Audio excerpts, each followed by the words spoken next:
Welcome everybody to round number 5 of the Altibox Norway chess tournament. Everybody had a rest day yesterday, even though the players had to do a lot of sporting activities, so we're not sure if they're ready for battle. And it's the big one today, Peter. Magnus Carlsen with the white pieces against Anish Giri. What are we expecting? That should be the story of the day. With the games about to start soon, it might change, but on paper this is by far the most exciting pairing. And one thing I will say is that I think of the 10 players in this tournament, 8 stayed to participate in the fencing and archery competitions. There was also something called bubble football, and I expect there will be a pictorial report somewhere, either on the official website or probably on the official website, which you should probably check out. But 2 players stayed away from all this, and those 2 are somewhat unsurprisingly are Magnus Carlsen and Anish Giri. So there is a feeling they're taking it a bit seriously. Isn't that a breach of contract? I'm sure the players are obliged to do all the fencing. Not sure. I think there was a kids tournament before the fencing and the archery, which was contractually obligatory, but everything else was fun but voluntary. And according to my sources, both of the players in this particular game decided to skip that. So you could draw your own conclusions from that. The big reason is that this game gets so much hype is that Anish Giri has a plus score against Magnus Carlsen, never lost to Magnus, 12 draws and 1 victory, while back in Vachier-lagrave. When was it? 2011 maybe? I can't remember exactly. We could check, but it's a well publicized score between 2 potential competitors for a very long time to come, and they're both still very young, and it's a rivalry which should survive well into the next decade, I suspect. And will be interesting to see what happens here. Magnus, having won the Blitz tournament, could choose his number in the cross table, and you get the feeling he has chosen number 5 sort of with a couple of games in mind. This one in particular, and maybe also the game against Vladimir Kramnik. He's white in both of them, which is useful if you feel you should maximize your chances of winning those games. So should be very interesting to watch. Although Anish with black is tremendously solid, and if he manages to, it's not even solve the opening problems. With Anish, sometimes if he actually solves the opening problems, he solves them to such an extent that there's no game left. Well, we've seen it in his game against Vladimir Kramnik, where he played a new move and he said, "Yeah, I know this is considered to be dubious, but I've pretty much solved the position and forced a draw on every line." Magnus is good at avoiding such things, but he hasn't been good at defeating Anish. So today is opportunity number 14. Let's see if he manages. Yeah, and let's, this is the big story, but there are four other games running, and we should at least mention them in passing. I'm not sure if we have a system malfunction, because my system tells me that Vladimir Kramnik this very second played 1 e4 against Pavel Elyanov, which we haven't seen him do for some 10 years. I think he still does it occasionally. He played e4, c5, b3 against Ernesto Inarkiev in one super final, and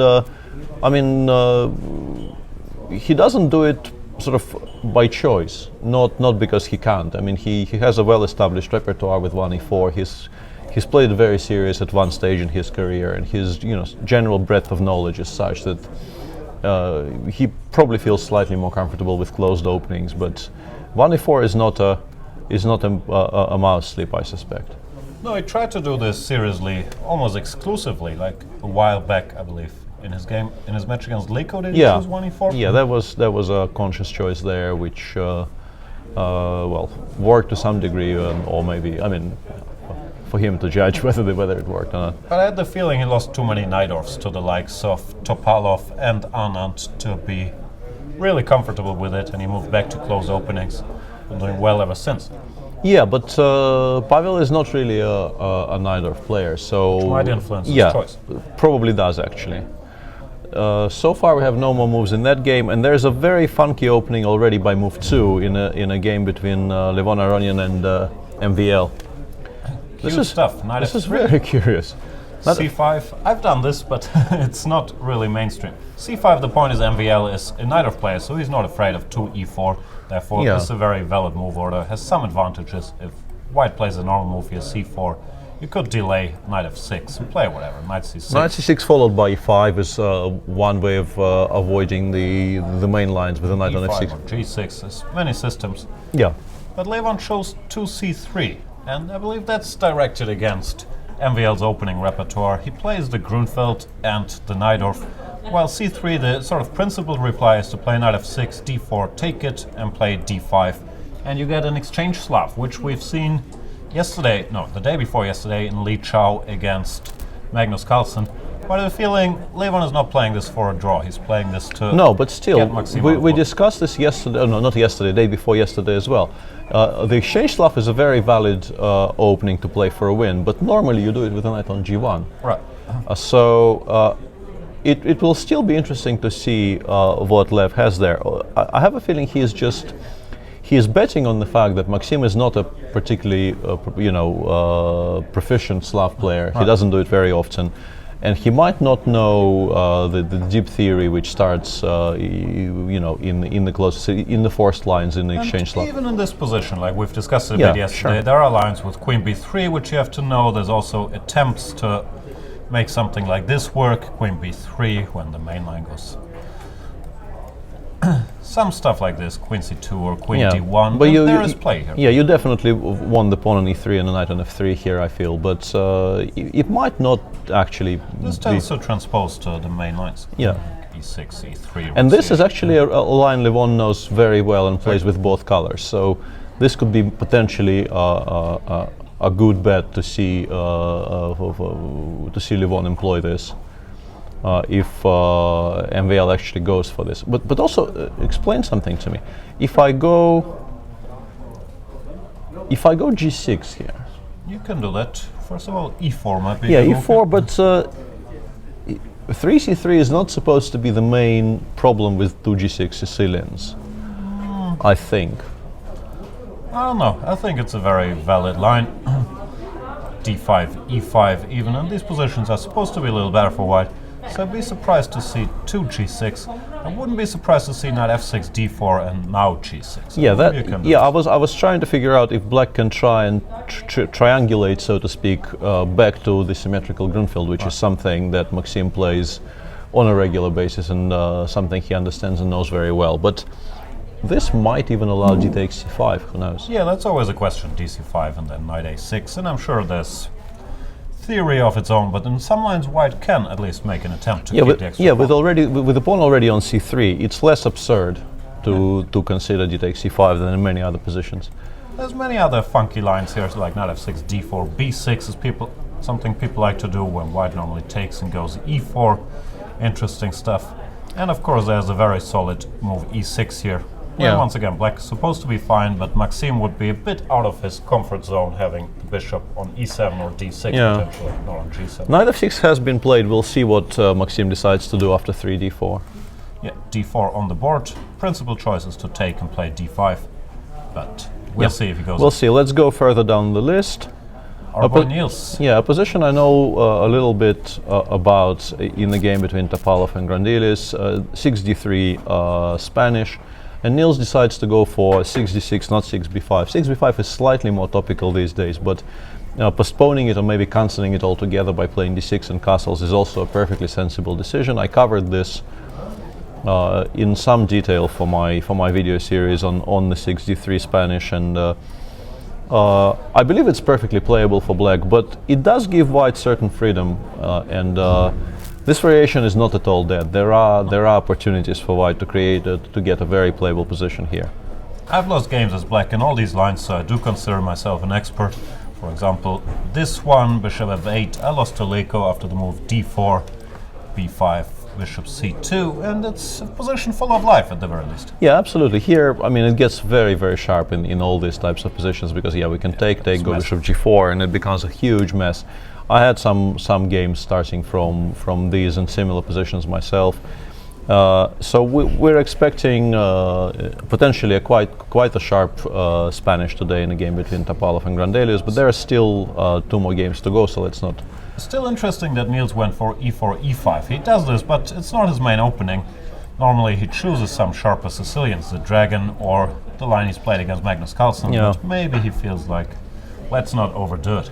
Okay, so one more. Where do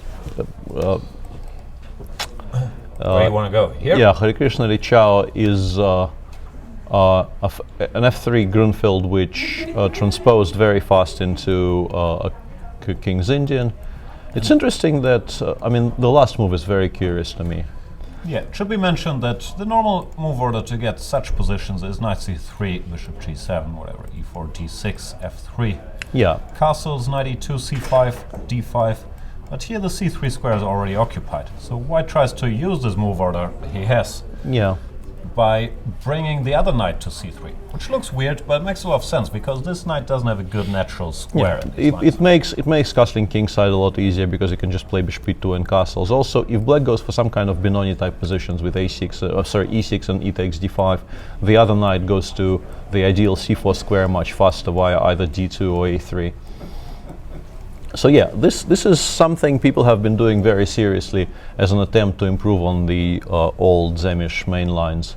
Of course, there's theory here. I believe knight h5 Knight is h5 supposed to be probably is the main move in this position. But Lichao very quickly made a move I haven't really seen before, which is curious because black locks down the center. I don't think d takes e6 en passant is something that will occur to Harikrishna for more than 3 seconds. So this is the structure for the duration, so to speak. We are now playing this, and black will probably go for knight h5, f5 at the earliest opportunity to try and create some direct counterplay on the king side, whereas white will try to contain it. And even the question where white will castle is still very, very much open. You very often castle queenside here. Yeah, structure has always been a bit of a mystery to me. I know it's supposed to be good for white. Like, in general, black's not supposed to be okay if he goes c5 and e5. But it's somehow easier to play with white and with black, because yeah, it's clear what you're doing, at least for the next couple moves. While for white, it's not so obvious. If you wanna opt long term for play on the queen side, if you wanna opt for restriction and see what happens, what structure are we going for here? So for me, yeah, this position, I always know I'm supposed to be better, but I don't find it easy to play, and I'm very curious to see how Harvey is gonna handle it. I think bishop e3, queen g2, knight a3, knight c2, for instance, and castling long is sensible here. I would probably feel safer with my king somewhere around b1 here, and also it might, eventually white might actually start playing on the king side himself. But black's position, of course, at least for the time being, is rock solid. His center is, very, very rigid. If white does succeed in playing, I don't know, rook b1 before, a3 before, black plays b6. Yeah, it doesn't get you. And it doesn't really. You can open the b file and pretend you will invade eventually along the b file, but it takes a long, long time before anything serious materializes there. So this could be a protracted positional battle potentially. And one plan that doesn't always materialize, but especially with the king here, could be to take and then go for some g4 push, right? Yeah, but you do need to have tempi for that, because it also opens the position up, and you need to make sure you're sort of the first one opening the hostilities, because black in many cases will be extremely well prepared for it. And now for the main dish of the day. This is Carlsen Giri. Magnus is white, and he chose 5d3, not 6d3, as in the game between Topalov and Grandelius, which I think is a sort of a quiet nod at the options black has if you castle here. Knight takes c4. yeah, knight takes c4. Championed recently. And I think the current situation in the open Spanish is.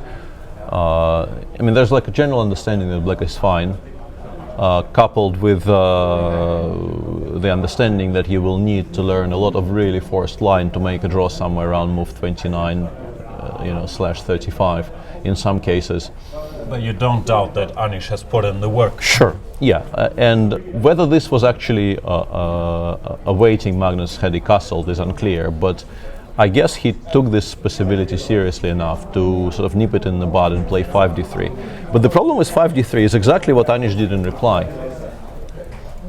Just to clarify, this is the trendy line where the bishop is already committed to e7, while if you go 5d3, here black has a choice between going bishop c5 and b5 bishop c5.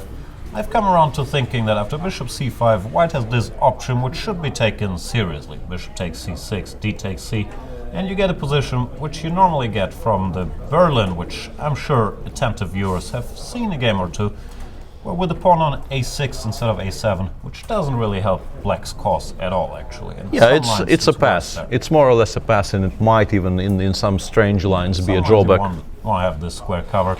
So I'm not surprised Anish avoids that and goes b5, bishop b3, bishop c5.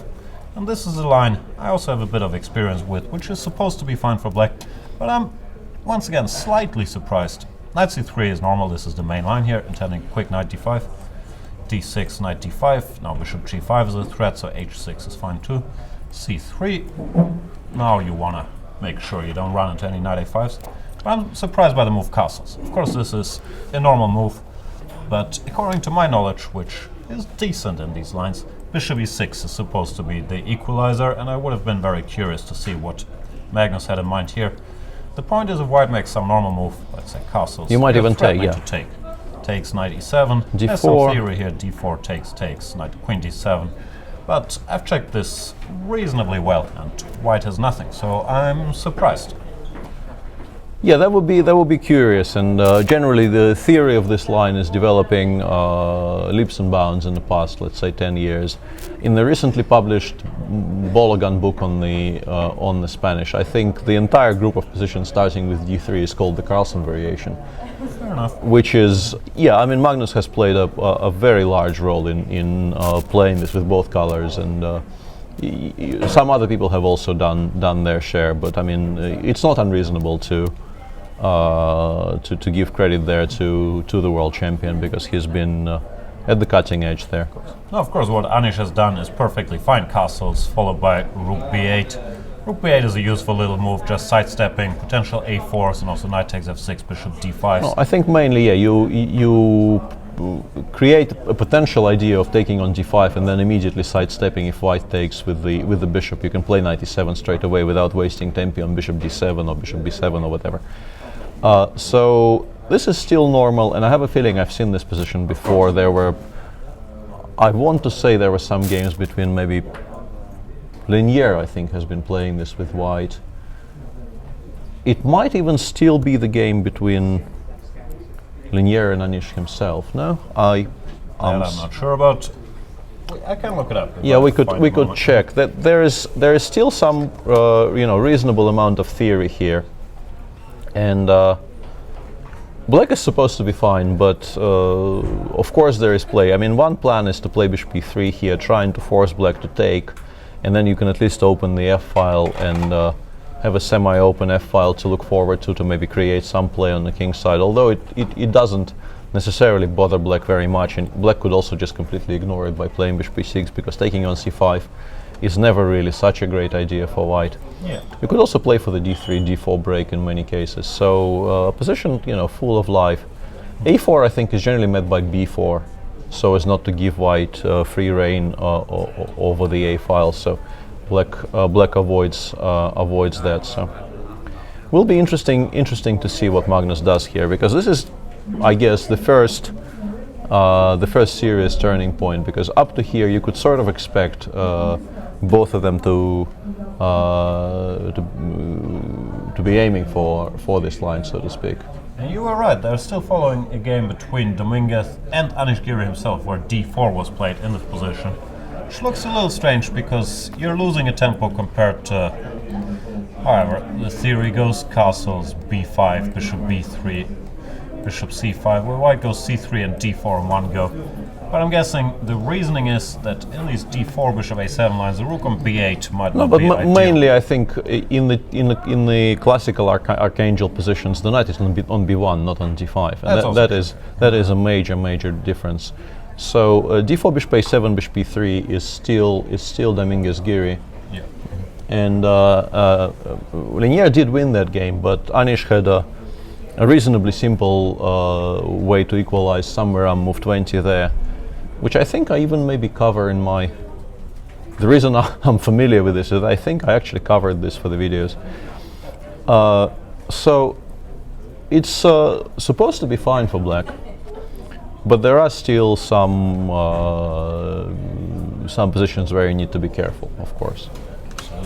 We should also mention e4, e5 is not a surprise, but recently Giri has been playing a lot of Najdorfs, even against Magnus Carlsen himself in their last battle. He did quite well with the Najdorf. So Anish has choices, and Magnus couldn't be sure to get this position on the board at all. No, of course, but still it does feel like they both are reasonably happy with what they have on the board right now. So yeah, we'll see. Taking his first timeout. We'll keep you posted. While Harry pushes g-pawn up the board instantly. Yeah, and this is also a very typical thing here. It's not really an attacking maneuver, it's more a restricting move, because you don't want to allow the easy knight h5. You want to make black at least play knight e8 if he wants to play f5 next move. And then if black does play f5, g5 becomes very much a possibility. Let's say you play, I don't know, h4 here. And after f5 you play g5, and you lock in the king side very efficiently. This bishop on g7 starts feeling kind of ridiculous, and the knight on e8 is not much better either. So the fact that Li Xiao replied by playing h5 straight away is also not really surprising. Black starts to challenge for the king side. Harry played h3. So if you go g5 here, then black's play is a bit easier. Yeah, it's a bit different, because you can actually hit this king side structure immediately, and it's very different. So h3, and I expect something like knight h7 here, I guess. Creating an idea of queen h4 check, white probably plays bishop b3 to have bishop f2, and f5 is now a move, for instance. It could get... Sometimes there's this plan. Yeah. I'm not sure if we're worried about gh5 here. Probably not, yeah. Actually, bishop f6 is a very sensible positional alternative.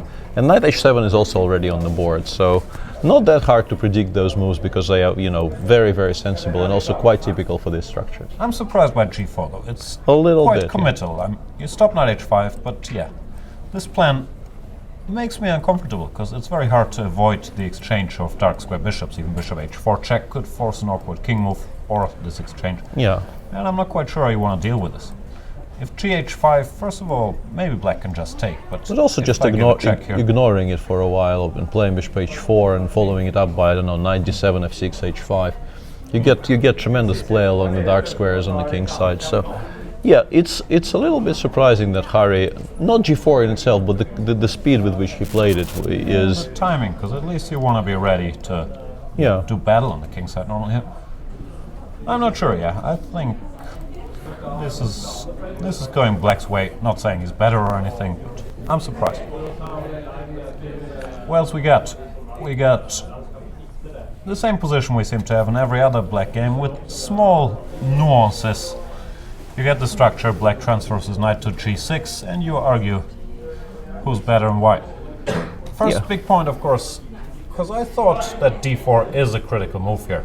If white plays something slow, not only what Niels did, but after h3, b5, bishop c2, as far as I know, d5 is also supposed to be fine here for black. Yeah. There are some possibilities here for white to perhaps sort of play on and create, at least ask some questions. But yeah, apart from knight e7, which is, eminently playable, there are ways to try and equalize straight away. So d4, standard push, knight to g6. Knight f1, yeah, a very typical position which arises from a huge number of at least this structure, because in many cases these days black actually has a bishop on b6, not on f8. This arises from various anti-Berlins, definitely from Jacobianos. So yeah, with the bishop on It's a little worse on f8, no? Yeah, I Looks think. more active here. Yeah, it definitely is better positioned on b6. I think here it's fairly safe to say that white is slightly better. Yeah, because white also managed to conclude this standard knight maneuver. Sometimes you have trouble doing this because e4 is under too much fire. But here white is just in time to go for this. Yeah, it just looks like a very nice briar. It's not really a briar because the knight should be on d7 for it to be a proper briar position. But yeah, with the knight on g6, I mean, black solved some of his issues, but the others remain. The bishop on f8 is a little bit passive. Naming an immediate source of counterplay is an issue. If you can't make an immediate d6, d5 break work, you're kind of stuck either playing c5, allowing white to close the position with d5, and then you will defend this. Spanish torture. Yeah, this is not a particularly nice structure, especially if the pawn is still on a2. Black sometimes does this if a4 has already been played, because then you can play c4. But with the pawn on a2, if you play c4 in this structure, it will get immediately undermined by b3, and you will end up with weaknesses on the queen side. So no, you don't want that. Sometimes I go for a structure like this, but I feel this is a good Benoni for white as well with black pieces. Yeah, the bishop on b7. Yeah, there are many issues from here. Going g6, bishop g7. Yeah, there are many issues with this. The bishop on b7 will have to be rerouted to d7, wasting 2 tempi, because on b7 is currently doing zilch. So the question is really, is black in time here to simplify with the move d5? Yeah, let's have a look at this. e5, e4 should be perfectly safe for black, according to my initial assessment. Yeah, just take with the queen and recapture the pawn, and actually in those positions sometimes black, I would take with the knight, because knight f4 is a, you can start hinting at actually some active moves. Rook g8, knight f4, c5. Looks perfectly fine. Yeah, it's absolutely healthy for black. So you start. Question is normally either knight takes or pawn takes e5. Yeah, let's take with the. I don't actually see why this doesn't work, to be honest. This could be why Niels is so happy with. There's also this move. I'm just brainstorming, but this could be an option. Yeah, this sometimes is very annoying for black, and it's. This is probably at least dangerous. Should be quite bad. Yeah. d4, knight e4. The question is, h6, does it lose or not? Bishop takes, queen takes. There is also sometimes in those positions after h6 there is the move d takes e5, but maybe not here. I'm not sure. Here, what's going on? E takes d4. This seems fine-ish to me, unless knight e4 or knight h5 might be good. But I go queen d6, queen takes d5. I don't see how I lose. Queen g4. There is some initiative. There is some initiative here for white, unless I'm blundering something like rook e1, bishop c8. But yeah, what I was wondering. But I mean, I'll find a way to at least not lose material here. Queen g3 is queen h5. No, I mean I can play bishop b3 if all else fails, but I'm looking for something more ambitious than this. This is probably just equal. Queen takes b3, take on g4, and it's really not very much. Too much material gets exchanged. Just show some tricks. Yeah, this was kind of the point, but nobody's going to allow that. This also is, I guess, slightly better for white, although you can take on f3. Yeah, also nada. Should be drawish. Also very, very nada. So these types of complications will need to be assessed carefully if Niels decides to go for bishop b7, d5. But it really is his only source of potential immediate equality. If he doesn't do something like that straight away, he might find himself out of time. Like bishop b7, knight g3, you could maybe throw in h6 and try and play d5 next move. d5, black is d5, c6. Yeah, you need to have a pawn on b3 already here, because you don't want to be taking on c6. You want to support it by playing c4. Yeah, that's why in similar briar positions, b3 is a move, but here this seems to help black's cause. Yeah, it should, be a huge improvement for black in general. So yeah, interesting nuances in the opening there. Let's go to Aronian MVL, because MVL called Levon's bluff, and he said, you know what, I might not be a Slav player, but how scary can the exchange Slav really be? Yeah, and they followed as expected. Lev did play, no, hang on. you know, we kind of thought he might play queen b3 and move 7, yeah? Yeah, this is the trendy line, queen b3, knight a5, queen a4 check. But Levon plays this line, which I was playing a lot, e3, e6, queen b3. You're hoping for queen b6 with a slightly better endgame. Also not winning, but here bishop b5 or a3. White can at least pretend a little something against these pawns. Therefore bishop b4 is the main move, and Levon plays knight e5 here. The main line is bishop b5 castles, and now either castles or bishop takes c6. I showed this the other day. Yeah, this is some complications, but black, if he knows what he's doing, is supposed to equalize here. You get stuff like this. Yeah. Queen c8 or queen a5. It's supposed to be fine for black. So Levon has a new idea up his sleeve. Knight to e5 in this position, which I'm sure I've checked at some point, but I can't remember the details. yeah, very It's very not a hard to common imagine move. this is a novelty, but not as well trodden as bishop b5. Queen b6 looks very natural here. You could also make Here, white keeps his bishop instead of the knight, which might be good for him. I don't know. In general, if black has to go bc6 here, he better be extremely fast, because long term this you're can in be trouble tricky. here. Yeah. So after a move like f3, you have to initiate. Yeah, you have to action immediately instantly. start chasing the white pieces, because if you allow white to play bishop b2 and short castles, you are in a world of hurt. Yeah. If you get something like this, you're in trouble, because this pawn is very weak. The rook can never go to b8. Bishops are strong. Maybe bishop a6, I don't know. This looks very unpleasant for black. So queen b6, especially if you're surprised by this, I'm not sure MVL is, because they've both been playing quickly. Looks like a natural move. Knight takes c6, b takes c, bishop to e2. Yeah. Now the question is if black can actually afford to play c5 straight away, because if he white, kind of- if you castle and allow white to castle and go knight a4, you're once again in the same spot more or less, because especially if you allow knight a4, because it will be very annoying and awkward to meet here. You will have to play queen a5, a3, bishop e7, all of your pieces will get driven back. So There's also my other favorite tactic. Yeah. Bishop c7 is sometimes a useful little move. I'm not sure how strong it is, but in general, white doesn't mind the exchange of those bishops. no, that I'm definitely. hoping these guys are sort of out of play. Yeah, this definitely is on the agenda as well. So, what yeah, about my this? question is c5. I guess queen a4 check, because you want to try and discomfit black as early as possible. I'm not sure what you do after castles. That is a valid point as well. Because c4 queen a4 check is kind of awkward here. Although I mean variation continues, but you do get the feeling that it could go quite badly. Like knight g7, knight b5 already. I think is half winning here. With immediate threats, which I don't see how I parry, to be honest. So, if king e7 is forced, then something probably has gone not quite right. Yeah. Although, I mean, again, once again, knight b5 followed by a3. a5 looks forced. Yeah, but maybe this is playable there. Because no, okay, yeah. Not playable then. A little trick. So yeah, c5 castles, you will need to play something. Yeah, I mean castles knight a4 is a huge problem for black. I don't see a move. I don't think you're on time to do stuff like knight d7, knight No, a4, and a3. You should normally get punished. No, it looks like you can't do this. Okay, so is knight e4 a move currently?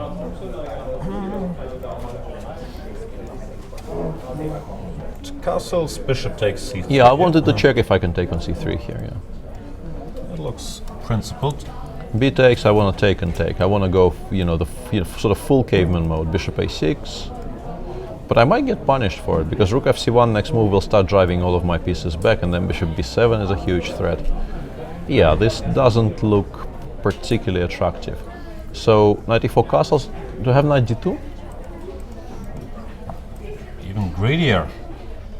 Well, I mean, if I can win a lot of material, I'd turns probably welcome the. a4, queen a5. No, but doesn't also help my cause. here, just to point out, I can take on b3, take on b6, and play king e7, and I'm slightly better, I think. King e7? AB, Sure. AB, Yeah, and yeah, of king course. No on problem. either of those two squares. Maybe d7 is slightly more precise, but doesn't really matter. Followed by bishop d6, and black has a better structure. And So that means castles might not be as clever. Unless we're missing something, but I don't see what.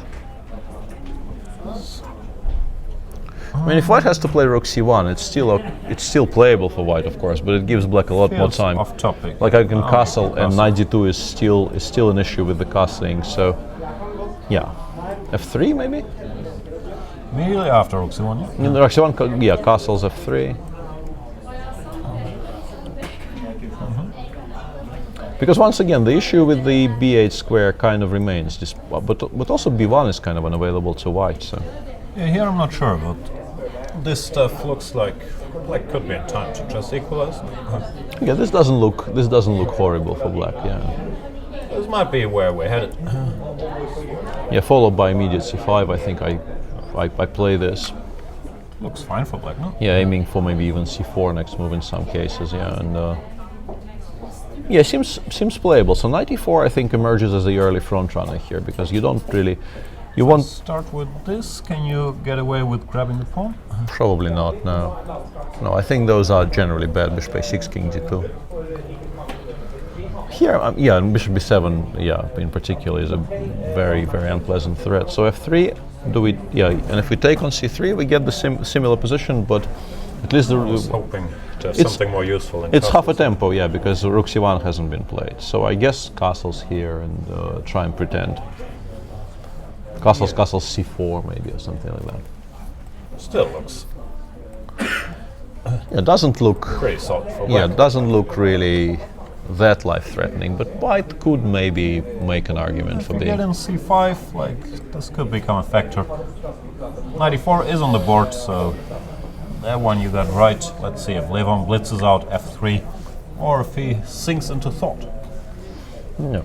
I have a feeling he knows all this, especially if you go for such a line, and knight e5 is a rare move. You're gonna have looked at some of the sublines. Yeah, that would be very surprising if Lev started thinking, if he went into the tank properly here, that would be an indication that something has gone badly wrong. And he has already actually played f3, so. Yeah. No surprises, f3, knight takes c3, also blitzed out. No points for guessing, b takes c3. Yeah, bishop a5, queen a3 is bad, so. It's bad. Yeah, that is just wrong. So bishop e7 should appear on the board as well. Already has happened. No, yeah, either castles. You could go c4 immediately. Yeah, you could maybe play c4 here because the king will be perfectly fine on f2 as well. Yeah, so this looks like a loss of time. Oh, queen a5 check. I mean, bishop b4 is slightly cooperative, but yeah, queen a5, yeah. So c4 is an option, castles is an option, and we will see what Lev finally settles on. There's been moves in Carlsen Giri, so let's go there for a second. Oh, just, yeah, brief pit stop. Niels went for this structure, which is maybe more in line with the style. He normally doesn't try to equalize, and also, he tries to get something sharp. Also, just to point out that, he does it correctly. He doesn't play bishop b7 because, as I was saying, if you play this, the bishop on b7 is completely misplaced. So if he wants this structure, he should do it with the bishop on c8, so that if Veselin plays d4, d5, the bishop is already where it should be, somewhere around c8, d7. Having said all that, I still think white is seriously better if he goes d5 here. Yeah, I like white quite a bit here, but yeah, at least Niels is definitely doing it the proper way around. Yeah, and it's very much in keeping with the style. Still don't like it. What have Carlsen Giri done? Rook b8, rook e1. Yeah, Magnus went for a slower move here, and Anish sidesteps the d3, d4 ideas immediately by playing bishop a7. Why don't he take though? Is he afraid of some e takes d and d4 stuff? Probably, because bishop d5, knight e7 should be fine. Yeah. Bishop d5, knight e7, bishop b3, knight g6. I don't really see why black should be worse at all here. This is a dream version for black. Yeah. With the couple of knights gone, yeah, the queen goes to f6, there's bishop g4 ideas, there's all kinds of... No, I take black here. That's maybe a bit strong, bishop b3 should just still be completely equal, but... Yeah, so e5, I guess, knight e7 and d4, takes. This is also a very typical structure, which maybe with the rook already on e1, Anish wasn't that comfortable with. Yeah, normally black wants to be in time here to go for a quick knight f5, queen f6, so knight g6, queen f6, and maybe bishop it's d7. A little awkward here. I still feel it's not really horrible for black, to be honest. I don't see why we should be so unhappy here. One question is always here: can black take on d4? Which he probably can. She probably should actually, Yeah. because otherwise he might get slightly cramped. But yeah, this doesn't look at all horrible for black. I agree. But bishop a7 is also a useful waiting move, sort of not tipping your hand at all and waiting for white to commit to something. Could argue that bishop a7 is a loss of half a tempo in these bishop e3 lines. Then again, after rook e1, f takes e3 is Yeah. a lot less appealing. If you take with the knight, it doesn't feel like you're pushing very hard, right? Rook e8, bishop Yeah, e6. this actually looks a lot like those Joko pianos they've been playing, where the knight goes to e3 via a3 and c2. The very modern way of the Joko piano play. Yeah, it's a standard question. So you go bishop e6 and allow this structure. No, I think you go rook e8 and then you play bishop e6 next. Here knight e7 feels a little slow, but it's Also still knight possible. e7 followed by c5 is playable definitely. We shall see. No fireworks really yet, but a typical Carlsen game setup, like Slightly fresh, unusual position. A lot of pieces to work with, and you can't really expect to defeat Anish Giri out of the opening. Or can you? Not normally, no. What else do we have? Topalov blitz out c5. No, d5, sorry, no surprise there. And Kramnik Elyanov, this one we haven't really visited. Kramnik joins team Juko Piano. And he actually does it sort of the tried and tested way, which is curious because He starts with c3. The fashion has shifted a little bit towards starting with castles. The reason I believe is that after castles, knight f6, d3, black normally should go d6 at a reasonably early stage. While if you go c3, knight f6, d3, black at least has options to play lines with castles and d5 in one go, which Elyanov doesn't, but it's a bit curious. d6, castles, a6, all of this is standard stuff. I'm very curious about the next move though. Rook e1. Yeah, why not knight a5? Or no, sorry, here there's queen a4 check maybe, but in particular somewhat later. Even here I'm not that convinced, to be honest. I can play c6 there. Maybe the idea is bishop takes f7 and b4. Maybe There is this trick, yeah. Normally it doesn't lead to an advantage, but bishop. but I've seen it. Yeah, Stuff like this. but here maybe queen b3 check is slightly awkward. But in particular on move 9.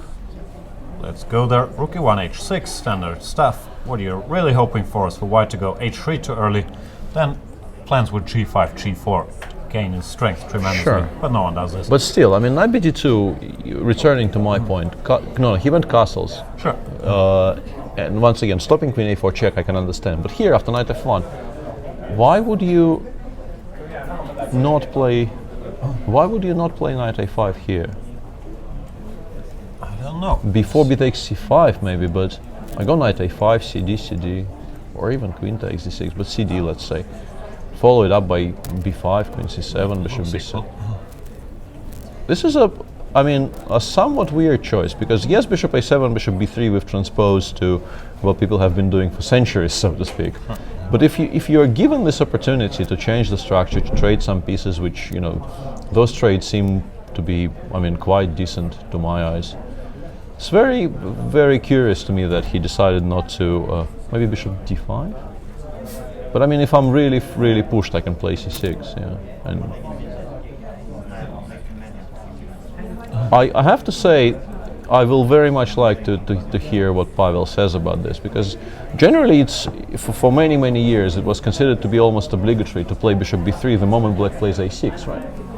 Yeah, you could argue, like, I've seen people start with this, and probably there's some issue here, but normally everyone goes bishop b3, or nowadays a4, at a very early stage to stop this knight. The moment the pawn appears on a6, stopping bishop b5 check as a reply to knight a5, you just play bishop b3 with your hand, so to speak. At least this is how it was done in the olden days. Normally black plays bishop a7 very early as well, in a position like this, when now this is definitely a threat.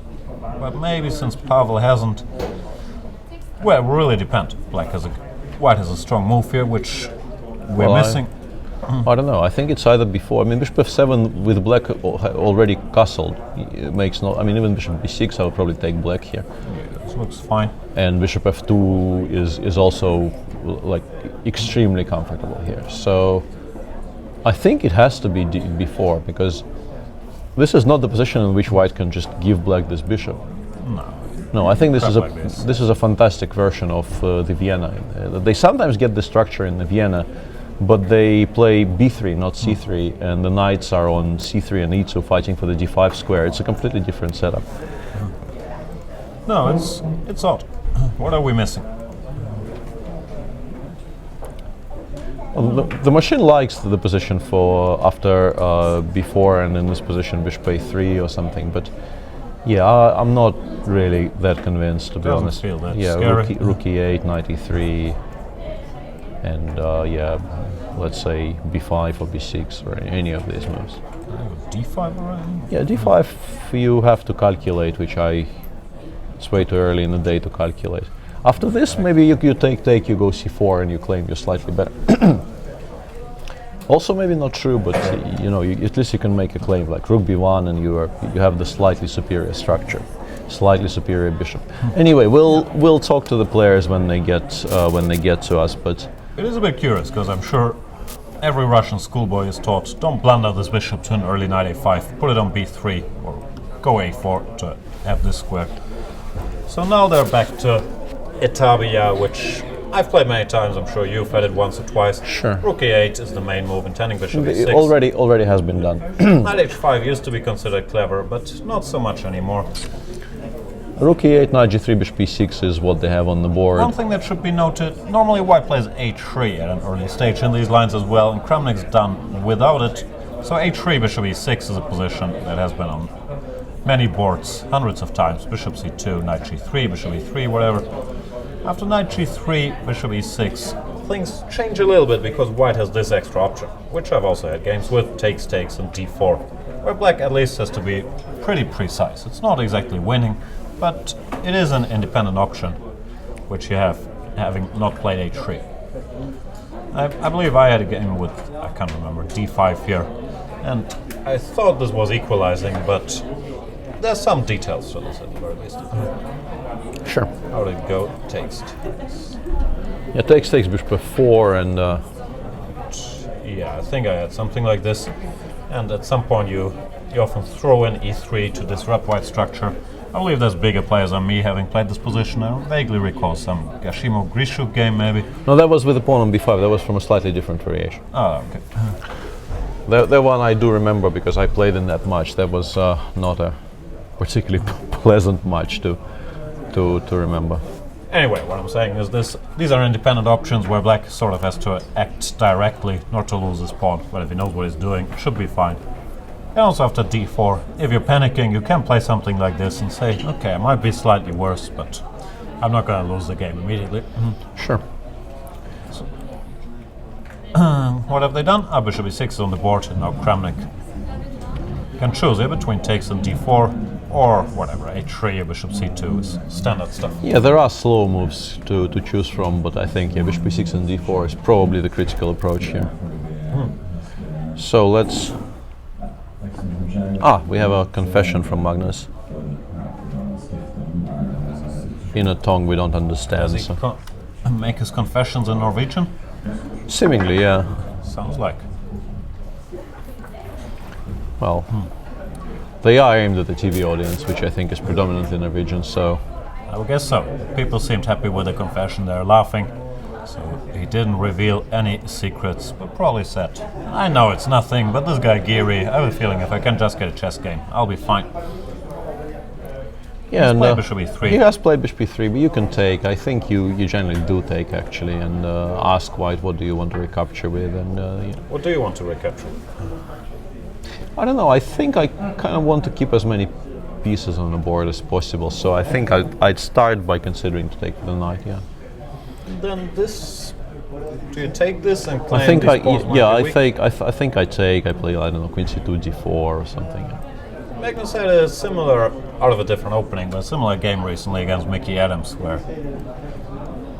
Well, they Although discussed here this you're structure. probably not fast enough because knight h5 is very annoying, creating a positional threat of rook takes f3. So queen c2 is probably a mistake.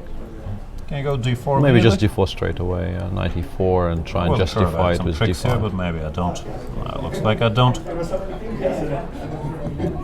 Even knight takes f2 is a possibility, but also black could maybe play slower.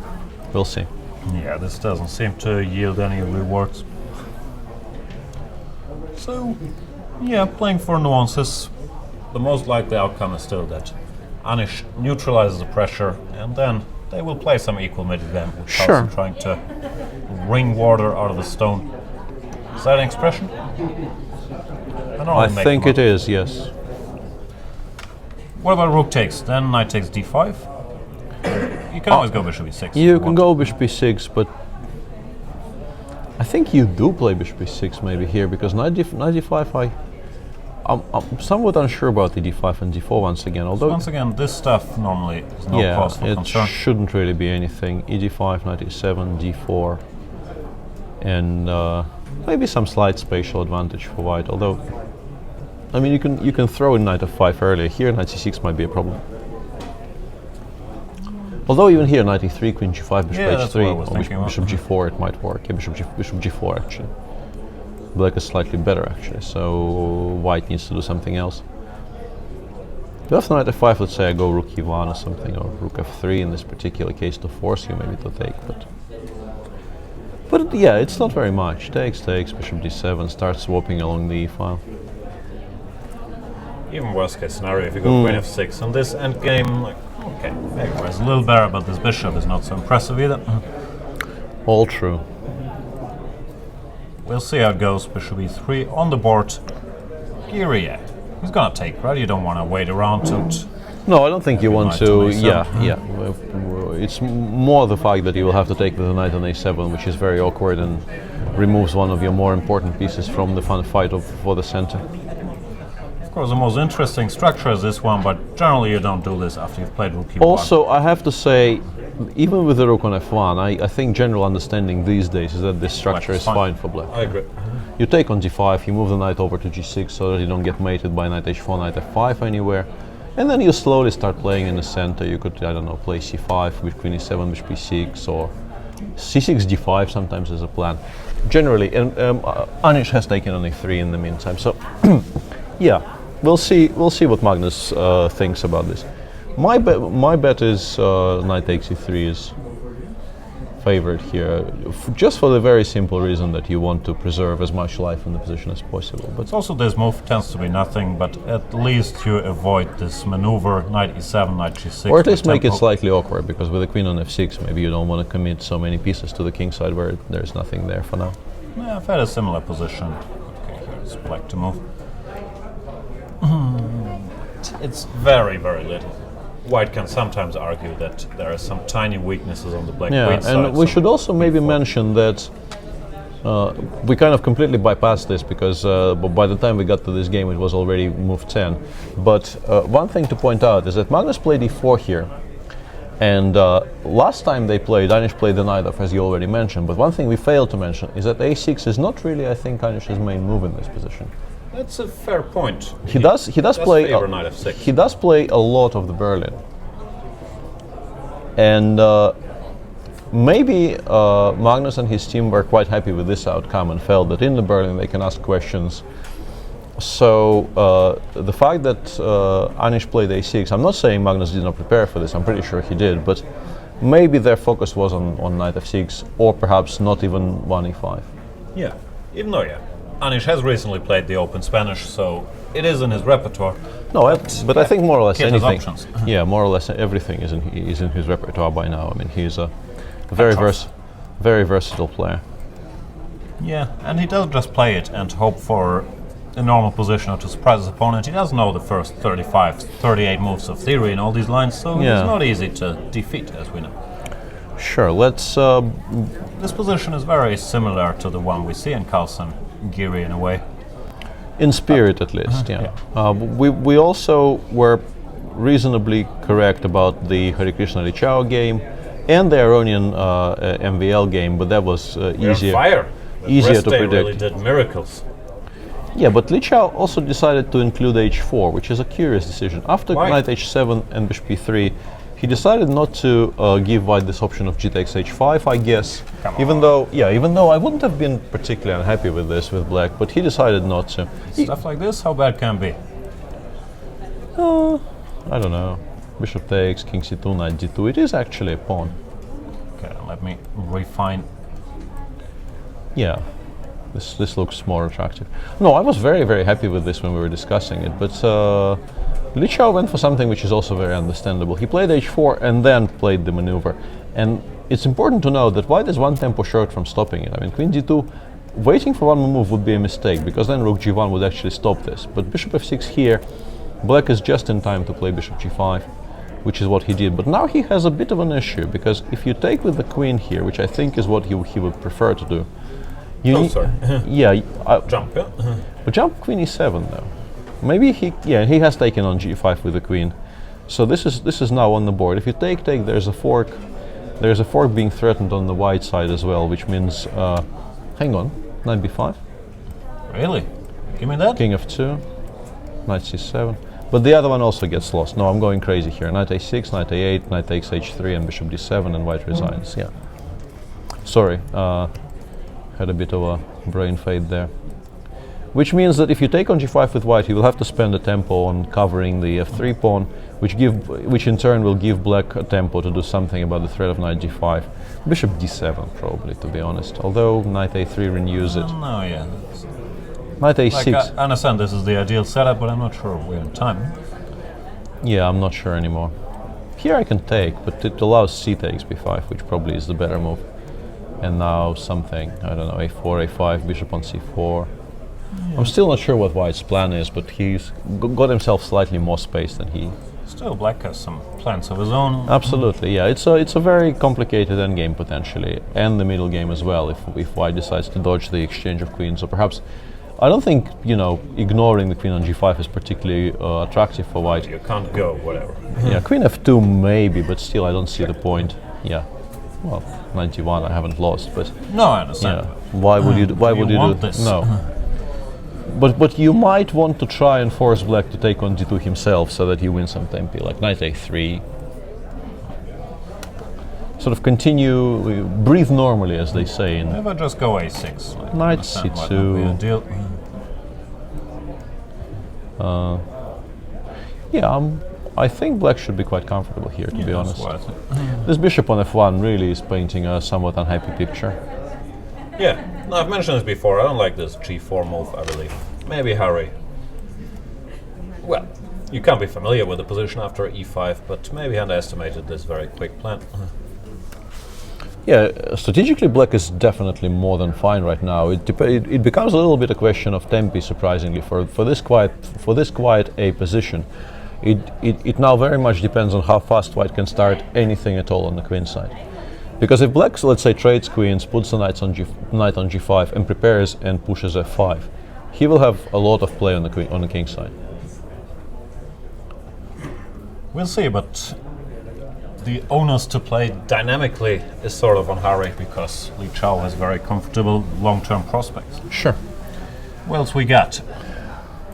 This is sort of developing as expected. Yeah, it's kind of similar in spirit to this newfangled variation in the Zaitsev. The graph variation? No, that's not the one I meant. It's your variation, yeah. That's the Kislik variation, yeah. But obviously with some differences, so mainly in tempi, yeah. How do you get here? Bishop b7, d4, knight d7. No, I think you were supposed to start with rook e8, wait for knight d2, and now you take, and you go knight d7. Yeah, knight f1, bishop, knight a5, bishop c2, c5. Bishop f6 here, of course, yeah.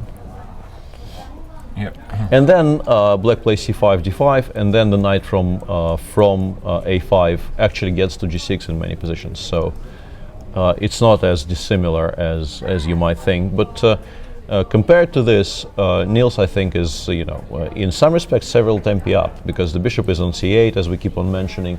And in many of those positions, black actually needs to play bishop c8 to include that piece in play. Sometimes the problem is with being all these tempi up that you don't have a plan. At least in the other line, you can improve your knight. Now it's already here.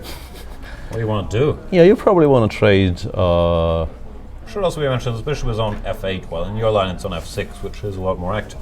Yeah, you probably want to perhaps go knight e5 and try and auction off one pair, but Might not nobody. succeed. 92, yeah. The problem is white will not really oblige, most likely, and no. Black's problem in general in these types of positions is that he has a little bit too many pieces for the sort of square mileage available.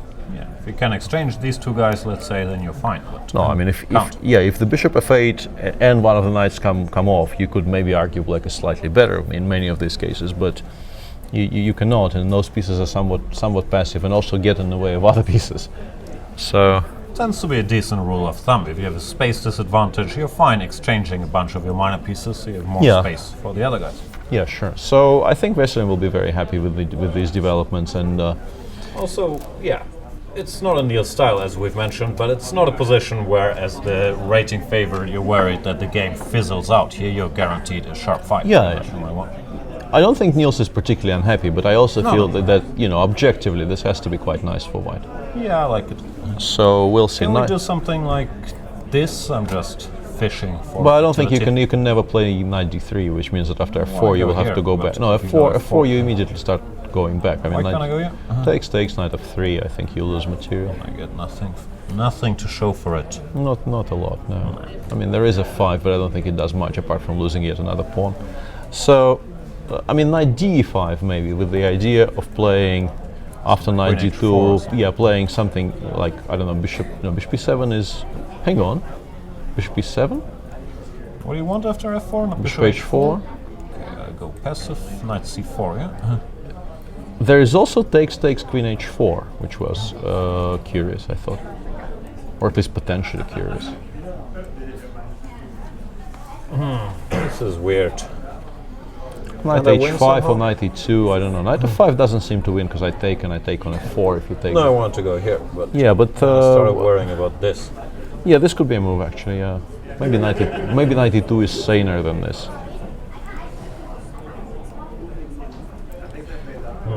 Yeah, this looks horrible because if you start going back, I mean, like knight c4, bishop f2, then b3 or bishop d3 or something, and what about jumping here? At least looks bishop like c1. you have to go back, huh? Yeah, but then this. Yeah, this is maybe an improvement. Knight e2, and maybe f5. I'm not sure you need to. Think about this at least. Sure. I was trying to make it work. Isn't getting me anywhere. Well, put it on the board and we'll discuss it. I think queen d3 is very strong though. Yeah, just in time. Yeah, nothing there. But I mean, f5 is a move potentially here after knight e2 maybe. f5, ef, if ef, and then b3. Yeah, you can play b3. I go with knight b6 anyway. I'm not aiming for anything immediate. I want to play knight e7. I think in general. Play against the f5 and d5 pawns. Knight e7 anyway. Knight c3 though. No, not bishop f5 works. Generally in the structures, if black somehow manages to sort of jump out of the box, his position could become very, very interesting and very, attractive to somebody like Niels, because there are possibilities for very active counterplay. So maybe knight d5, bishop b7 could be a serious consideration. Unless, I mean, there are all kinds of. Should be said, white can always take on e5 if you want some more quiet life, but that's a minor victory for black. Also, no, probably not with the pawn on a5. No, you always recapture with the knight. Yeah. I mean, there's all kinds of these, slow moves like rook f1, which is something Anish Giri did in a similar position against me in the World Cup. Sort of sidestepping all this counterplay, doubly and trebly preparing f4, sidestepping bishop h4. Here, bishop h4, knight f5. Knight f5 might be very, very decent here, because if you take, you need to play some awkward moves. Although maybe knight f8 is. I forgot about knight f8. Bishop goes back to f6. This could be playable. Yeah, but I mean, the current idea is bishop g5, of course, which is why rook e1 or maybe knight e2 is definitely worth considering to stop that. And I mean, if white actually manages to play f4 without making any concessions, he'll be a great deal better. Very complicated position, very easy to get completely lost in all these minor details. So let's check what else is going on. All right, let's go back to Levon. That's more up my alley. Boring, semi-Slav, endgame, risk-free. You're pretending to have a little something. Not a semi-Slav though. This is. Sorry, exchange Slav. Semi-style is way too sharp. C4, he went C5, Yeah, I which think. looks very principled. Yeah, Maxim decided not to wait and not to try and allow this. defend. Yeah, defend some kind of a slightly passive position after c5. So c5, and we by force get this position they have on the board right now. C takes. Queen B. I mean, C takes d4 probably loses a pawn somehow. Let's check this for a second. CD. I guess d6 is very strong, either immediately or maybe you include queen takes b6. I'm not sure. Why is it so strong? Takes. Also start with e4 maybe. Because here you have d3. Yeah, it's I would be surprised if white was better anyway. Takes on d3, but I mean I can start with e4. Yeah, of course. Bishop g6, and now I go d6, e5, and I should be pushing. So queen takes b3 was probably semi-forced. AB, e takes d5, and this is the position on the board. Could you briefly check what the timing situation is? Because I wouldn't be altogether surprised if Lev was still blitzing. Lev is blitzing more or less. He spent, I don't know, 9 minutes, 8 minutes. Yeah, that is still, that should generally still be home prep, I guess. Yeah. Well, Maxim has been thinking. He spent more than half an hour. So yeah, that sounds about right. Maxim is the ambushed party here, but looks like he's been handling the complications well. Well, it depends Question on. is he worse? Depends on moves like this and whether you can actually hold of all of your stuff intact. Because we attack c5, allowing d takes c5 really doesn't feel all that good. Rook c8, any rook runs into bishop a6, which looks at least slightly uncomfortable. So you probably take, and I just take. Why not rook d5 just for I think rook d5, bishop b6 is sort of immediately d4 fine. and you take on b3? I just take on b3, and I think the worst is definitely behind me here. So e takes d4. Now rook takes d5 is probably a threat because I will go rook b5 after bishop b6. And if you do something like this, I thought rook fa1 might be annoying. Because playing against the b3 pawn still is somewhat problematic. There is bishop f6, but yeah, this is what needs to be assessed. Is white at all better here? Because if you play something like bishop b5, which looks attractive, Takes on rook b8. yeah, but Let's then check you're cancel. no, actually no. Oh, sorry. Maybe the other other rook. Maybe the other rook, but the other rook I can play rook a3, but you have d4, yeah? Yeah, this probably ends in a handshake. Feels like it. So, yeah, white at the very least needs to be very, very precise here. And if you... Nah, caveman style. Yeah, black is fine because e3 is sort of weak. Bishop b6, yeah, I think you've basically you've improved the position of my piece without doing... I mean, takes on rook a5 at least attempts to win a pawn. This is a serious attempt, actually. Might be what Lev is thinking about currently.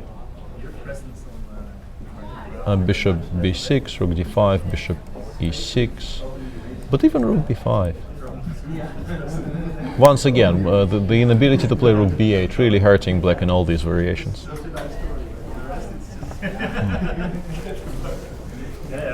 So how is this refuted? Rook fc8, let's say. No, bishop a6 wins immediate material because bishop b6, bishop takes c8, and we take on f5. Okay. Probably it's not refuted. Bishop b4 maybe? Takes, bishop e6. But once again, rook b5, I want to go a5, but how drawn? c4 you take and put a rook on c8. That's But even probably this, alright, huh? but even this, let's go bishop c4, you take, rook c8, I go rook c1. It's very difficult to start pushing here, I think. Although I just, I forgot about bishop c5, yeah. No, this probably is a draw.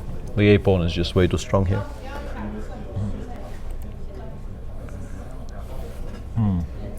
Okay. There's also rook b1, but then, I mean, black is very active. Rook c8, c3, there's all kinds of counterplay here. Yeah, this feels fine. Yeah, I think Maxim will welcome an opportunity to just drop this d5 pawn, you know, like a hot tamale or potato or whatever is supposed to be hot in that simile.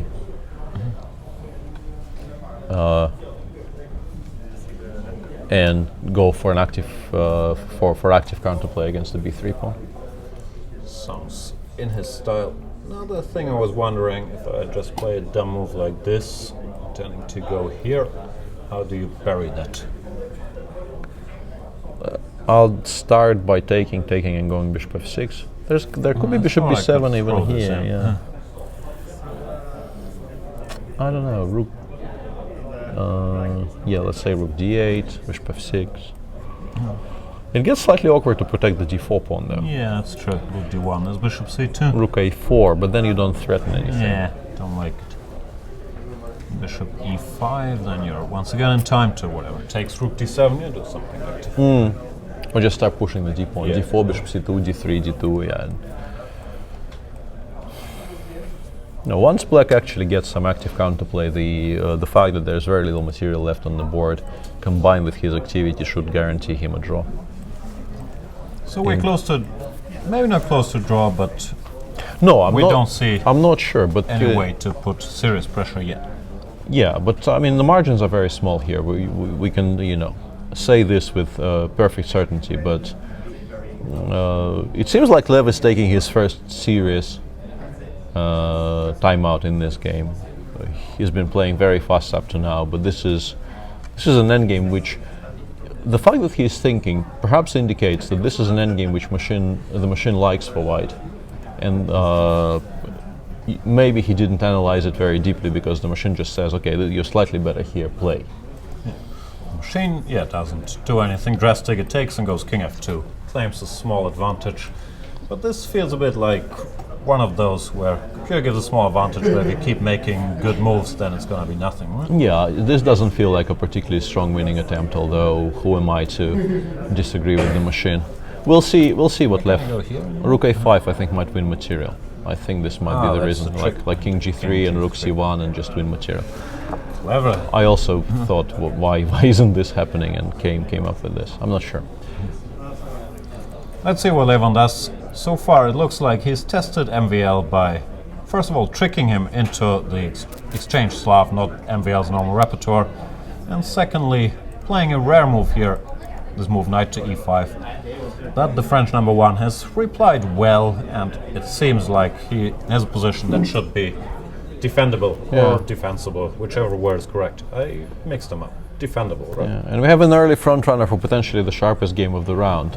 In Hare Krishna Lichao, Hari I think his play indicates that he agrees with us about the assessment of the position after queen takes g5, because he played something very, very forcing and very committal. He played knight b5, queen e7, and he played g5, immediately stopping anything from appearing on that square.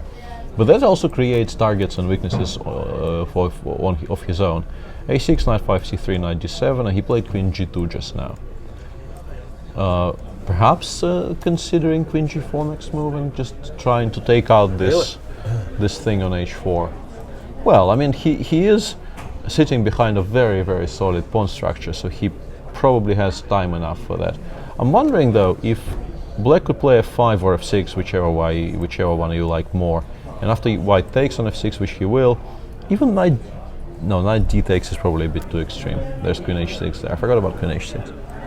Rook takes, what's so Yeah, bad? I'm not sure. No, I'm not saying this is bad at all. I'm just wondering. I wanted the knight from d7 to h5 in record time, but doesn't seem to work. Knight d2, I guess, for now.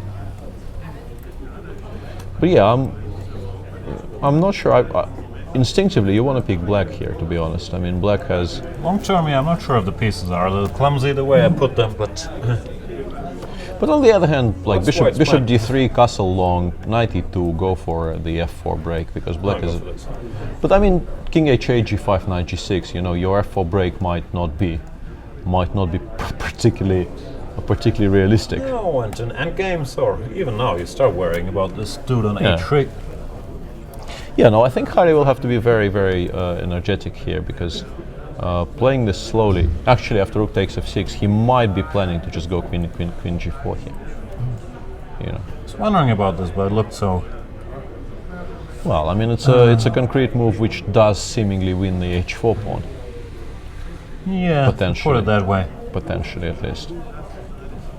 So it at least needs to be properly assessed.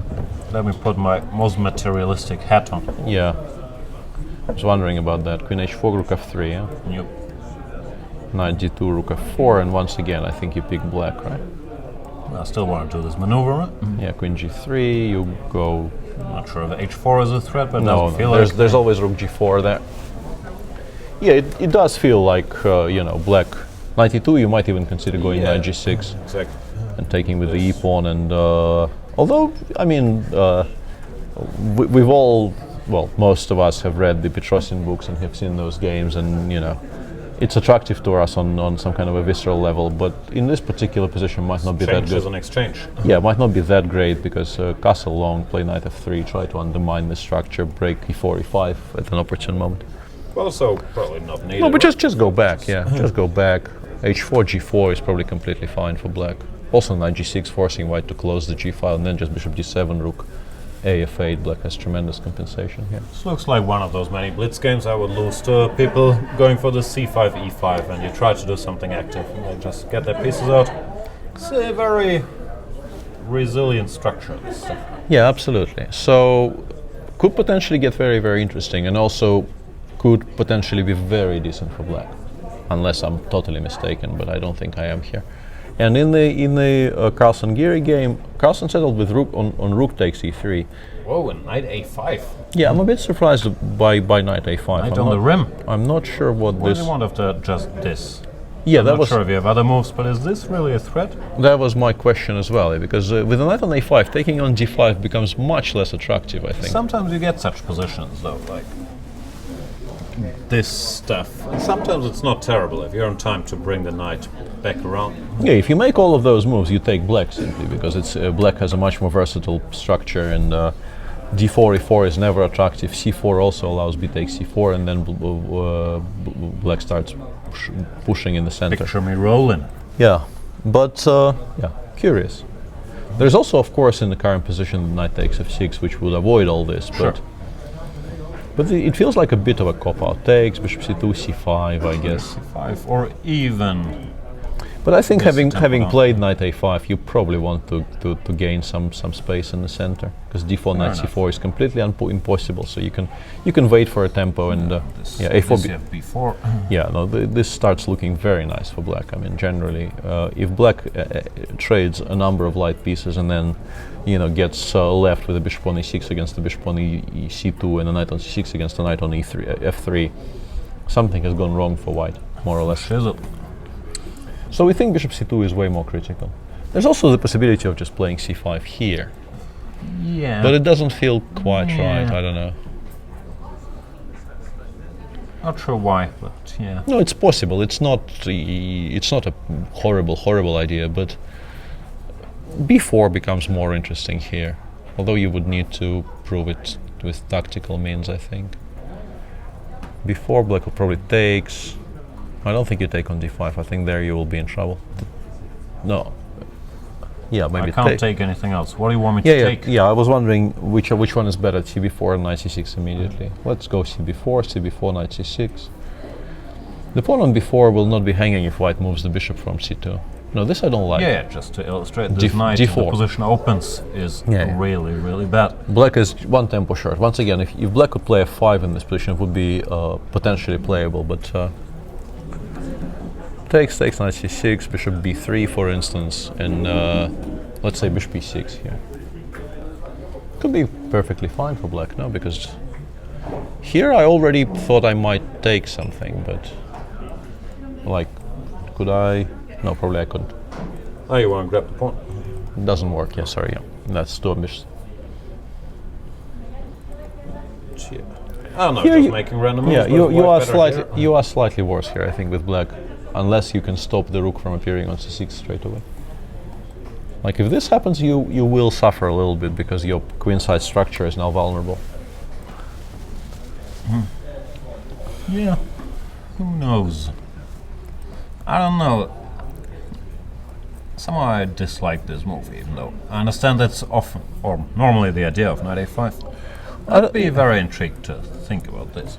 Sure, no, this I think is the principled idea which could be used to justify completely the knight a5 move. It leads to generally very double-edged positions where suddenly all three results are definitely on the table because this is a very unbalanced structure, and as we mentioned, if black actually manages to rework his knight from a5 to f7. F7 really being the ideal square. They're supporting all the play in the center and on the king side. Black will be fine. But let's say b4, knight b7, a4, queen f6. I take. I go rook a7. Try and stop you from all this. I still don't really understand what white's threats are here, which is good for black because he can still continue, spending tempi on something. Go rook f7. Yeah, but rook f7 once again we are occupying the square which is needed for other pieces. This looks ridiculous slow. But on the other hand, what does white do? Well, at some point, c4 there's normally takes and Yeah. e4. Yeah. It's not actually completely impossible for black to play this slowly. You rely on small trickery, but I'm not sure. Yeah, this would be very exciting for us as viewers because I think this would mean the game gets very, very unclear. There could be blood. Yeah, I mean after knight takes f6, the position becomes almost completely sterile, I think. And I mean Magnus will still play, and the game is not likely to die as such. But objectively, if white decides to take on f6 here, it means that his hopes of an opening advantage are gone, pretty much. No, this looks like decision time for Magnus. What about d4 here? Is d4 a move? d4? You give me that? Well, I'm not happily, but I wanted to discuss this with you. Let's say a takes b, but knight d5 and f6 even. Because ED I understand, then we can start claiming a little something, knight takes. Maybe not even a little, because especially with the AB on the board, the pawn on a6 is a target, yeah. But f6, let's say I play something like queen, I don't know, d2 or e2, I want to push c4. And I don't want to lose the b2 pawn. I don't know, I'm not good enough at chess. Do you start pushing pawns here, or is that I have no idea. Madness? It's a weird pawn structure. I'm not at all sure how I'm supposed to assess it. My, initial, general feeling is that, with the bishop against the knight in this position, black shouldn't be suffering too much. Yeah, this a6 pawn is annoying. But yeah, the fact that the a file is open, it kind of makes white's position slightly more attractive to me. I don't know. I could play something like queen d7, f7. It's very slow, but it kind of stops white's advances on the queen side to a degree because he has to pay attention to the d5 pawn now. Yeah, very interesting, very complicated position with unclear assessment. It should be fine even if I put my bishop into exile for a moment. Right? It's hard to believe. Yeah, connect rooks, bring it back to c8 maybe. Yeah, that is true. Okay, let's have a look at some other stuff for a moment. Levon took and played rook fd1, taking the pawn. Sensible, but we can defend it if we want to. But do we want to? Bishop b6 looks kind of natural because, you cover the d5 pawn. You also sidestep the potential, chicanery along the fifth.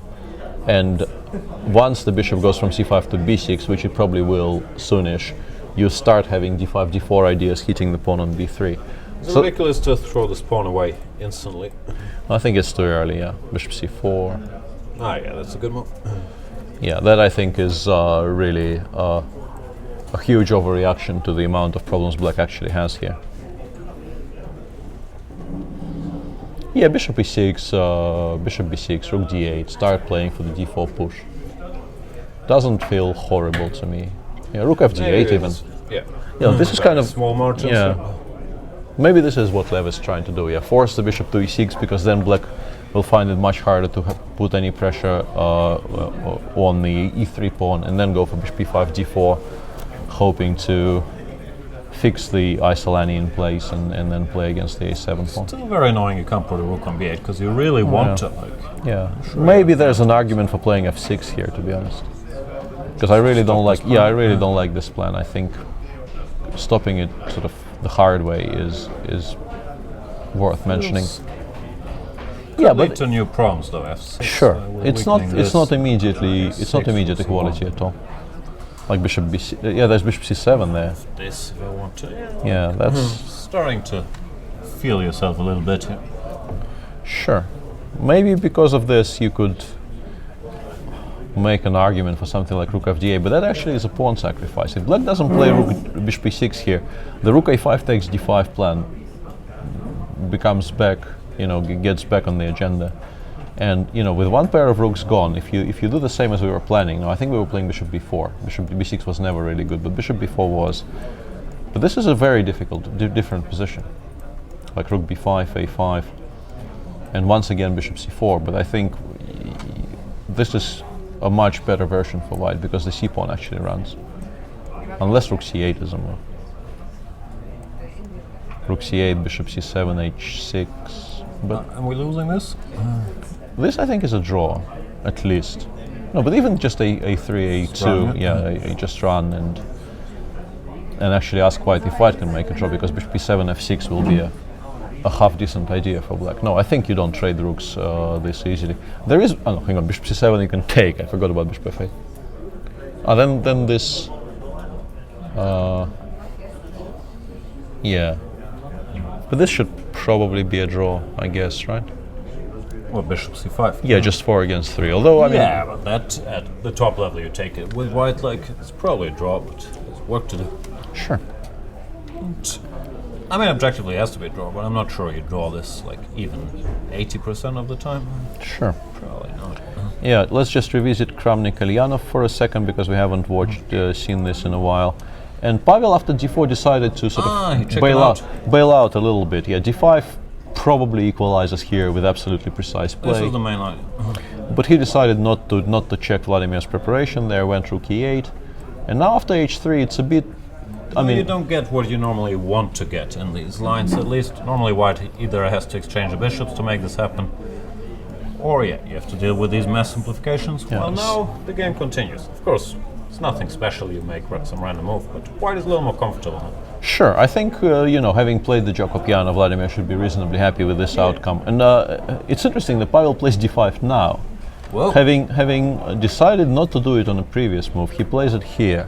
So it's more or less the same position, I guess, with the pawn on h3, which should favor white quite heavily, actually. That's what you would think, because of many lines. Okay, let's put something on the board.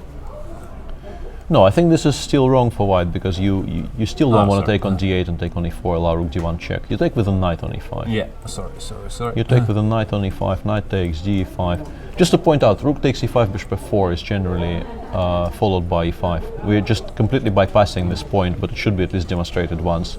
This is something you don't generally do in these types of structures, because rook I e8... had stuff like this once as well, but you have to be very, very careful with black that you're on time, or you might just can't run knight off the board. f5, knight f5, queen g4. I mean, here in particular, I think you might not survive until move 25. Exactly.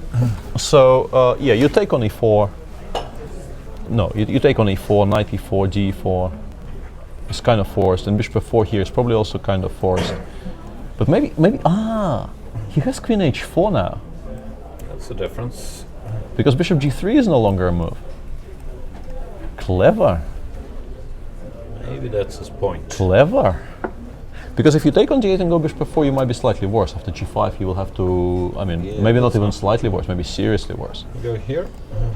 But these positions tend to be very leveled simply after rook e5, bishop h6, and queen f6. You can play bishop e3 and claim, but it's not going to be a very, very serious claim, I think. Takes rook d8 even. Should f4, I'm not threatening much. Generally, I like the bishop on a7 more than I like the bishop on f4. So,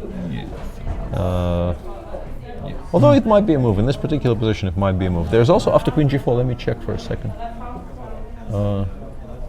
If I have something better for black here. Probably not, yeah? Unlikely. Yeah, probably not. So, takes. Are we sure bishop takes f2 doesn't work? We probably are, yeah. Takes, queen f6. You have to play bishop f4 because queen f4, rook f5. But here, yeah, g5, g3, I guess, and some move. King f8. Could be playable actually, yeah? Looks like. Could be playable for black. Yep. So options, at the very least options for black, and also I think rook e5 and queen f6 is, should be okay, but this might be even more forcing. So it's What we thought was a bit of a chickening out, maybe was a very nice little finesse from. Maybe it's subtleties. From Or maybe a3 can be criticized. I'm not But sure. I mean, how many moves do you have here? Yeah. I mean, a3 is the first candidate. Absolutely. You don't want to go d5 normally Yeah, against this bishop. reviving this bishop doesn't feel right at all, and Still, you could make an argument for stuff like this, but Yeah. bishop on a7. yeah, and followed maybe immediately by bishop e3 because you can't really leave it unexchanged on a7. It's too strong. But yeah, h3 seems like the most obvious next solution. Next move for white. But after d5, now you realize that maybe you need the g3 square for your pieces. Very possible. Oops, sorry. Very curious. Let's just briefly consult with the oracle. But oracle is giving. Gives our line. Oracle actually gives what we were giving and says black is fine. So very interesting from Pavel. Yeah, actually forces queen g4 here because bishop f4, queen h4 is no longer really an option. Yeah, let's check. Yeah, bishop f4 or bishop e3. And What's wrong with queen equality. f2? I'm sorry, with bishop f2? Well, since we're checking the machine evaluations, rook e5, bishop h6 if we take. Yeah, it likes this. There's king g3. I miss queen g3. King g3 could be a very unpleasant rook endgame, yeah. Not really, I mean I have rook a8 there. Black is forced into this endgame. Rook a8, but yeah, rook a g1. This is not ideal against Kramnik, I think. You might be suffering here. No, but this queen f6 stuff from either bishop f4 Yeah. or bishop e3 doesn't look like much at the very least. No, there's taken here rook d8 I like a lot, yeah. Because D8? yeah. Because I want to go to d2, so I think I'm forcing more trades, and if more rooks come off, let's say if you need to do something like this in rook e2, yeah, with only two left, two heavy pieces left, yeah, black is not suffering at all here. Yeah, interesting stuff by Pavel. Yeah, I'm quietly impressed by this small finesse. I'm sure he considered playing d5 immediately, and then he thought, what if I include this? How can white use this extra tempo? And he came to the conclusion that h3 makes the most sense, but it actually is a drawback in some variations. He might also have known all this stuff. Then again, he spent a lot of time, so it's slightly unlikely. Yeah, both things are possible, but yeah, we don't really know. This position, at least, I've had on the board already, so it's not like this is Sure. out of this world stuff. So I think a quick roundup, and we will probably hand over to Fiona for her first social network update of the day. Levon and MVL are following sort of what we were predicting. e5. Yeah, Okay, bishop. Think about this. The problem is then your b3 pawn becomes weaker. Yeah, I think black should be still very much within the drawing margins here. Topalov Grandelius is developing slowly. Niels has advanced on the queen side. Veselin played a typical little move, bishop d3, kind of asking black how you want to protect your b5 pawn. Maybe we'll play b3 next move potentially. And in the Carlsen Giri, Anish actually He's played c5. has done what I Ooh. said might be his idea here. We'll see what transpires after that. But he decided not to enter this very sharp position with knight takes d5 and f5, which is, as you know, for us spectators, is a bit of a regret, because that would be a very exciting. He might be right Game in objectively, of course, but yeah, this is messier. Well, c5 is more of a standard Rui Lopez structure Sure. still. Sure, and in the Li Chao Hare Krishna game, Li Chao actually went for a little finesse of his own. After queen g2, he went king g7 and followed up by f6 and taking on f6 with the queen. So he felt this gives him a better setup than the one we were discussing. I'm actually not so Why? sure. I thought the square was nice for this is maneuverability. exactly. This is why I'm slightly surprised, because yes, he has a queen on f6, which is nice. It controls h4. It's easier for him now to play, let's say, g5, king h6. But you would really, really like to start developing your queen side, and for that, both f8 and f6 are occupied. So he'll have to waste a tempo on something to play knight f8 or wherever. Feels like still the plan would be rook f7, Yeah. knight f8, but you can just move that rook. It's a bit slower than what we were suggesting, but I think white really doesn't have too much in the way of active plans either. So maybe he feels a3, b4 often even backfires. Like if you Yeah. open the queen side, your king might not feel safe anymore. sure. So potentially very interesting position in progress here, and I think with this we'll take a short break. We'll let you. We'll leave you with Fiona and her her segment, and we'll be back in about, I don't know, 10 to 15 minutes.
Hello everyone and welcome to round 5 of Altibox Norway Chess. My name is still Fiona Steil-Antony and I'm here to talk you through the latest tweets and show you some pictures. Little spoiler, I have a lot of pictures today to show you from yesterday's West Day and I hope you will enjoy them.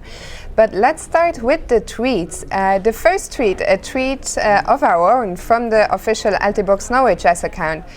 Reading, the Norway-Sweden match is almost over, the Grand Prix tournament is in its final round and round 5 of Altibox Norway Chess is closed. So as you can guess, this was a tweet from just before the start of the round. It means there was a lot going on today. The Norway-Sweden match, which Norway won quite convincingly, the Grand Prix tournament, which is still going on, and yeah, round 5, as you know, is underway. I will come back to the Norway-Sweden match and the Grand Prix tournament in my second part of today's show and bring you the full results. Let's now move on to a tweet from our very own Peter Svidler, who tweeted just before the start of the round. The big one is almost upon us. Will Carlsen versus Geary live up to the hype? I am referring to the post-game press conference, of course. A little bit of humor, as you all know, Peter. Well, I hope that both the game and the post-game press conference will live up to the hype, but we shall see. And talking of Carlsen against Geary, Carlsen today used the confessional booth, and let's move on to a tweet from Tarjei Svensson, who is still here with us in Stavanger. And Tarjei tweeted saying, Carlsen just went to the confessional, only to say that he spilled chocolate milk on his shirt. Not proud of it, was his comment. So there you go. I quite like it, the fact that Magnus wouldn't use the confessional to confess anything about his opening or about his moves, but rather confess he has spilled some chocolate milk on himself. So a good day so far. Let's hope the players keep it up. Now, as I said, yesterday was the rest day. It was quite a busy day for the players. There were a lot of activities planned for them, and I went along to take some photos, so I'm going to show you these now. Let's start. The first activity of the day yesterday was a visit of the players to a children's tournament, which was held in some sort of science museum in Sandnes, and there you can see the young children playing. There is Magnus Carlsen in the background. You probably can't see him, but he was very busy. Of course, everyone wanted to get a photo with Magnus, get his autograph. I think it was a great event. It was great for the children to see all the players from the tournament turn up and have a look at their games. As I said, this was held at the Science Museum, so my next photo you are going to see is a photo of something called Mind Ball. There you see Maxim vachier-lagrave facing off against Pavel Ilyanov. This is a very interesting game. So the goal of the game is you have to empty your mind as much as possible, and the player who thinks less, who is the calmest, so to say, will with his brain waves push the ball towards his opponent. So the goal is to get the ball rolling towards your opponent, and it was very interesting to watch. I have a couple of more photos from this game. The next one is of Vladimir Kramnik. As you can see, very concentrated there, trying to close his eyes, focus his mind. I can't sadly remember all the results, but what I do know is my next photo. My next photo is of Magnus Carlsen. Magnus Carlsen only played one game of this Mind Ball, and it was against Li Chao, and Magnus didn't stand a chance. I think Li Chao was probably the most impressive player at this Mind Ball. Says a lot about his mind state. A very calm guy, very friendly guy, and it was very interesting to watch the players. They seem to all have fun, so there you go. Also, on a side note, when we were in the Science Museum, at some point I looked outside and it was actually snowing. So that's just for a little weather forecast update on what's going on here in Stavanger. I was very surprised. I mean, it's almost May, but there you go. Okay, then after the museum, the players moved on, and we can go to my next photo. They went to a sports hall, and the first activity they were part of in the sports hall was also a lot of fun, was bubble ball or bubble football. I'm not sure what you call it, but anyway, the players were divided in two teams. Again, it was a very fun match. The match ended 0-0 and had to be decided by penalties, and on penalties eventually Levon Aronian's team won because Levon scored 2 penalties. He was one of the very few players to score at all. The penalties were not normal penalties, but they had to be taken from half of the field, and there were no goalkeepers, just very small goals, and it might sound easy, but it wasn't. Then after the bubble ball, the players moved on to archery. We're giving a little introduction to how to arch. I'm not sure what you call that. Again, a lot of fun. Everyone seemed to enjoy it.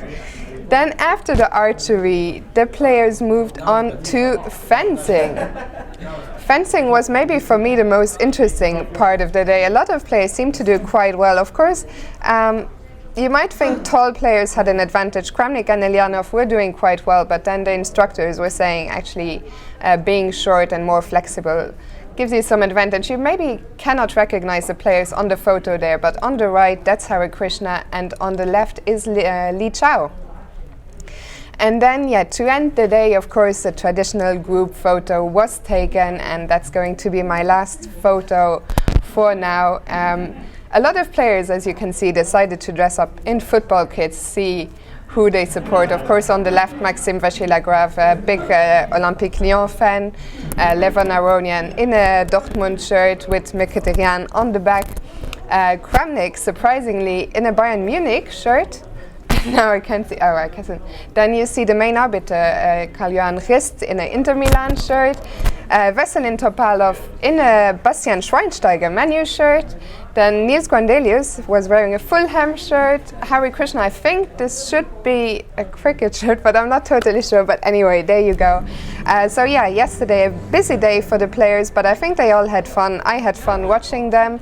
I hope you enjoyed my photos and my tweets. Again, keep your tweets coming. Use hashtag C24Live or hashtag Altibox Norway Chess. I'll hand back over to Jan and Peter, and I'll see you again in a couple of hours. Thank you for watching.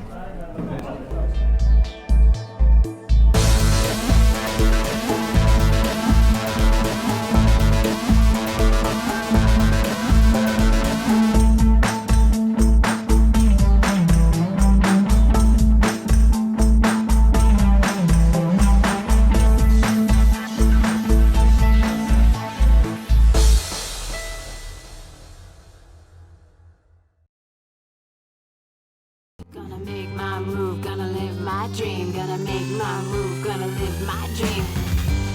Every day, the future's getting closer. Every day, the future's looking bright. Every day is another beginning. Gonna make my move, gonna live my dream, gonna make my move, gonna live my dream, gonna make my move, gonna live my dream.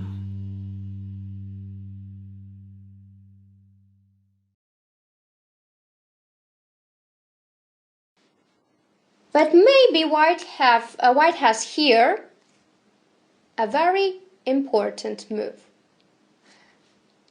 A4. What is the idea of A4? Now we see that the queen cannot go back to D7, but the queen can actually take the pawn on A4. What's the idea? Because B3, queen goes to B5, and he has no problems. But now, as the queen is on C file, which means that after some time rook E2 or rook exchange on E file is not possible because of queen C8, White has a brilliant idea with rook E4. So why rook E4? Why it's so brilliant? First of all, rook E4 is not possible because of queen C8 and mate.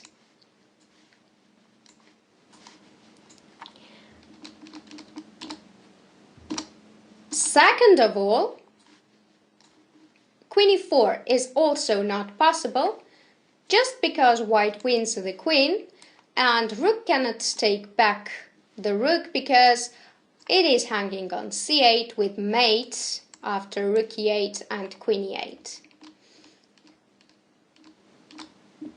But what if black goes queen B5 just as it happened in game?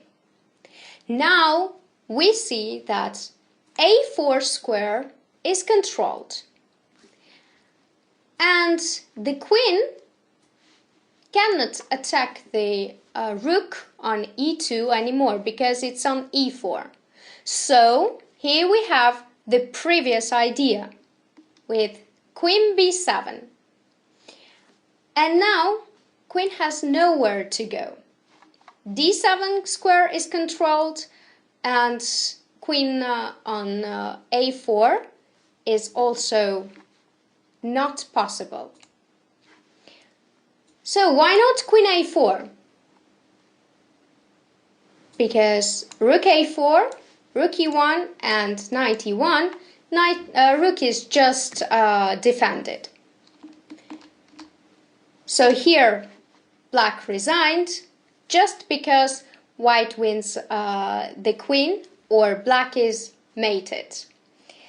I hope you enjoyed this game very much, and now let's see another example. So here we have the game of Michal Chishin against Kasparov, and Kasparov is playing black pieces, but Michal Chishin has pieces on back rank, which means that the threat is queen f8. Rook e8 is not possible because of rook e8 mate.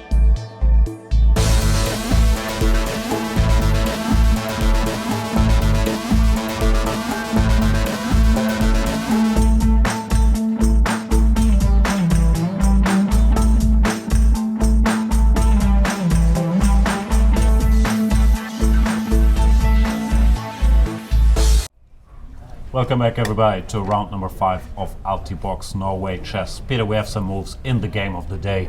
Carlsen against Geary, what's your take? We have some outcries of emotion over there. People aren't happy with Magnus Carlsen's position. We'll see if he can turn around. What do you think? Well, he avoided some of the more symmetrical pawn structures. After we actually had this position in our analysis after bishop c2, c5, before c takes b4, but the normal way to recapture on b4 here is by taking with the pawn. As we mentioned, taking on d5 and going knight b7 is really unattractive for black, so they play something like knight c6. And you can play bishop b3 here, using the fact that taking d5 and b4 is impossible, the knight gets trapped. Although maybe knight e7 is possible here on knight d7. Maybe this is why Magnus decided not to do it. So he's taken on b4 with the knight instead, keeping the structure somewhat alive and keeping it, you know, less symmetrical and trying to preserve some uncertainty. But black is still, I think, very healthy here. Queen c7 has been played, a move I thought was the most obvious and the most natural. Queen d2, knight c6.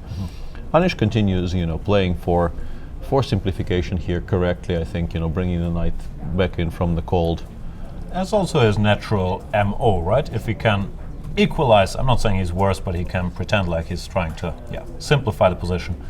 I don't think he's going to be out of his comfort zone here at all. Not at all, and I think, I mean, white could maybe pretend that he has some plans in the center, like currently takes d4, black just plays queen c7, I think, and it's very difficult to imagine how black can be worse here. You gotta be a little careful with white too. Yeah, with exactly. the structure, you can end up slightly worse, so you might have to, I don't know, try to simplify yourself for that not to happen. But basically, this type of structure with one pair of knights gone and the knights on f3 and f6 left and the light square bishops, which is kind of important, it means that white really has no way of putting additional pressure on the e5 pawn.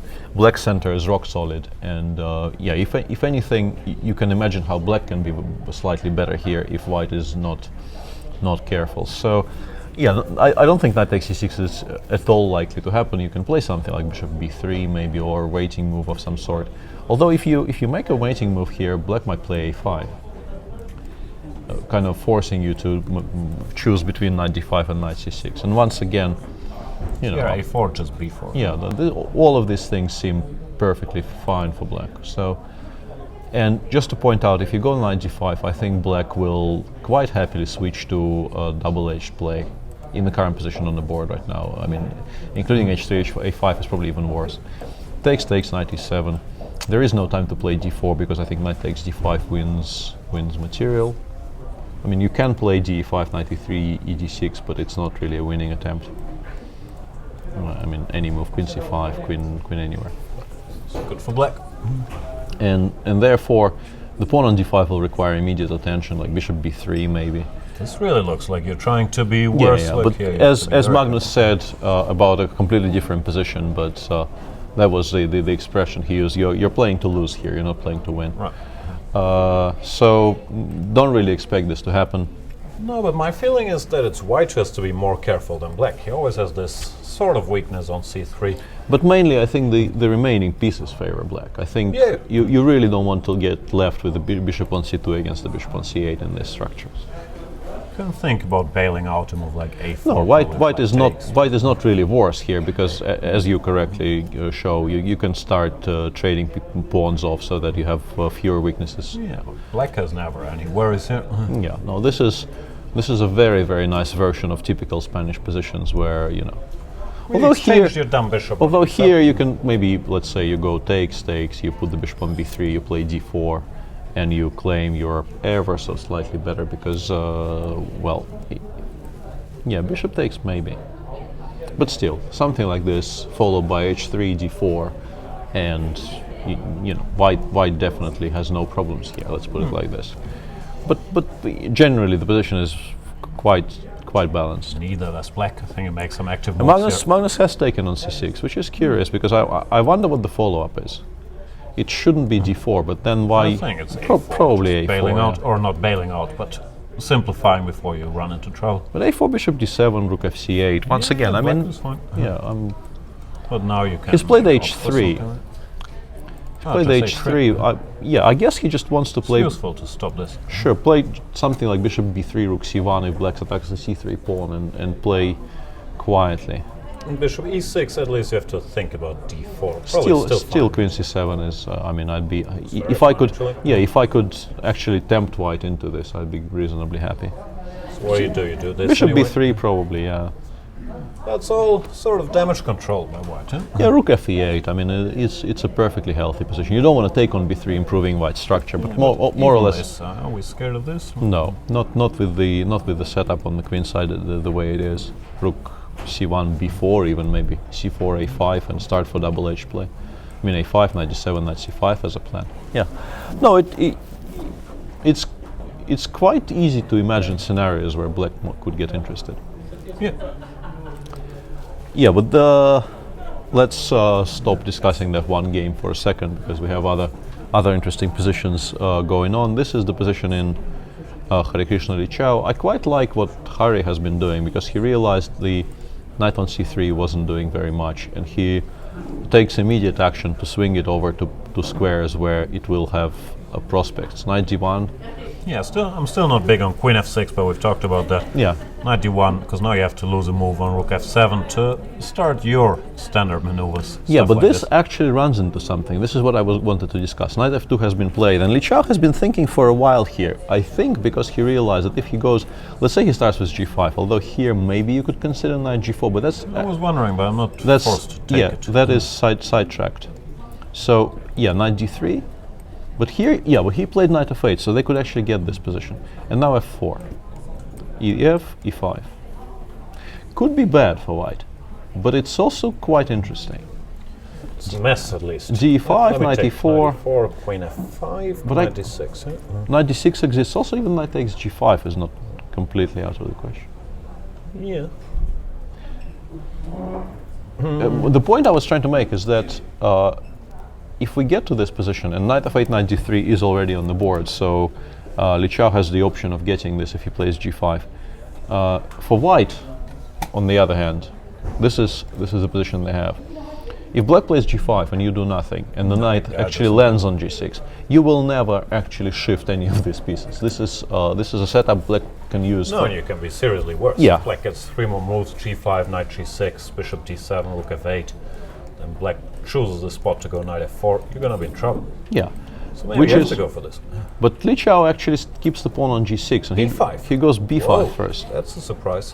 Not really. It actually, I think, makes very decent sense because you don't commit to g5 because with the pawn on g6, the play with f4 and e5, I think, loses a lot of its venom because it's not hanging. On g5, it was hanging in a lot of variations, and now it's not. And you also remind white that he is not totally secure on the queen side. He still needs to consider. Well, now bc4 might be a threat, right? I'm not sure. d6 will hang there, so I'm not sure it is. But it's just a sort of a gentle reminder for white that there's also the queen side to worry about. Still, let's say I castle queen side. Yeah. If this doesn't work, Well, but how can it? Knight takes d6. take, Yeah, yeah. just take d6. No, this is horrible. You're kind of doing all the work for white here. Then what do we do? A waiting move like rook to Bishop b8? d7 maybe, I don't know. Some kind of a waiting move. But let's say I play something like bishop e2 followed by rook df1. You still need to play g5 at some point because you don't really want to allow. You can take and go bishop b5, but I'm not sure how good this is. Yeah, I don't like this. Like, it feels like opening a second front a little too early when you could have clarified the situation on the king side first. But maybe he was afraid of these f4 ideas. Yeah, it's but still, it's a very interesting game in progress, which could, explode in some kind of a serious tactical skirmish in the center at any moment. Let's have a look at. Hang on a second. In the Magnus's game against Geary, they are following this. To d4. Yeah, queen c7. I guess bishop b3 is his next move, or a4. Queen c7 has been played. Well, what else? I mean, the pawn was hanging, and there was a fork. So I think either bishop b3 or the immediate a4, but. Bishop b3, rook f8 though. Yeah, black is very calm. Black is slightly Although, the better of hang on a equal second. position. Here maybe we can play g5 and c4. No, but c4, b4, yeah. b4 depends if white is ever in time to prepare this, but it doesn't feel like, right? a5, c5, knight I e1, thought. or maybe already c5, but also knight e1 is a move. You just hang allow on. me to do this? I forgot about a4, sorry. No, let's go c5. G takes, I guess. But I mean, Yeah, I also follow-up, I d6 couldn't queen really somewhere. figure out how to justify it. Maybe switch to some kind of mating attack on the king side now, like knight h4, rook g3, and pretend we're giving mate. It's a little far-fetched. It is a little far-fetched. We'll see. We'll see if There it is ever. this pawn to deal with. No, Sorry, b3 is hang. No, you will have Still. to. You will have to spend some time dealing with the d6 pawn. This is not ridiculous. This is not ridiculous. This. But I mean, cooperation from black is required here. And here you can lose very easily too, so it's risky. No, Let's make definitely. some more moves, bishop e6 you take. or- I think I wanted to take, yeah, knight f5. Here I do have serious-ish threats. Yeah, this could be dangerous. Although I mean just g6 here, to be honest. So rook g3 of knight e4. Rook g3, knight e4, queen h6 is mate. So, yeah, I kind of misjudged this position.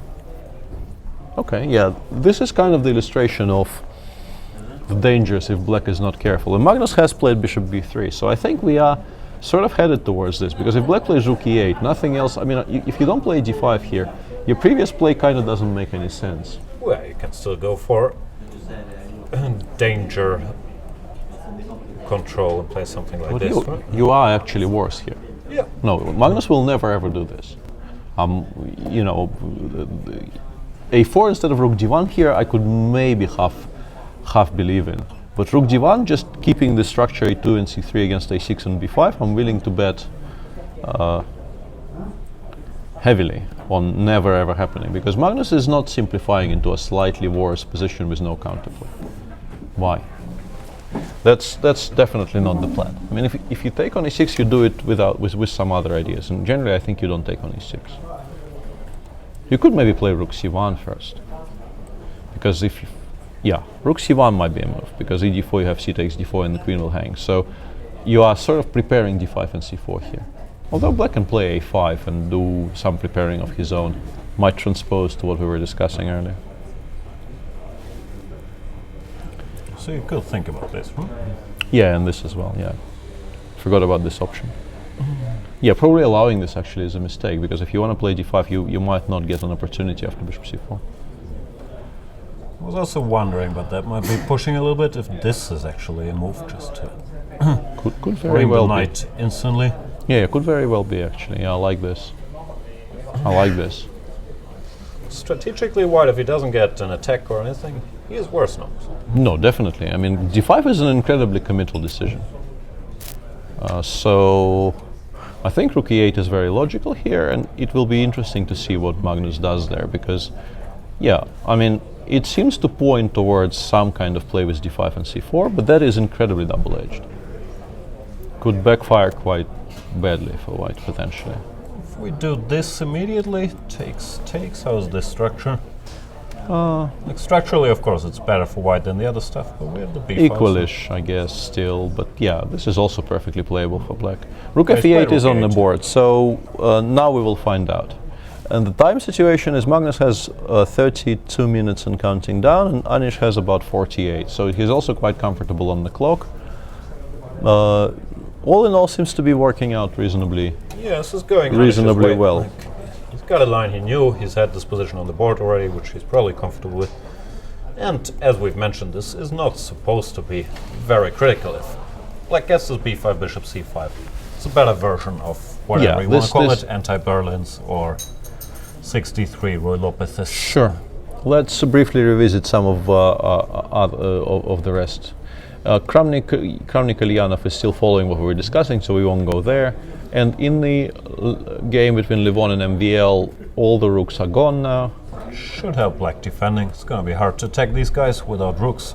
Yeah, shouldn't be that hard of a draw to make, I even would venture to say. But I mean, of course, Levon will play because he is the slightly better side. Yeah, white Here. is going to try to expand and hope for good things to happen. Yeah, but just let's say you go h6, f6, put the king on e7, bishop on d7, and you wait forever. Kind of difficult to break through here for white, and yeah, this game will go on for a while. But you expect MBL to survive this without too much trouble, maybe even. As I said, Kramnik Ilyanov, Pavel is now thinking in a position where he has queen f6, and he also has this bishop takes f2 shot, which could be somewhat ill-judged because of the king g3 move. Easy move to miss, then again. Yeah. After g5, I think you consider it. Well, unfortunately, this is not legal, yeah, which means that black is absolutely forced into this endgame, which is definitely slightly worse. How much worse is hard to judge, but definitely not. I'd be very worried here. Yeah, not an easy draw at all, because structurally you're worse. White's king is so much better than black's here, and So even plans to round up this pawn. yeah. No, you generally against Kramnik, if there are options, this is not the one you choose. I'll say rook d8. Well, no, queen f6 looks perfectly healthy, so I would expect Pavel to play this when Kramnik has a choice between bishop f4 and bishop e3, but neither looks overly threatening. Yeah, both seem to end up in positions which are playable for black. So yeah, this is still fine for Pavel. Hare Krishna Lichau is still stuck on b5, so let's revisit the game between Topalov and Grandelius. I think Niels's position improved a great deal somehow, because I think the plan was bishop d3, bishop f1 was a bit slow. Skeptical about that plan. Yeah, because now with the f1 square gone, Niels actually managed to get what we were discussing in a fantastic version. Actually, bishop e7. Yeah, this is weird. Yeah, because you want to push and then the bishop is nice on this diagonal. No, but f4 bishop h4 now is incredibly awkward for white. So Veselin actually finds himself in a situation where he had to allow bishop g5 with the exchange of the light squared bishops. This just loses material. Does it? No, knight g4 check. Yeah, of course it does. Take on e3 and take on f4, and white resigns. Yeah, not very good. So the position currently on the board, Veselin went b3, takes on bishop g5, and this is a huge positional advantage for, achievement, not advantage, but an achievement for black. To trade off the bishop on f8, which really had very, very few prospects, for the bishop on e3, which is the pride and joy of white's position. Yeah, white got nowhere closer to preparing f4. So Yeah, this has gone very well. He did open the a file, but putting any pressure on the b5 pawn will be very difficult. The bishop comes to d7, and then black could start thinking about using the a file for his own needs. No, it's very strange for an attacking player like Topalov. Even this bishop d3, I didn't fully understand, but I guess the idea was to go here. But yeah, that's because this is just two very weird moves. Yeah, I mean, what do you do, knight d2? I think you need to start something on the king side as early as possible here. Knight d2 or knight h2, one of those two moves, and then start at least attempting to push the f pawn. Because in all these positions, yeah, you need to start active play on the king side before black does what he's done in the game. Niels is doing very well here. I mean, it's too early to say, to start claiming black is much better, but I definitely pick black. He's achieved everything you can dream of in this line. Yeah, no, this is the dream setup. Knights on g6 and f5, which cannot be challenged by pawns. and the dark squared gone. Yeah, this bishop knight gone. all of a sudden is very dumb here because you want to go g3. Yeah, no, I would definitely take black here, and this is potentially quite exciting for Niels. Is knight h5 a move currently? It's a move. Takes. I want to at least try and play f4 anyway, but Go here. rook g3 was my idea. Also, there's also g3, but it looks like it might backfire. Rook g3, queen h4 though, it gets stuck, yeah. And if g3, there might be some tactics. Or not. If knight h5 is possible, I might have to revise downwards my Yeah, there's no trick here. and knight h5 Nothing works, right? Knight h5 has been played by Veselin as we're discussing all this. This doesn't work. Bishop e2, unfortunately. yeah, bishop e2 seems to handle this successfully. So knight h5 is on the board, and now black suddenly is faced with concrete questions. You can, on the other hand, you can take and go knight d7, and bring it back to f6 and sort of play a bit slower. Yeah. And once again, I mean, the fact that the dark square bishops are gone means that you're generally not getting mated on the king side anymore. So I'm still fine with black's position here, but I have a feeling, yeah, I was slightly over-optimistic there for a second. Still, yeah. I'm with you. I like black's chances here. What's the clock situation? Let's have a look. A little downtime, 0:26 Versus 0:47 yeah. for Veselin. Niels took on e3 instantly. Well, you kind of had to. f4 was a big threat, but after rook e3 is a little ugly positionally. a little, So, yeah. rook takes e3, and I like this move. But here, I mean, white can, let's say, play queen f3, make life slightly awkward for black. Or with my sharp i4 draws, go for this. Yeah.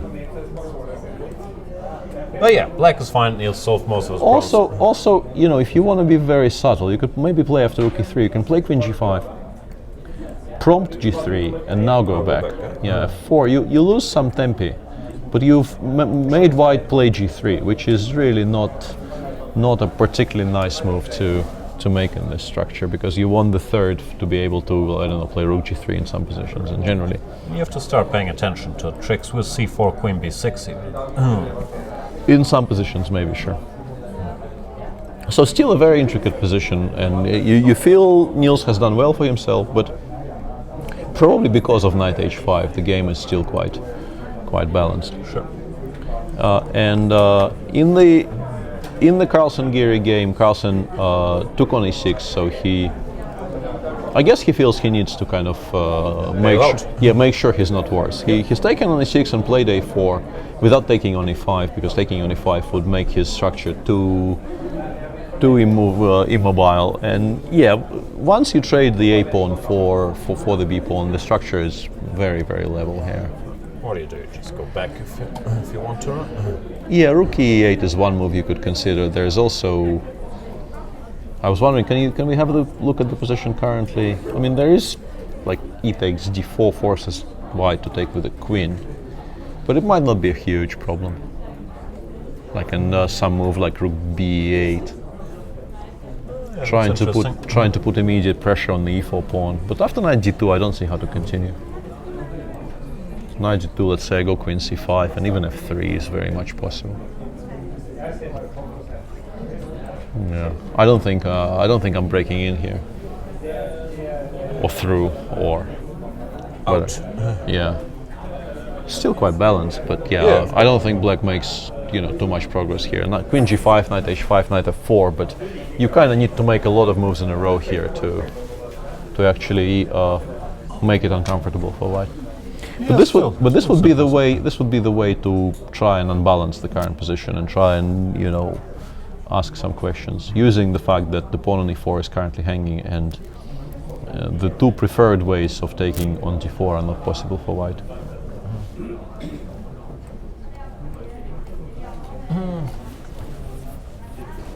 Rook b8, rook a1 is also possible apart from knight g2. I mean, there's really no reason why not just do this. Enough. weakish pawns on both sides. Yeah, but I think- Probably simplifications will Yes, happen either it's way. very, very likely that everything just comes off here, and game ends in a draw. I think Magnus was right not to overdo it here. With Especially whatever, especially c5. because of your bishop c8 move. I think this was an important consideration here, because after bishop d7, it gets sharp, and also if white does manage to push for c4, the knight on f6 is a bit stuck, the bishop on d7 is a bit useless. But bishop c8 would immediately... Can go for this, but it's very, very risky. But you're kind of forced into this, and also here, let's say I go queen d8. And you can't go rook g3 yet because knight takes e4 collects the whole house. Yeah, rook knight g3 here. And if you don't, I will play knight d7 next move, and the knight will hang, and it will probably have to go back. Yeah, this is just risky. Not very attractive for white at all. So now Magnus, I think he has a pretty good sense How far he can push it against Absolutely, home yeah. in these positions, and here Absolutely, and enough is enough. if we return to the theme of our initial discussion, of course he wants to be tarnished quite badly, but it doesn't mean that he will disregard what the position calls for. Yeah, and also he's comfortable in the tournament. He's not in Yeah. a must-win situation. He has 3 out of Absolutely 4. not, He's yeah. leading. Anish is, what does Anish have? 50%. 50%, yeah. The draw in a way also keeps one of his main rivals away. Not that he's playing for a draw, but it's not the end of the world. Well, What's we need going to on? we need to revisit the Kramnik-Elyanov game. Okay. G5? Yeah, that's why I Why? said. That's why I said whoa. That is not a move I would consider normally. That is. Before F5? No, I think you want to take and go queen f6. No. Why not F5? Queen h5. Queen h5. Yeah. Getting checkmated. Yeah, queen h5 would be a problem here. No, I think he wants to take and go queen f6, queen b7, and f2 is hanging. Like I take on f2 and I go rook e8, I guess. Bishop, queen, queen, probably. No, rook bishop, I think. And rook e8. Rook f1, bishop g3 is a very cute way to continue here. Yeah, not, but still, I mean, Does this work? This doesn't feel like it should work. I can't refute it so H4, far. queen h4, I f6. think he wants to go bishop takes f2 check, Oh, then, actually. okay. I think that is kind of his point, that now that he's locked the bishop in on h6, bishop takes f2 becomes much more of a resource in every single position. Well, it might actually be correct, but yeah, very, very non-standard from Pavel here, because I mean, queen f6 was perfectly reasonable and didn't seem to be, bad at all. Very interesting, ambitious idea. If we go here, queen F6 is coming. Yeah, queen f6 is my reply to more or less anything. Queen h5 seems to be like almost the only move here. I want some tricks, but can't really make them work. But even the endgame now, I think, is fine for black because the king is on h1. Compared to the endgame we discussed earlier, the bishops are still alive and the king is on h1. So I mean, queen F4. yeah, just queen f4, take everything, go rook e7, play f5 next move. Yeah, just- looks just- equal as well. Yeah, just fine for black, I think.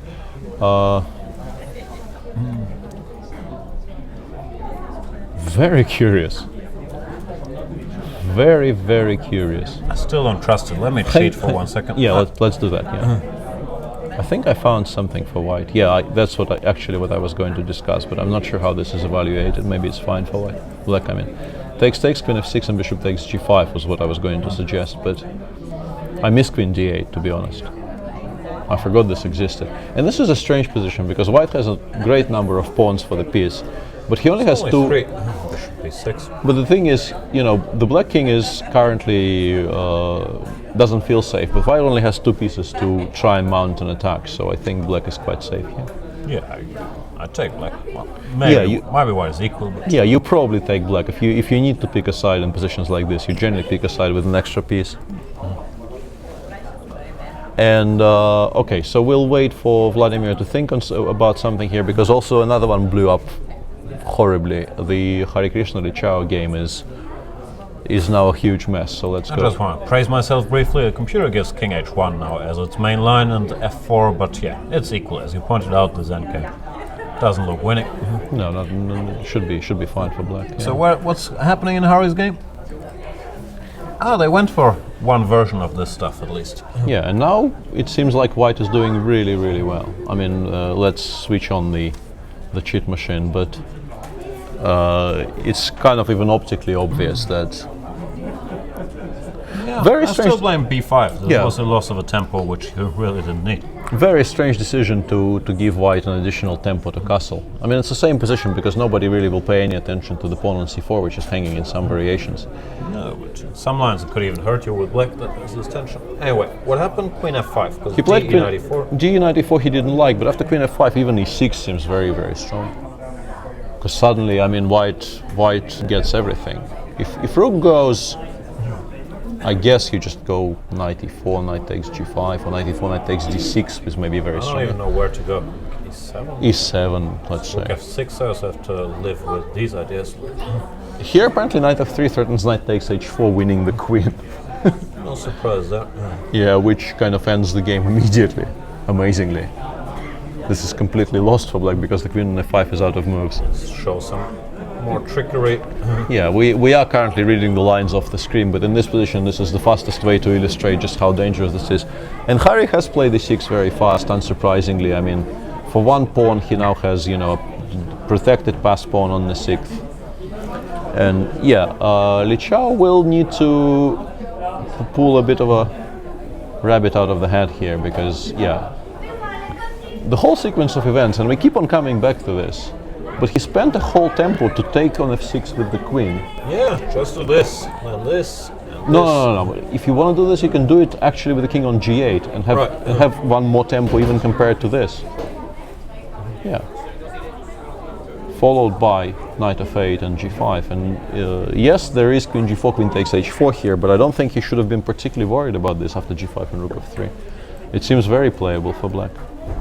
So, and even then, on move 19, I still think actually taking with the rook is safer than taking with the queen, because you need knight f8 as early as possible. You don't actually need this rook queen on f. Yeah, the computer seems to like white here because of queen g4. Maybe this is already one move too late, indeed. Yeah, that has been misplayed. Even though such a position, well, the computer is very excited for white, but over the board I'm not so sure. Yeah. Okay, here h4 I guess is strong, but still. No, I think he took it a bit too in a Casually. bit too casually. Yeah, that's a very good word. And he is now in a very troublesome position. Anish has done something interesting there. Anish did take on d4, and he's taken on a4 next move. Wow. I think he's aiming for like immediate simplification. After queen takes a4, there is d5, knight g7. There's also rook b8, which might trade everything all off immediately. Feels like he's calculated a way to get rid of the pieces and to go home. Yeah, it does seem like this one is getting sort of wrapped up as early as possible, but then sort of by mutual agreement. No, and Anish, yeah. Every draw keeps his plus score against a world champion intact, keeps the bragging rights, and also there's sort of the psychological initiative in this matchup, right? Sure. No, I think, I mean, criticizing somebody for taking a draw against Magnus with black is ludicrous. I mean, No, I'm not planning to, I'm just saying, yeah. It's yet another outing that Anish, yeah, if he doesn't want to lose, good luck beating that guy. yep. Queen takes a4 on the board now, yeah. Rook b8 is fine, d5 is fine. All of these moves lead to pretty much the same positions. Yeah, and pieces Both are sides have two weakish pawns. Yeah. Probably they will all disappear. pieces are very likely to get vacuumed off here. So yeah, this one will return to it when there's a definite settlement of the structure. But generally, this should be a draw now. Let's have a look at the other games. So in Topalov's game against Grandilius, yeah, I may have been a bit too gushing about Nils's position there, but that was because I didn't see knight h5. The moment I spotted knight h5, my sort of internal assessment went sharply downwards. Crown is not f6, you take, and there's some rook f3 trouble. That takes on rook f3 is a problem here. Yeah, definitely. Yeah, it's just very bad. Yeah, it's becoming kind of awkward. There's also queen a1 next move. I mean, if you play... Yeah, if you don't have knight f6, it's trouble. Here, yeah. I'm also dropping this pawn. Yeah. Even this. So where did it all go wrong? Knight h5, this I don't position know. can't be bad. The machine actually kind of likes our queen h4, queen d8, which is what we were sort of advocating here. Although white is probably still a bit better here, but not by a great deal. Yeah, I think this was a reasonably good reply. Now, there's at least some hope. Now in you this have some diagonal. play. Yeah, you can play f6, go bishop b7, rook a8, and start your own play. Although once again, machine says queen a5 and white is slightly better. Could be. Could very well be true, sure. Yeah, knight h5 was a very, very important resource. Still don't want to take back all the bad things we've said about Vesselin's bishop d3, bishop f1. No, but Yeah, this is a good move. this is a good move. And what ended up happening is that now the whole plan with the bishop on f1 is kind of completely justified, because the pawn on b5, b5 is a constant source of worry. White actually has pieces which could get to it after queen a1, queen a5. So, yeah, I think Vesselin's play has been completely vindicated by what happened in the game. Whether black could play better or not is unclear. Yeah, I he's think, made natural moves. yeah, I think black probably could have played better at some point, but now, yeah, white is definitely the side pushing here. Is Lev Aronian the side? Well, he's the side pushing, but is he going to push anywhere? Unlikely, right? No, I think that this will be incredibly difficult to win. Just g6, king e6, lock everything down, and you need knights on the board. And in positions like this, with knights you can maybe create some threats, but with bishops, I think it's easy enough for black to just control all the potential weaknesses. Chess is so unfair. Play a sharp opening like the symmetrical exchange Slav. You even have a new idea like knight e5, and you still can't win. Yeah, heartbreaking. And What's going on with Anish? Are they just getting rid of pawns? yeah, white probably needs to be slightly careful even after rook takes e4. I think the idea is to take on e4, and after knight e4 there's this tactical idea of going rook e1. Because otherwise, it gets slightly awkward. Rook e4 and queen a8 check is kind of good here. So rook e1, black needs to spend the tempo on something like, I don't know. And there should be a way to just liquidate everything here. Anish has taken with a rook on e4, which is another way of going about things. But yeah, now after queen d3 it's just completely equal. Queen d3, maybe he wants to go, no, rook c4 would allow rook a8 mate, so. I think they're just both trying to get a handshake in. Yeah, it's Magnus decided somewhere around here that he has nothing and he has to bail out, and Anish doesn't mind. yeah, it does feel a little bit like that. Now this position We'll is. see. We'll keep you posted. So should something dramatic happen. I think we should really go back to the Kramnik game and try and figure out what's going on there. All right. I mean, apart from this position with pieces for pawns for the piece and the endgame after king h1 followed by a 4, does white even have any other options here? I don't know. H4 comes to mind, but it didn't really Bishop seem takes to work. f2, I think. Yeah, that's kind of the issue here. No, I thought maybe about king h1, but very hard to believe this works. And yeah, bishop h4 is the simplest, continuing to pick up pawns, and the bishop on h6 is still completely stuck. So yeah, incredibly,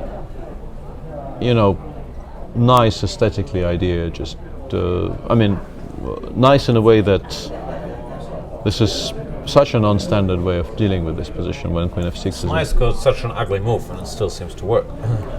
yeah G5. yeah it's you don't see it every day. Go G6 at least. No, but that just loses a pawn, so Yeah, I expect Kramnik to go for this king h1 f4 line. It's more, well, he's principled, he can do whatever. If he thinks this piece down position is promising, he might go for it, but I don't believe that. no, I don't think he will settle for this, because once you see that queen d8 exists, which I originally failed to notice, the king will be very, very safe on f8, and every single endgame is very dangerous for white here because, yeah, a piece is a piece, and white doesn't have enough of a pawn majority on the king side to justify it. You only have one passed pawn. Yeah, I mean, if you, let's say, one. if you move the pawn from, let's say, c3 to e3, this becomes, I think, slightly more attractive for white because the bishop, the diagonal is shorter. Also, the majority on the king side is more promising for the future. But yeah, with the 2 against 1 and 3 against 1 on two sides, you generally just pick the piece. Well, if white does c3 to e3, I should also be allowed to play like a6 to g6 or something. Yeah, I think that's a fair point. No, Kremlin is gonna play king h1, queen f6, most f4, likely, and most likely. they'll get this endgame, which should be equal. I'm not sure if black has other moves here, ef or whatnot. EF is probably not very good. Although it's still playable, but it doesn't feel right. Yeah, why would you allow something like this? Rook f1. Yeah, you're running completely unnecessary risks here.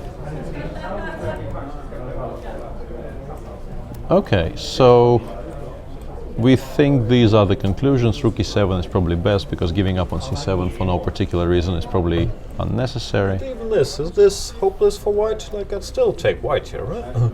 No, white is probably slightly better, yeah, but should be holdable. Sure. Should be holdable. Okay, so we think we know the answer to that question. Let's go back to Hare Krishna Richa. f3 was the machine's suggestion as the best move for Li Chao on the previous move, but after queen h2 he's still in a lot of trouble because he more or less needs to sacrifice something on e6 now. Allowing white to just take on d6 for nothing is, I mean, queen d6 you kind of resign here because everything collapses. So you take twice with a combination of those two and you hope your activity will compensate, but it doesn't feel like it should. Yeah, I like this move. Just regrouping, brought to you by the computer, but it looks very strong. Yeah, looks like a decent idea. Yeah, you include the bishop into play, and yeah, Black is make on sure time to stop that. Yeah, although I mean it requires kind of bravery a little bit under fire because you're putting your pieces on squares where they might, on a bad day, get picked up. But the machine suggests it's all perfectly fine. Some more moves in the Kramnagiri game, but Yeah, Carlson. no big developments. These two dudes cancel each other out, and I still think they're just looking for a way to exchange. 93-94 though. This will. Am I losing? Well, still not losing, but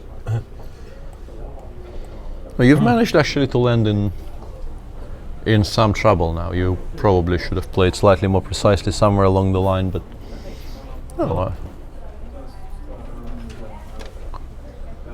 93 is not forced. You can start by playing g3, for instance. No, not f3, g3 probably is a bit safer. And yeah, I mean,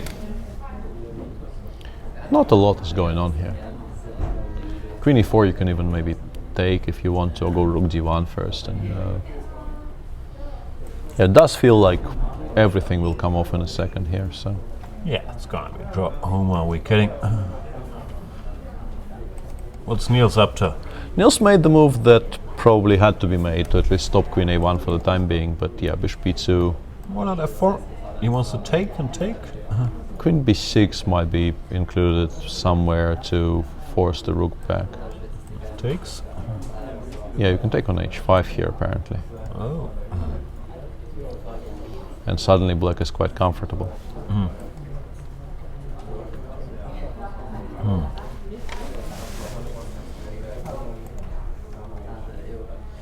No, but you can support the knight on h5 and renew the idea of queen a1 by playing bishop b2, for instance. And it doesn't really solve black's issues. It kind of postpones them more than anything else. this still doesn't work, does it? I'm not sure. We can play knight f4 here, and the question is if g3 is a move. It might actually be. Because knight h3, let's say king g2, followed by rook f7, still looks very, very strong, right? I guess so. Knight is sort of stuck here. Queen g6. You're probably losing it. Yeah, no, this is completely lost. Queen a1 or f4 or bishop g4 might win in the spot, I don't know. But even if you go positionally, like queen a1, and you start invading on the queen side, it probably is still very bad. No, Veselin is now better. Question is how much, and also Niels is down to. I know the first digit is 1, but your eyes Looks are. like a 10, but I could be wrong. Yeah, if it's 10 minutes, it's a bit of panic stations right now, because it's 10 for 15 in a position which is worse and where you are under pressure. So Yeah, it is 10:34 while Veselin, so has almost 40 minutes. So Yeah. time travel, board travel, normally bad combination. yeah, this Especially- is not going particularly smoothly for Niels, and I think he just as, let's say, I did. So can't really. I can't really be very critical. He misjudged the position after bishop b7, bishop g5, thinking that that one trade kind of immediately makes him very comfortable, but there were still details there which he failed to properly appreciate. So Niels in trouble. Yeah, so far he's lost his first 2 black games, drew his first 2 white games, which is not unusual if you're outrated by more than 100 points in every game. But today it was sort of surprising. Maybe it's a lesson by Veselin in subtle positional play, because Sure. this bishop d3, bishop f1, to me it didn't make any sense, but now all of a sudden it all looks very harmonious. b3 to stop any breaks, this pawn is in check, you got the a file. Nice Yeah. stuff by the former world champion. Very nicely played by Veselin from a certain point on. It all looked a bit mystifying, but then suddenly, once knight h5, once we had seen this idea of going knight h5, it all clicked into place, so to speak, and now all of his pieces are working together, and he has a reasonably large advantage. Yeah. Yeah, this one will end up with d and c pawns gone somehow. We'll How do we do that? We'll bring you the exact news of how they got there, but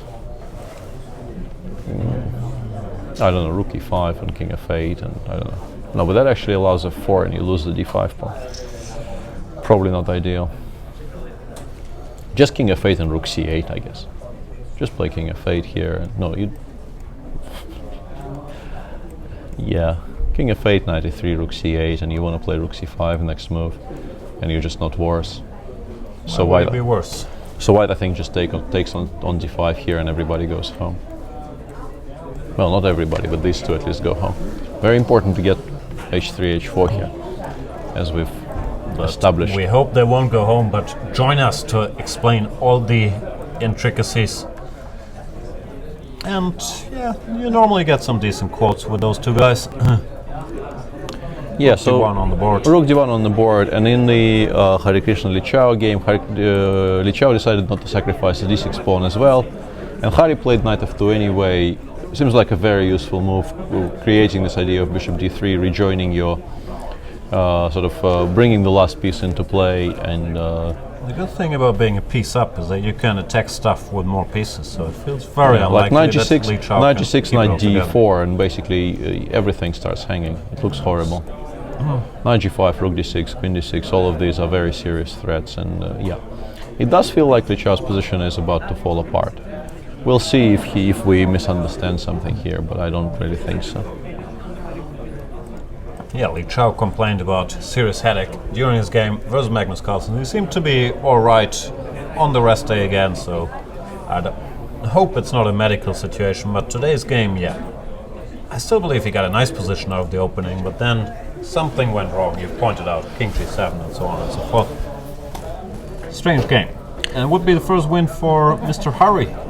Yeah, Hari will go back to 50%, right, if he wins this one, and Li Chao will go to -1 because he's drawn his first 4. But this one, if he does lose, as I think the position seems to suggest, he will be on the minus score in the tournament. That is correct. Yeah, and you were absolutely correct predicting what Vladimir will do. He does play king h1 after, I think. It's a bit of a pity we didn't see the camera when g5 was played on the board, because I think his first reaction must have been like severe shock. Yeah, I don't think that's a move you calculate. You think about bishop f2, queen f6, and then you see g5 happen. Yeah, so it would be nice to see a shot of him just getting to the board with g5 being played, but we missed that, and I mean he's But gotten again, judging by his post-game analysis, he does consider lots of sure. rare lines all the time. He calculates a lot, tends to, Yeah, he sees a great deal of stuff during his games, so I wouldn't be totally surprised if he'd seen this as well. But we'll ask him. We'll ask him The afterwards. timing also indicates he's played Queen G4 and Bishop takes H6 both in less than 2 minutes, and then 25-minute timeout almost after G5. But he's come up with what I think is the best practical decision. He goes for an endgame with very little risk. Probably not a whole lot better, but I've seen him work with Yeah, less. he will push here. Queen f4 takes, rook e7, and either rook a1 or maybe g4 to stop f5. But I like taking the file away. Yeah.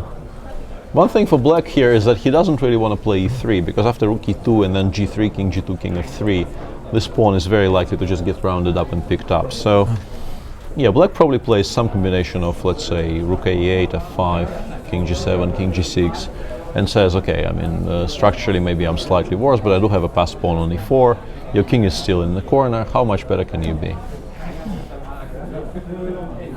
No, it shouldn't be lost, but it's slightly unpleasant. And even though g5 was flashy, you could still argue that this might have been easier.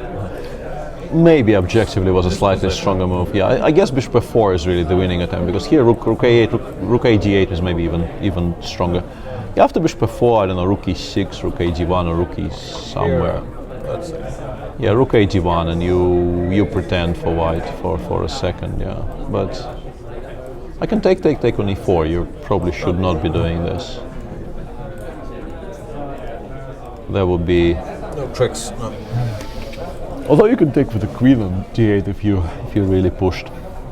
With rook d1, once again, I think we're trying to misplay it for black a little bit here. It wasn't an immediate draw, which is probably why he didn't play it. I mean, if queen f6 was very comfortable, he'd have played it. Also, one game already finished.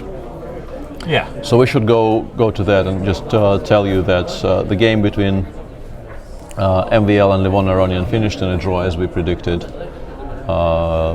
That 4 bishop endgame really was never particularly alive. So No, it was, I think, a nice little opening idea by Levon, but as usual, if black reacts very precisely, which MVL did, hard to win a chess game. yeah, and in exchange, Slav, the margins you could argue are particularly small. So Some haters would argue that. I'm definitely not a hate. I mean, I played it myself with white. Not this particular line though. Yeah, but you're not working with much to begin with, and if your opponent is precise, yeah, you. We are being joined by Levon Aronian. Yeah. Let's put you here. Give you the mic. So, tell us everything. Yeah, there isn't much to tell. I think maybe I shouldn't play castle. Yeah, we thought maybe immediate c4 could make some sense, but I wasn't so sure. I was calculating those things, yeah? king f2.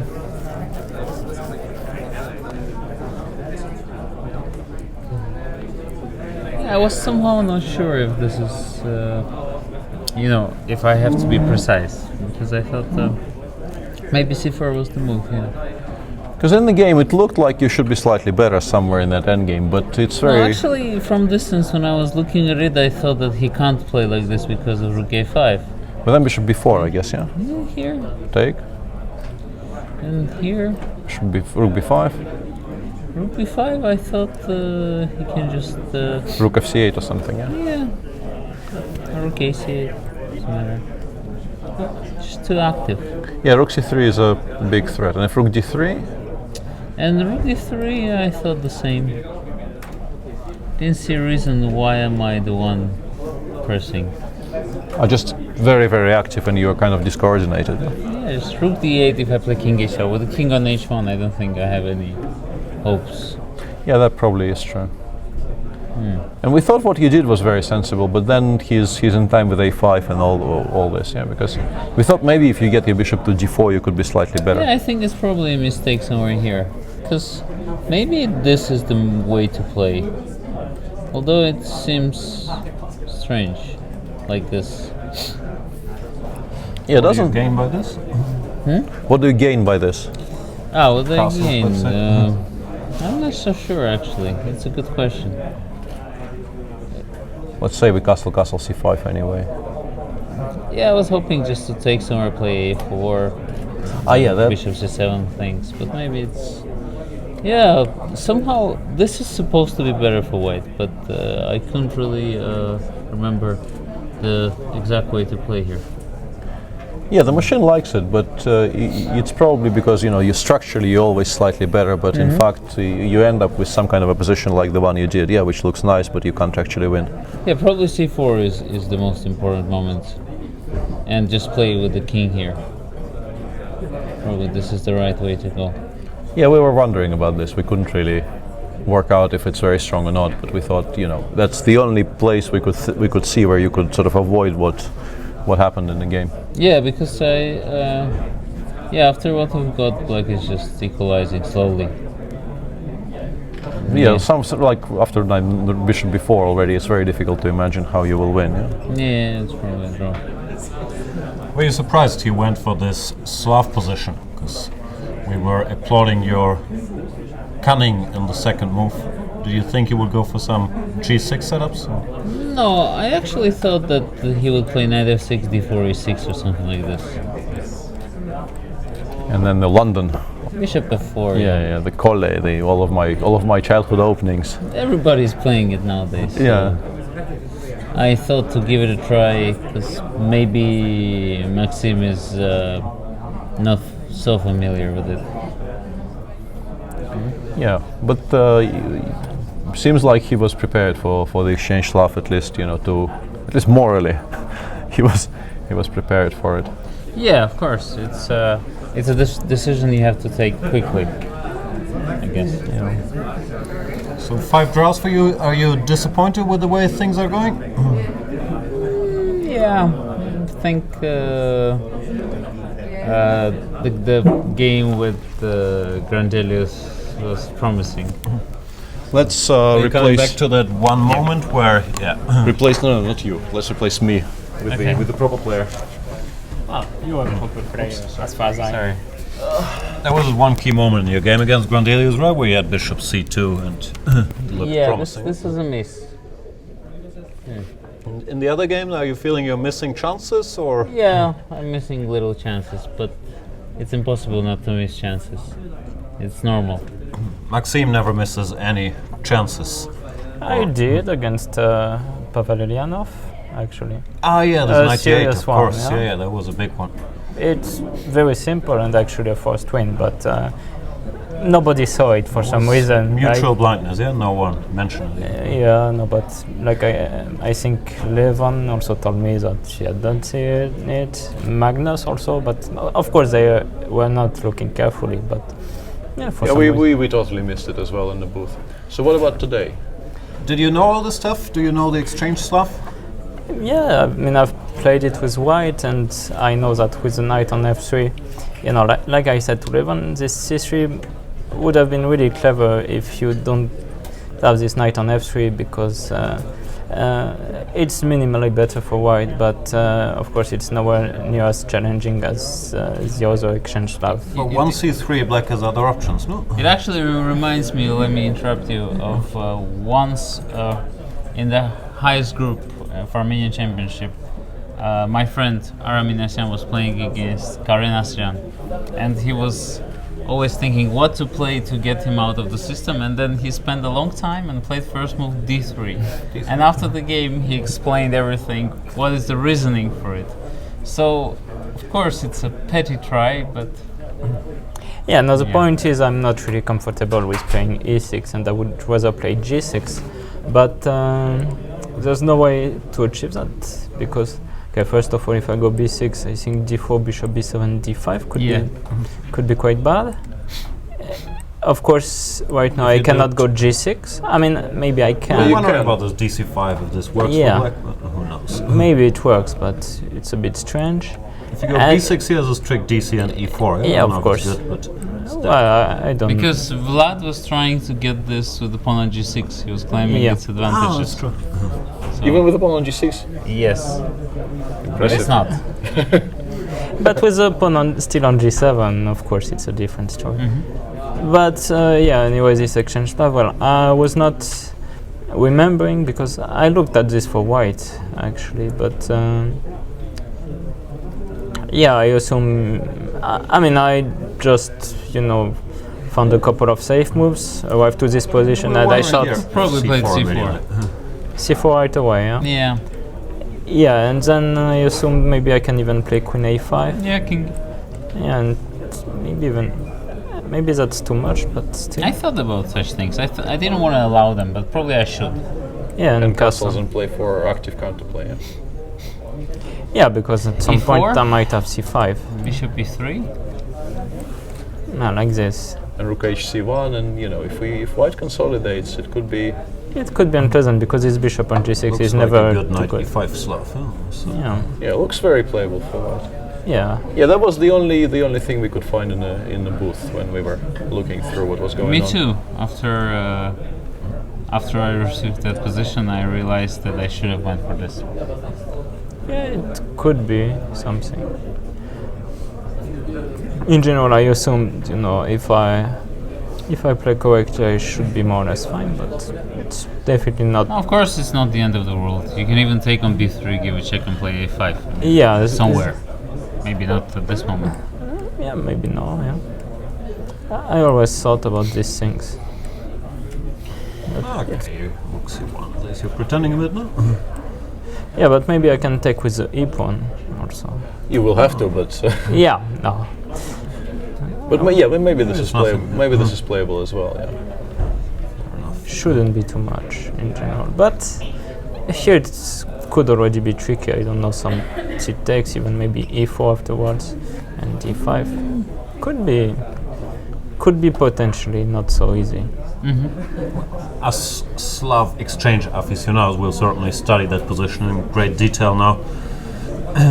Later in the game, there was not much to talk about it. Yeah, I mean this. No, rook a5 is the only critical try, I guess. And, Well, I mean, I assumed rook fd1 is actually. I mean, because here I just assumed I'm too active. Yeah, I didn't believe in this. And the point is now I cannot really go for the same idea because, well, rook c8 fails to bishop a6, but this. After rook c8 there's bishop d1 and, well, Yeah, of course. it's a pawn. yeah, it's Should still be, within drawing margin, but. no, it's a different story. Yeah. With two rooks gone, it's a different story. But yeah, I found this a5 and I assumed, okay, shouldn't be too much. Yeah, it's just. And yeah, And f5, of course, is a nice try. I mean, it's a nice move. Because Yeah. bishop f3 takes and bishop e6 and then king f5. yeah, And it's black is pawn down, but not really suffering at all. yeah. Yeah, I just didn't want to allow anything, in the position, so I took my time and, yeah, I figured out. I was just a bit surprised that, you don't play h4 right away. Bishop e7? Yeah, bishop d1. Yeah, I thought this is just nothing. No, but of course, but then you allow me to play h5, which, in a perfect world, wouldn't be good, but here it just works. And but of course, after h5, after h6, there's always bishop f8, so I can just play bishop b5, and I'm still, quite comfortable.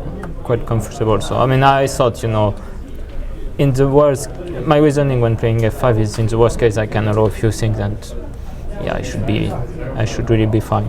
Yeah, it seemed like. Even when there's like this pawn on g5 and g6, if you play g5, then get your pawn to h6. I can, exchange this a and b pawn, bring my king to g8, the bishop on f7, and even sometimes sacrifice a piece and just make a draw.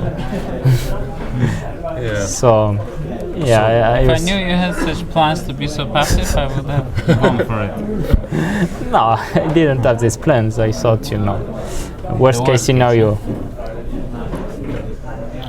So +1 for you after 5 rounds. Are you satisfied with the way things are going? More or less. My only problem was with white so far, and Actually, it's never been really because of the opening, because in all cases I could have opted for something more had I found some shots, except against Vladimir where my opening was terrible, but I'm talking about the first 2 games with white against Lichau and Pavel. So, it's been fun. I mean, I probably could have, put more pressure with white, but in general, +1 is a fine result. And actually, tomorrow I'm playing Magnus, so I'll definitely have to put him under pressure if I, want to try to win, and because it's the only way I'm going to win the tournament, I guess. And I know you've had a lot of time to prepare for this question, but we haven't asked you yet. Who's your choice for the desert island companion among the other participants? Yeah, we've discussed this, and I'm being very practical. I will take Levon, not because he's a nice person, although he is in a way, but because he cooks fish, and that strikes me as, an important criteria. Finally, sound reasoning, Will you catch the fish, or does he have to do that as well? I'll try to catch it. I mean, I'll try even to be of good company, because I know he is. I like the even. Levon, will you look forward to that little adventure? Anytime. Let's try to make it happen. Desert Island Chess Players Edition. Sounds like a TV show. Can you guys fill us in? Is the Magnus position a dead draw, or is someone trying for something? Well, I mean, Magnus is definitely going to try. I'm not sure it's gonna, it's gonna amount to very much, but still, this pawn on d5 could be, I guess black has to be active here, like rook a1 or rook a2, things like this. Maybe, this is ugly, but at the same time, it's really good to secure this knight on f6. This feels... maybe take on g4 first, I don't know. This feels masochistic. I don't know why I would never do this. why you would suggest that. Okay, I mean, I will do this. Knight f5? Yeah, knight f5, King d4? Oh. You're kind of really asking for it there. You have to play rook a4 here, and No, maybe but you still... why? I mean, I know that... King e5? Rook a6? Knight d4? Yeah. No, king f5. I think you will at some point start regretting these decisions if you continue along this path. Yeah. No. Okay. Rook a4 then. Yeah, you have to play rook a4 and maybe you're still fine. But let's say rook a d1 b1. I mean, I really don't understand why you're doing this to yourself. No, I understand what it's like to be me sitting here all day. You suggest why one not rook move. d4? Rook a3. Rook a3, yeah. King d3? This as well, yeah. Yeah, it could be. It could be something. g5 was too brilliant, my friend. No, it's not. It's not It would brilliant. only work It's on a desert island when you don't have any opponents. no. It's you there. So actually, I like Lev's suggestion a lot. I think you need to go for some kind of, although king f4 e5 is always the idea, I think. Yeah, but once I attack the h3 pawn, at least I have, some. Yeah, no, but There is no h3 pawn anymore, though. No, it's That's a fair point. it's It's gone. HG. Oh, he took. So what's the defensive setup now? Now that the h pawns are gone, you probably play king e7 and you hold, yeah? I guess this is now the... yeah. I mean, king On the is. agenda, yeah? Yeah, but king e7, king f4. I mean, I don't see why this should be so easy already, because you can even play king g5 f4 at some point. Yeah, but Magnus is, once again, he's creating chances where, frankly, we were expecting the game to be over like half an hour Knight ago. b5? You have knight b5 always, no? No, knight b5, rook a4 check. Ah, sorry. But king g5 maybe. So rook e3. But why is rook a4 check so great? King g5? Yeah, maybe. Maybe, but You here. have knight d5 here, sorry. f6, Yeah, f6 and yeah, knight this- d5, yeah. Yeah. I could maybe get some counterplay finally. No, I mean, of course, objectively, it should still be equal, Yeah. but it's Yeah, here you very still have impressive this. how, Yeah. very impressive how he keeps this alive somehow. Yes, here you have this. Should be Yes. actually suddenly quite dangerous. Yeah, rook a1, h1 is a bit of a threat here. Oh, Well, there I have king h7, but yeah, well, I'm not sure you're going to like it so much. no, probably not. So no Magnus king. still keeps the game going. But yeah, the game is still alive. Which Yeah, the we game is really very did- much alive. We really did not expect this some time ago because we felt Oh, but wait. Maybe I can play this. 95. Okay. Ah, brilliant. I'm Me like it. tricky guy. Me like it. Yeah, this is a draw, but it probably won't happen. That's a very nice try. Yeah. I mean, Knight C2 maybe. why wouldn't it happen? Because, you know, it's kind of a two moves line, you know. Let's say I go Knight C2 here. Rook A5 and Knight to C7. Yeah. Yeah. I wanted to. Oh yeah, okay. That's very solid. Rook. That is very solid. No, if you bring your knight to c7, I think, you know, it's pretty Yeah, much that's a very ending the good game. Yeah, that seems like a decent idea. Because if you go king f4, no, okay. I mean, this, I'm assuming this is not a try, yeah? I mean, I can even go. Oh, but knight c6, check, and knight b4, so it should be, maybe I should start rook a6, of course. Yeah, probably. That probably ends the game. Move the king away. Unless white plays f4, in which case... also nice. Yeah, it does. The famous short Bilevsky game. Yeah. I think that's the one I'm thinking of. Where he played like in some position. He was f6 check. He played king e6, bishop c8 mate. Was it? Yeah. All right, guys, thanks a lot for your input. I believe we're gonna go on a very short break to get recalibrated, and then we'll be back with all the action. Looks like we've been on.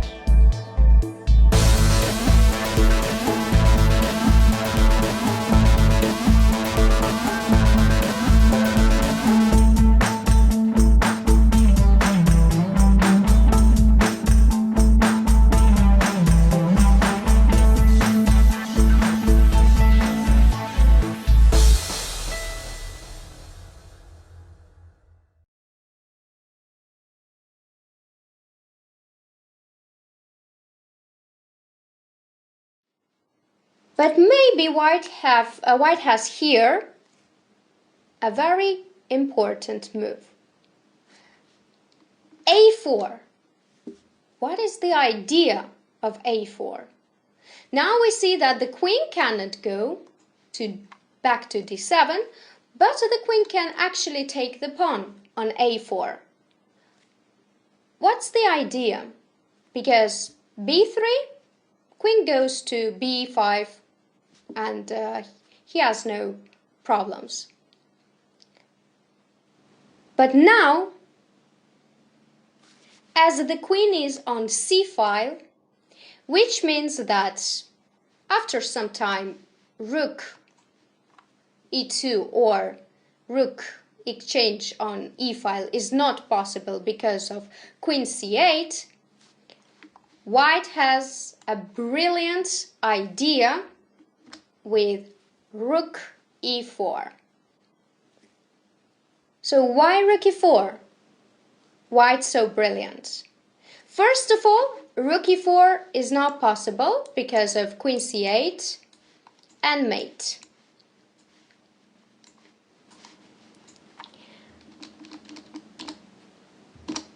Second of all, queen E4 is also not possible just because white wins the queen and rook cannot take back the rook because it is hanging on C8 with mate after rook E8 and queen E8.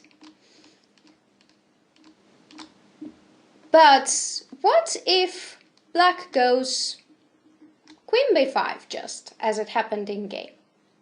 Now we see that A4 square is controlled and the queen cannot attack the rook on E2 anymore because it's on E4. So here we have the previous idea with queen B7. And now queen has nowhere to go. D7 square is controlled and queen on A4 is also not possible. So why not queen A4? Because rook A4 rook e1 and knight e1, rook is just defended. So here black resigned just because white wins the queen or black is mated. I hope you enjoyed this game very much, and now let's see another example. So here we have the game of Michal Csikszentmihalyi against Kasparov, and Kasparov is playing black pieces, but Michal Csikszentmihalyi has pieces on back rank, which means that the threat is queen f8. Rook e8 is not possible because of rook e8 mate, so Kasparov has to take care of the back rank. How to take care? Because the rook on f8 cannot be defended. So, queen c8. Is this a desperate sacrifice, or Kasparov has some trick? Of course, Kasparov has some trick, because right now we see that the king is on h1, so after rook c8 there is a mate on b1, rook c1 and rook c1 mate, so white is obliged to take with the queen. But what happens? Rook c8 is not possible, and what to do? Is just white queen up? Of course not.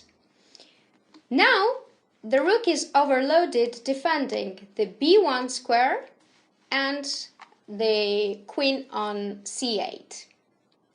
So Kasparov disturbs this rook on c1 with bishop d2, which means, for example, king g1 is no good because of bishop c1, queen c1 and rook b8, and now we see that black gets the queen back and will have an extra rook. So bishop d2, and also if the queen goes,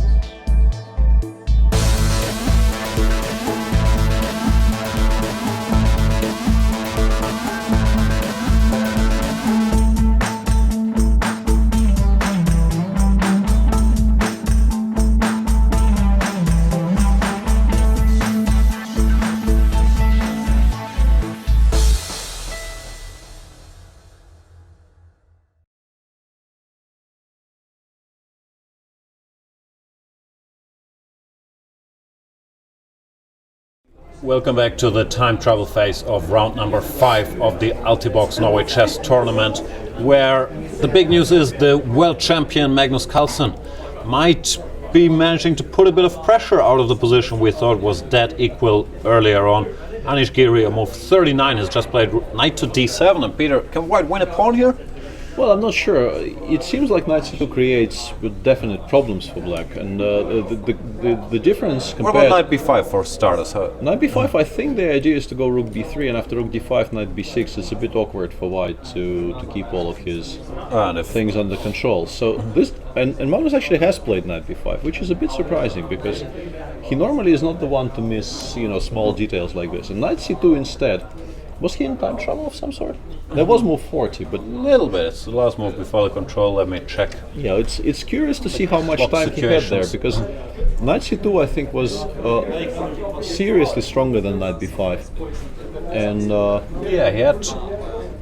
I don't know, 10 minutes if I read this correctly. They get extra 50 minutes after move 40, so he had 10 minutes, no big time trouble.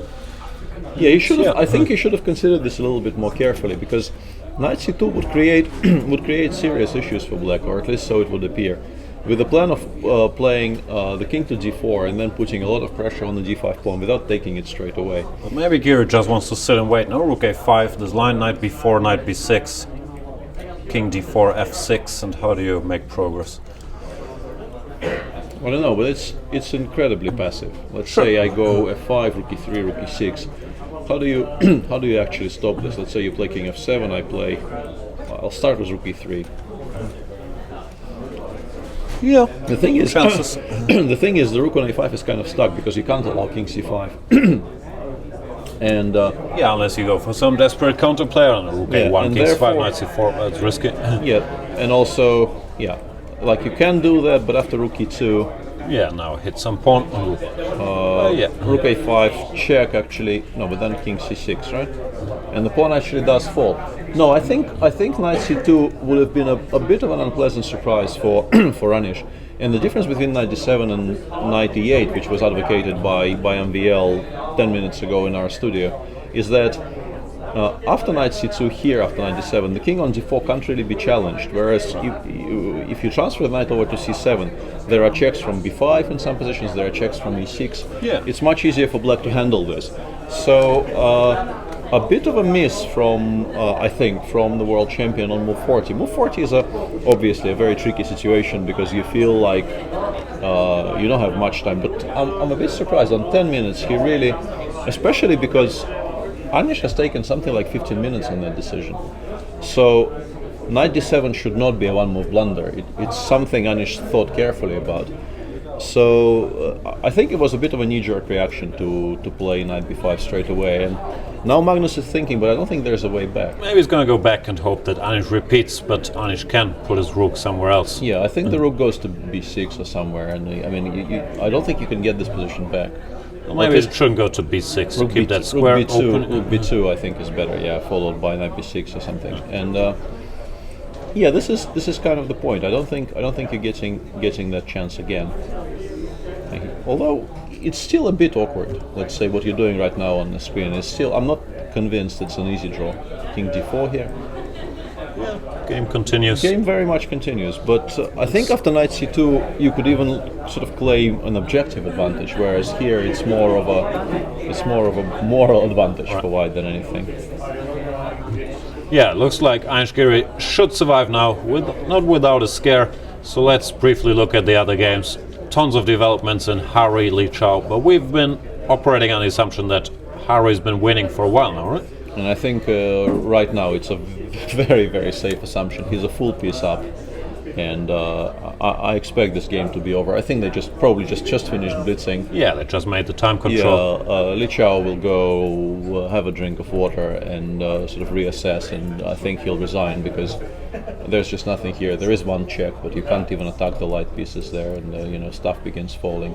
It's not such a bad setup. They control lots of squares. No, yeah, and rook b1, king c3 even. Not the only move in the position, but Good enough. very efficient. Yeah, so a nice victory from Hare Krishna with it has to be said, some help from his opponent, because I think the position somewhere around queen g2 should not be bad for black. Yeah.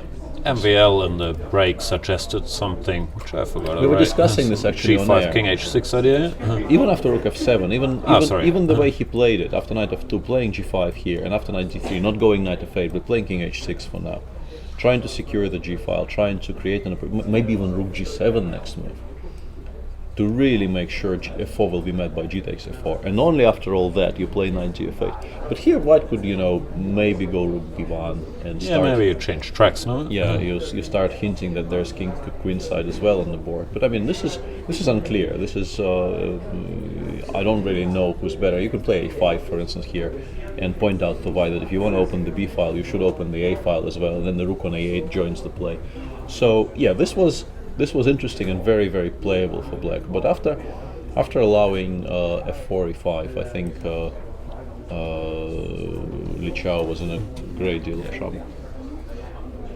And the game between Carlsen and Giri, Carlsen decided not even to try to get back, and here I think black just holds, right? Because This is awkward here because the rook is far away. yeah, this probably Just is the draw. reason why this is holds. And after rook c5, knight a4 probably just wins the pawn straight away, right? Rook c8, king g7, and yeah, I pick up c3 next one because there's a pin along the third. So it does seem like after a somewhat hasty move 40, Anish got. You could maybe argue he got a bit lucky with the move numbers there, because the same Yeah, position. just move 41, Yeah. Carlsen's going to dig it. Yeah, on move 41 this may not have worked just as swimmingly, but this little gamble seems to have worked for Anish. And after rook g5 f5, maybe there's a way maybe there's a way to get 2 against 1 on one side, but you're never winning those anyway. Like How do you get that though? knight d6, rook c3, king f2, but yeah, fg4 simply, I'm never in time to pick up g6 here. Yeah, so we expect this to be a draw now, whereas after knight c2 I think the game will very much continue. Yeah. Let's check in with Niels Grandelius. Exciting fight as usual, but how are things going for him? We had to change our minds earlier about Topolov's play. Looked like Topolov was putting pressure. And this queen a6 was a very strong move. We cheated with the computer on the break.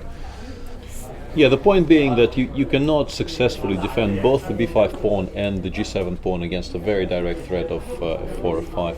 So Niels went with c4, at least creating something on the queen side. Takes, knight takes c4. With f5, c3, this pawn is running faster. Yeah, that probably is better for black, but knight takes c4, and he's played f5 now. But I'm not sure what he... I mean, knight takes d6, rook c1, check, king h2 should probably be good enough, I think, yeah.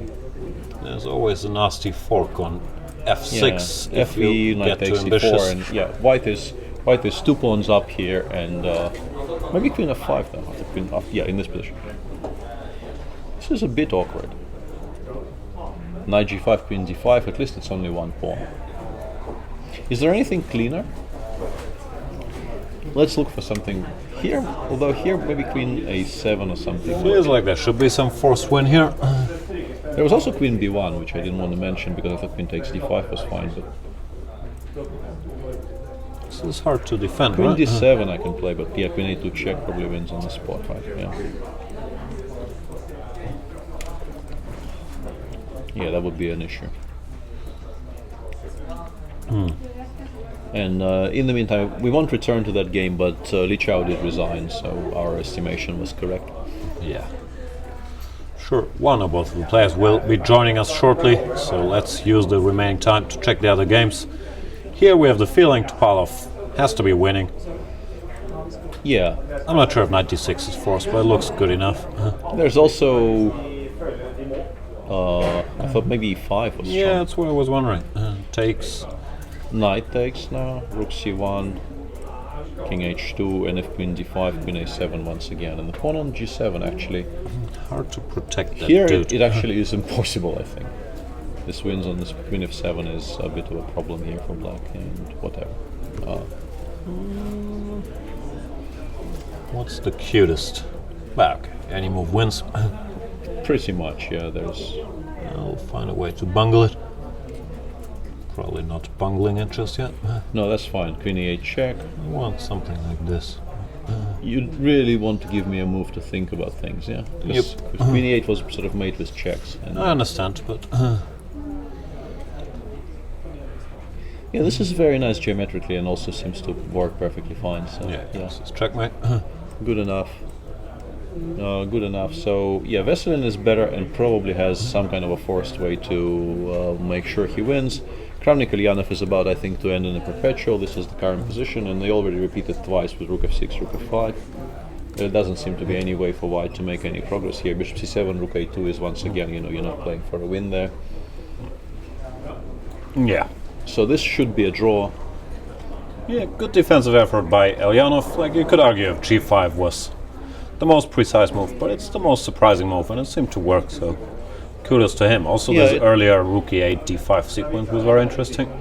Yeah, that was for me the impressive part, because it's quite obvious from the way he played it was that rook e8 was not an attempt to bail out from forced continuations, but actually an attempt to improve on them by forcing white to make a move which looks beneficial but actually weakens the g3 square in some positions. Yeah, interesting stuff. Harry just came out. He's being interviewed by TV2. Sure, he's gonna be with us after that. Yeah. What else we got? Yeah. Carlsen Giri is about to finish. Rook Yeah. c8, king g7. Just king This g7 pawn and even the rooks come falling. off. Yeah, there's really nothing left on the board after this. You And can always lose. yeah, you could always try for that, but I don't really think Magnus will. So yeah, It's gonna be this and drop. yeah. So Anish, after I'm not sure.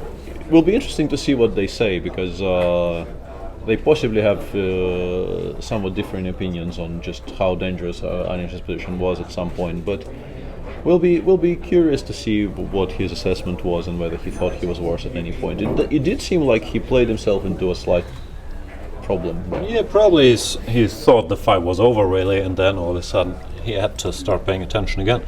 And we were wrong, or at least I was wrong about the Kramnik-Ilyanov game. Pavel is trying to play this. No, hang on. No, Kramnik is deviating now. He played a5 instead of rook f6 check, it looks like. Or not. He played a4. a4. He played a4. Pavel replied by playing c6, and now Vladimir played a5, ignoring what seemed like a threat of rook takes c5, because now the pawn endgame, with the pawn on a5, the pawn endgame is probably winning for white, right? King f6, g5, king g6, so simply king e4 and go for the queenside pawns. Yeah, this should be lost. So what should Pavel do here?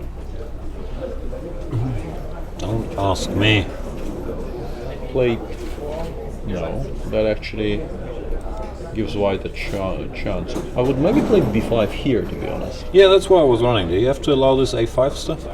But maybe he didn't like, I don't know, rook f6, rook a6 or something, but yeah, I don't see how this works. Probably it's just a draw, right?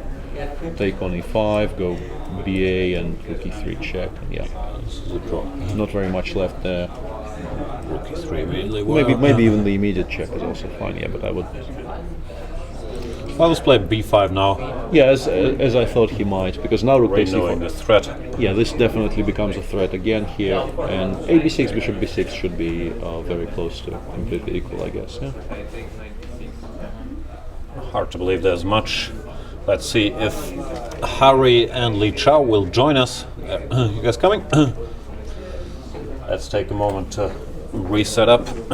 Shall I leave you guys, or do I have enough space? No, I'll vacate the chair. Okay.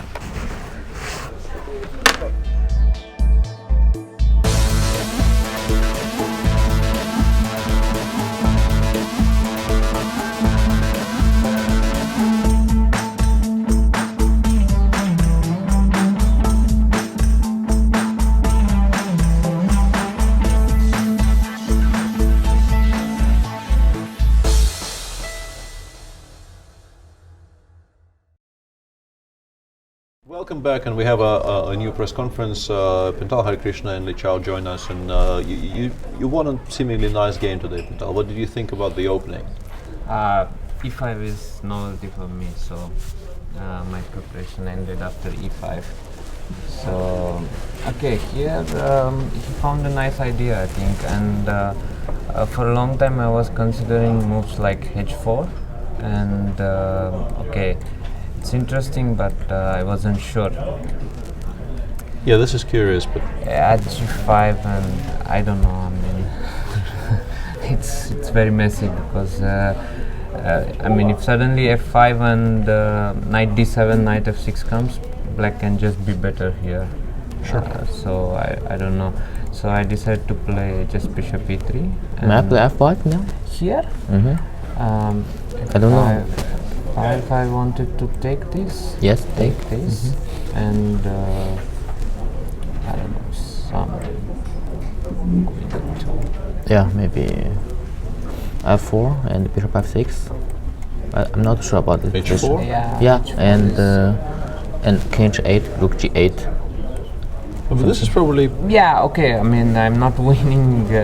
No, I have idea. 97, I have 8, 96. And you want to stay, right?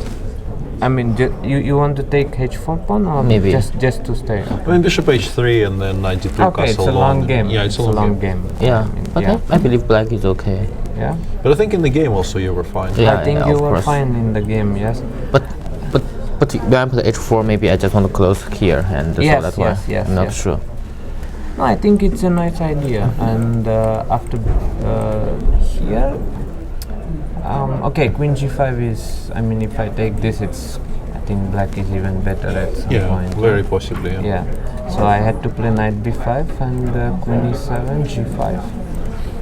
But you know, I think knight D7. when I played Queen G5, I saw this position. I think black a little bit better, so that's why I agree he played G5. But if this position also good for black, maybe I should play knight G5.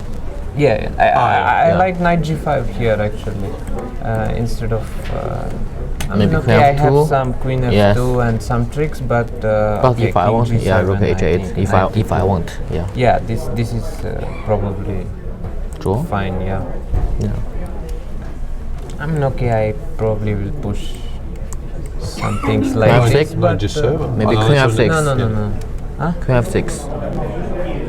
Queen f6. Ah, no, knight b5. Okay. No, queen f6, knight f6, yeah. F6. Maybe knight a6 f7. first, then. No, knight b5, knight f7. That's the point. Sorry. No, a6 first, then queen f6. No, but a6. If I you go just go rook e8. Okay. Yeah. Also Okay, possible. also yeah. possible. Yeah. Yeah. After this position, I thought I had some chances. Yeah. Maybe I mean shouldn't after play knight a6. d7. Maybe I shouldn't play a6. I'm not sure. Maybe knight e7 first. No, but we thought one question we wanted to ask you. You could play here. You could play f6 here, and take Yes. with the rook. Yes, queen g4. Just play. Let's say. Yeah, I can play g5, queen G5. g4, and Yeah, this position he could get. Yeah, and we thought this was okay for you, but. yeah, but I think while playing, I think black better. So No, he was playing for advantage. sure. Yeah. But by taking on f6 with the queen, you then forced to play this move rook Yeah. f7. So you're wasting a lot of time. So we thought maybe maybe that was maybe. interesting. But Yeah, but I miss 91, I have 2, 93 this idea. Yeah, I So think if this he is a don't have- nice idea because if I don't Yeah, I have think it's just very g5, strong, yeah. knight f5, knight g6, I think black is just better because I just don't have any improvement here. Yeah, so that's why. After knight f2, I don't know how to play. Maybe if I see this idea, maybe I shouldn't play rook f7, right? Yes, I Maybe think so. Yeah. maybe g5 here. No, actually, I wasn't sure even here it's so bad because g5 here is bad, but I don't know. I mean, I still didn't see where is my advantage here. But I don't like knight e3, something like this.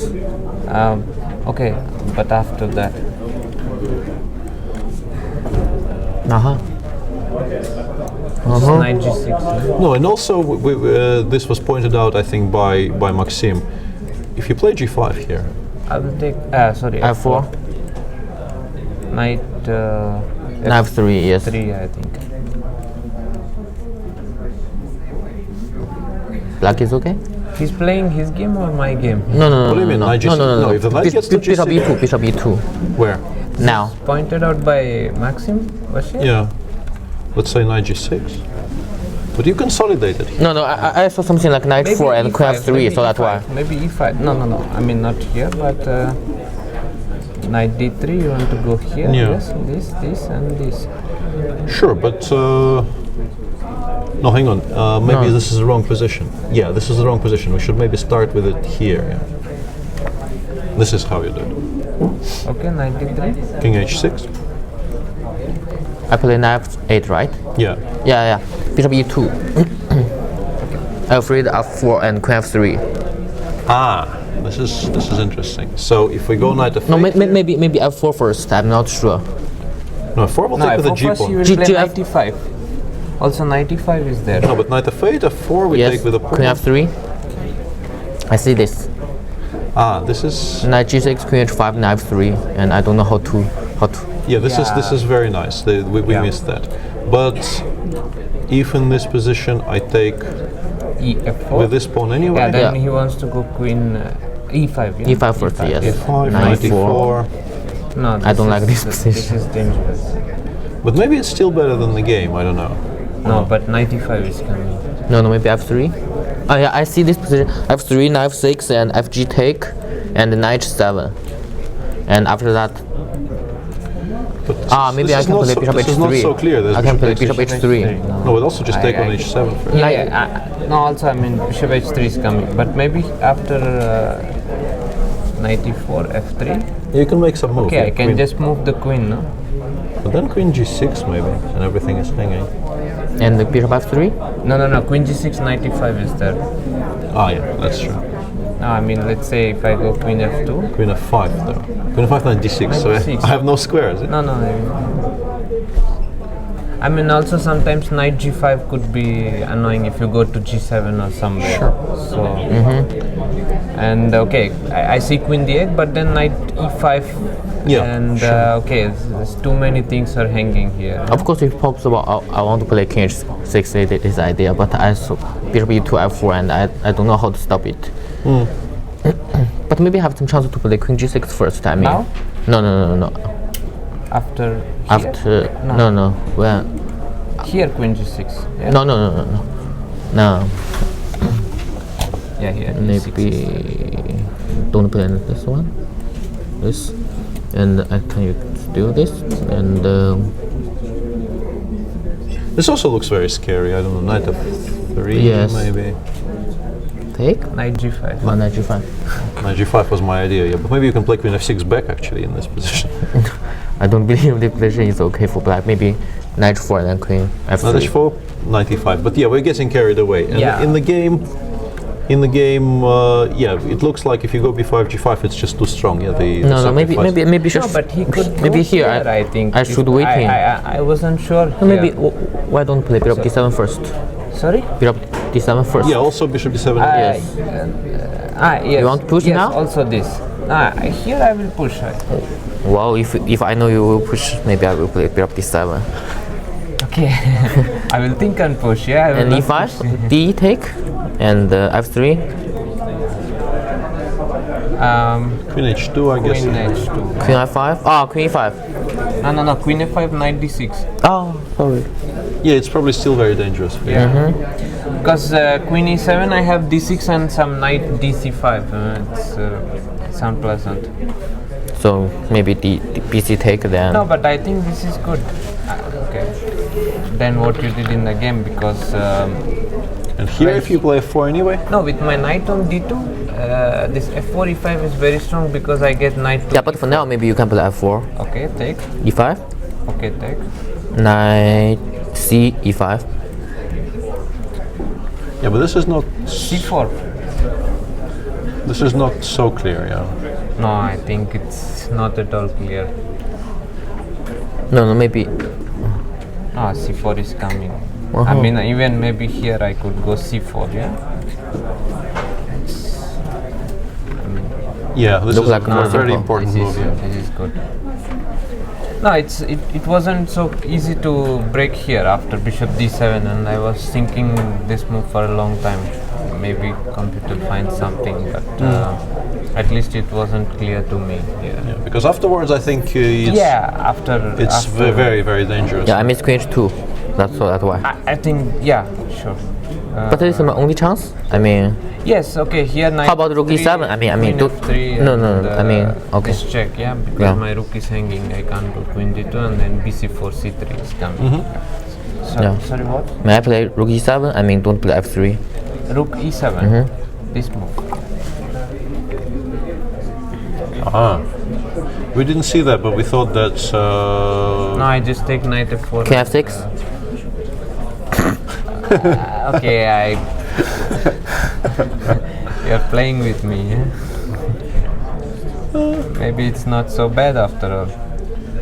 But probably No, just takes knight f2 is quite good for white anyway. Yeah, it's something should Yes. be there. But Yeah. I mean, no, I just thought that after queen e4, f4 and d6 is falling, and okay, This this is is a- our bit. This is a very nice move. Yeah. And yeah, I mean, I was thinking a bit b takes c4, Yes. but But you can play here- knight c4, f3, queen d2. No, right? this is the point, I think. Huh? I wasn't sure. Here. Knight d6? No, With no, also no, E. no, no, no, no, sorry. No, not here. I saw something here. No, maybe f3. Queen d2. No, queen h2 I should go. If you go queen d2, I take. Yeah, queen c3, rook f6. Knight f4. Knight f4. Probably still very good for you, but yeah. Queen f5, knight h5, king somewhere. I don't know. Knight 5, bishop d3, something like this. I think I should lose. Okay, rook g2, yeah. Yeah, rook g2. Yeah, that's bad. Yeah. But okay, I don't know. I mean, what to suggest here? No, for I think black? here it's already very difficult for you. But maybe this move. No. May I play D? This move. May I play D take? When? I thought this is a possibility. Ah, Why? I want to take e6. Yeah, I take. Like this. better than my game, right? Maybe, yeah, but still, I Did think. Magnus left?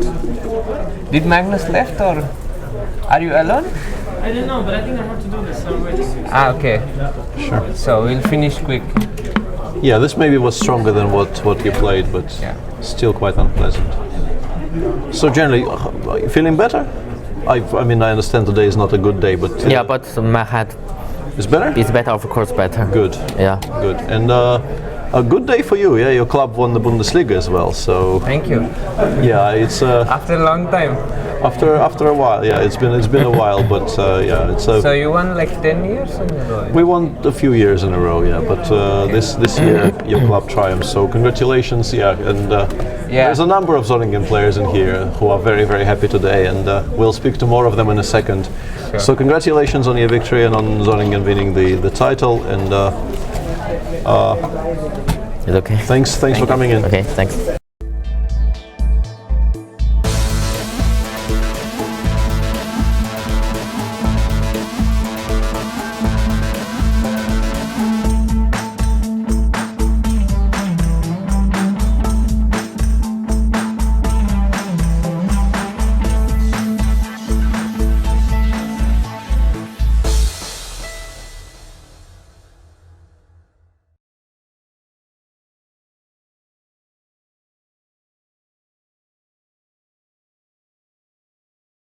Played into some trouble actually. Yeah, it's unbelievable. Yeah. No, I wasn't. I was worse, I think, already here.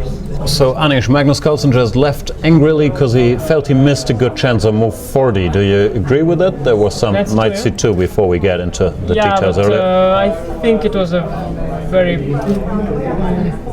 miserable game from both of us. I think bishop c2 was far too timid. I think he d4 leads to interesting position. Because basically rook e3 I thought it was a very creative idea, because if I take, which is normal reaction, now maybe this is maybe slightly better for white. I was wondering. Yeah, we've calculated. looked at- No, it's 6 queen g5. You can actually do this. Knight c6. You take on e3 and you play queen g5. I start knight e5, of course. Rook e2 takes. Yeah, we were discussing Yeah, this. and let's say if I just trade everything, then I have some weakness on queen a7 in the end games. So knight a5 was, of course, based on the fact that bishop c2 is met with c5, but I think d4 is critical. He told me that he was Takes with take on f6 and a strange position. considered this. Yeah, Yeah. I don't think I would dare, because But what else do you? We thought queen to f7, bishop b7, rook b8, and black is sort of long term, okay. okay. Yeah, I was wondering if knight h4 was not a nuisance, but he said f5 is possible. Queen h5. Yeah, this would have been. I mean, it's much more challenging. You know, you're asking me some direct questions. I was considering something like this as well. Probably this position should not be much. Yeah. Well, it could be a little bit for white, but yeah, shouldn't be horrible. deal. Shouldn't be Yeah. horrible. c5 and. Yeah, this is what I was mostly considering, frankly. Although e5 here might be a bit. Yeah, of in a, DC, yeah. This is what I saw. Yeah. Although maybe you can play queen g6. e5 queen g6 maybe. Yeah, my calculation was I'm stopping somewhere here, and I thought that maybe this is slightly unpleasant for me. So I was actually still figuring out what. Of course, taking an f6 is very natural, but I was still trying to figure out what I'm going to do. But then the game looked like you had absolutely zero problems, no? Well, I think I could go knight c6. My position was very fine. I think that here, No, but also what you're Easy gonna running. What you did, what's the problem? yeah, I don't know.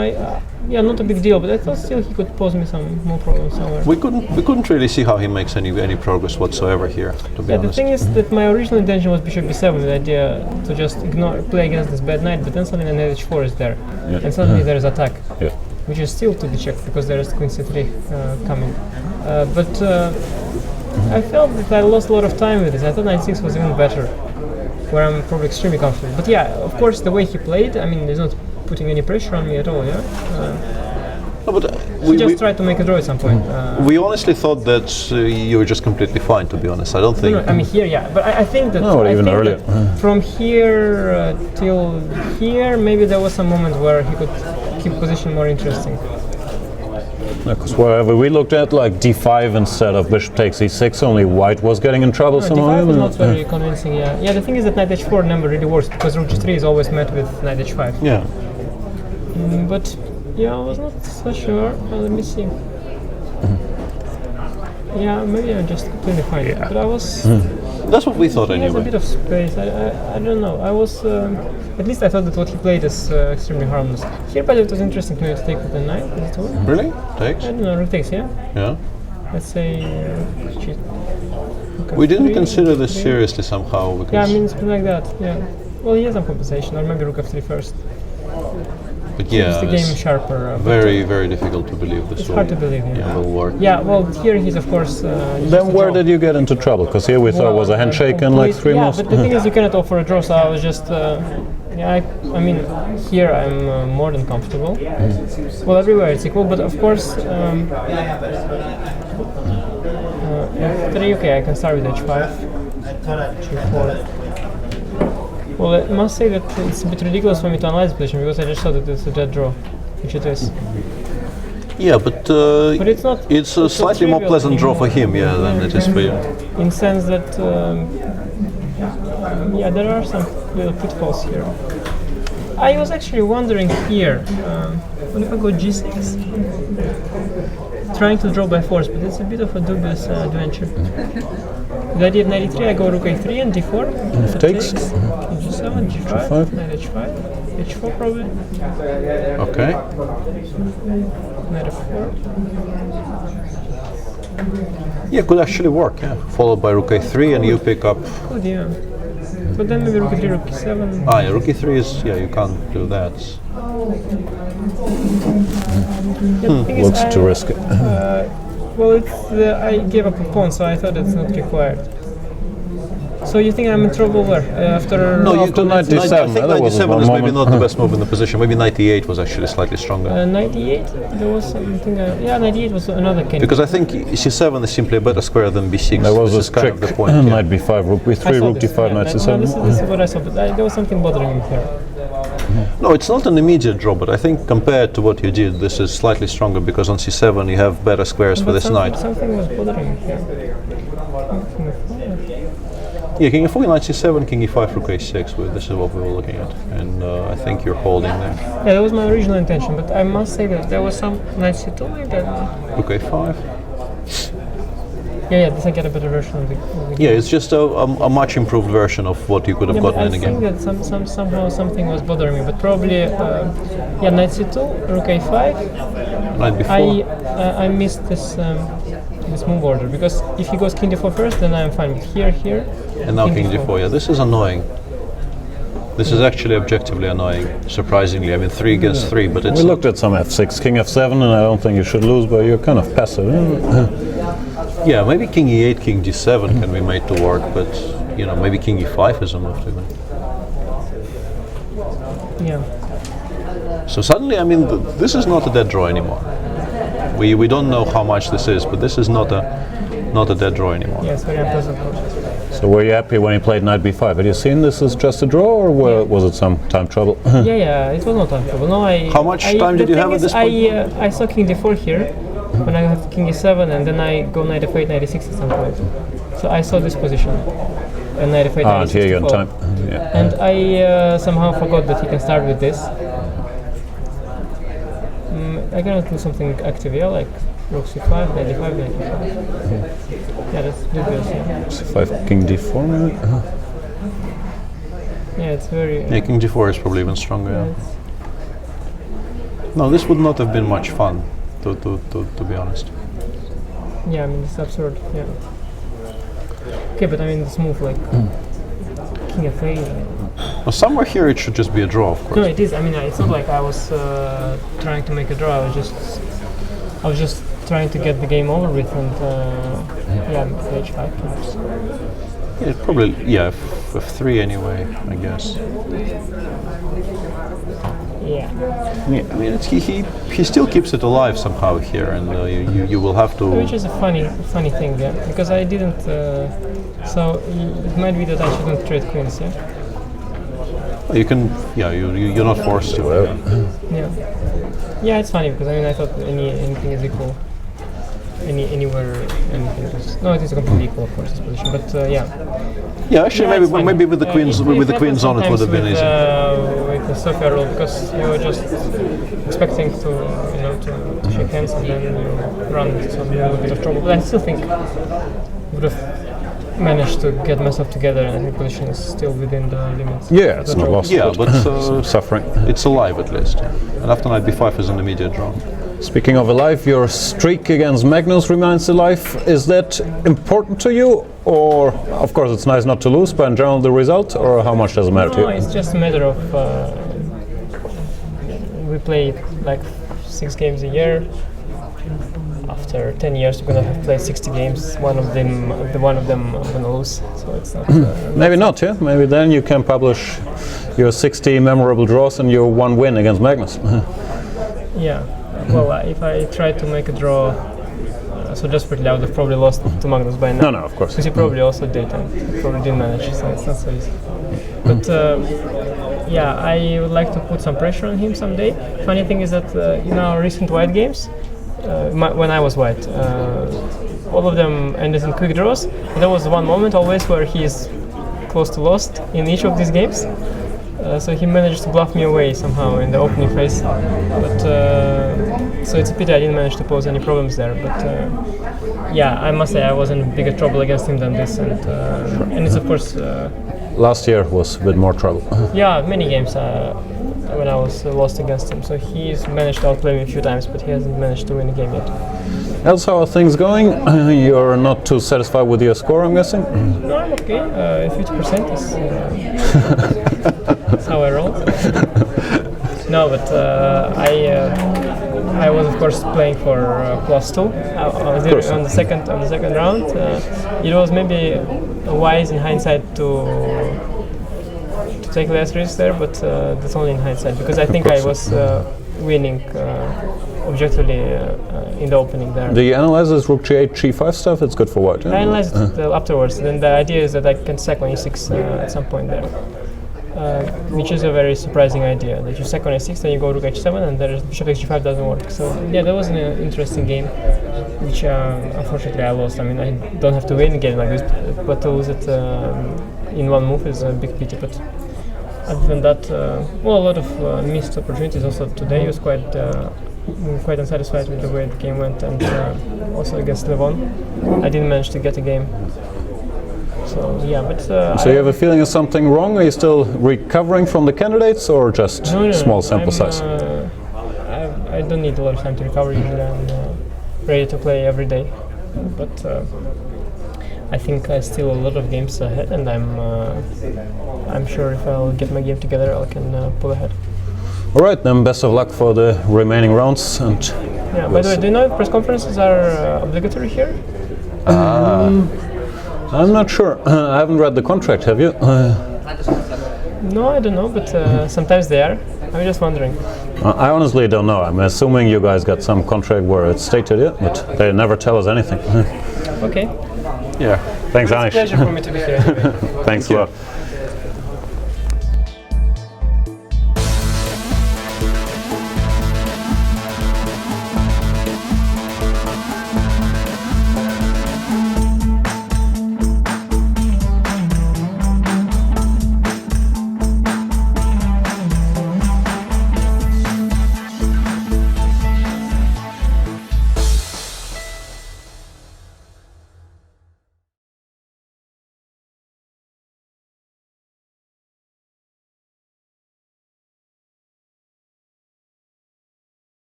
Welcome back. Yet another press conference. Once again, a bunch of games finished more or less immediately. So we are bringing you this press conference is sort of as fast as we can. Sorry for making you wait there. What can you tell us about today? We were very confused here. I mean, in our minds, the evaluation changed a lot. Did you feel that, like, somewhere around here, or in particular here, because we didn't see knight h5 for a while, we thought you were doing very well, but maybe it's not true actually. I was quite satisfied when I got in bishop g5, but after knight h5 I realized that my position is probably just very bad.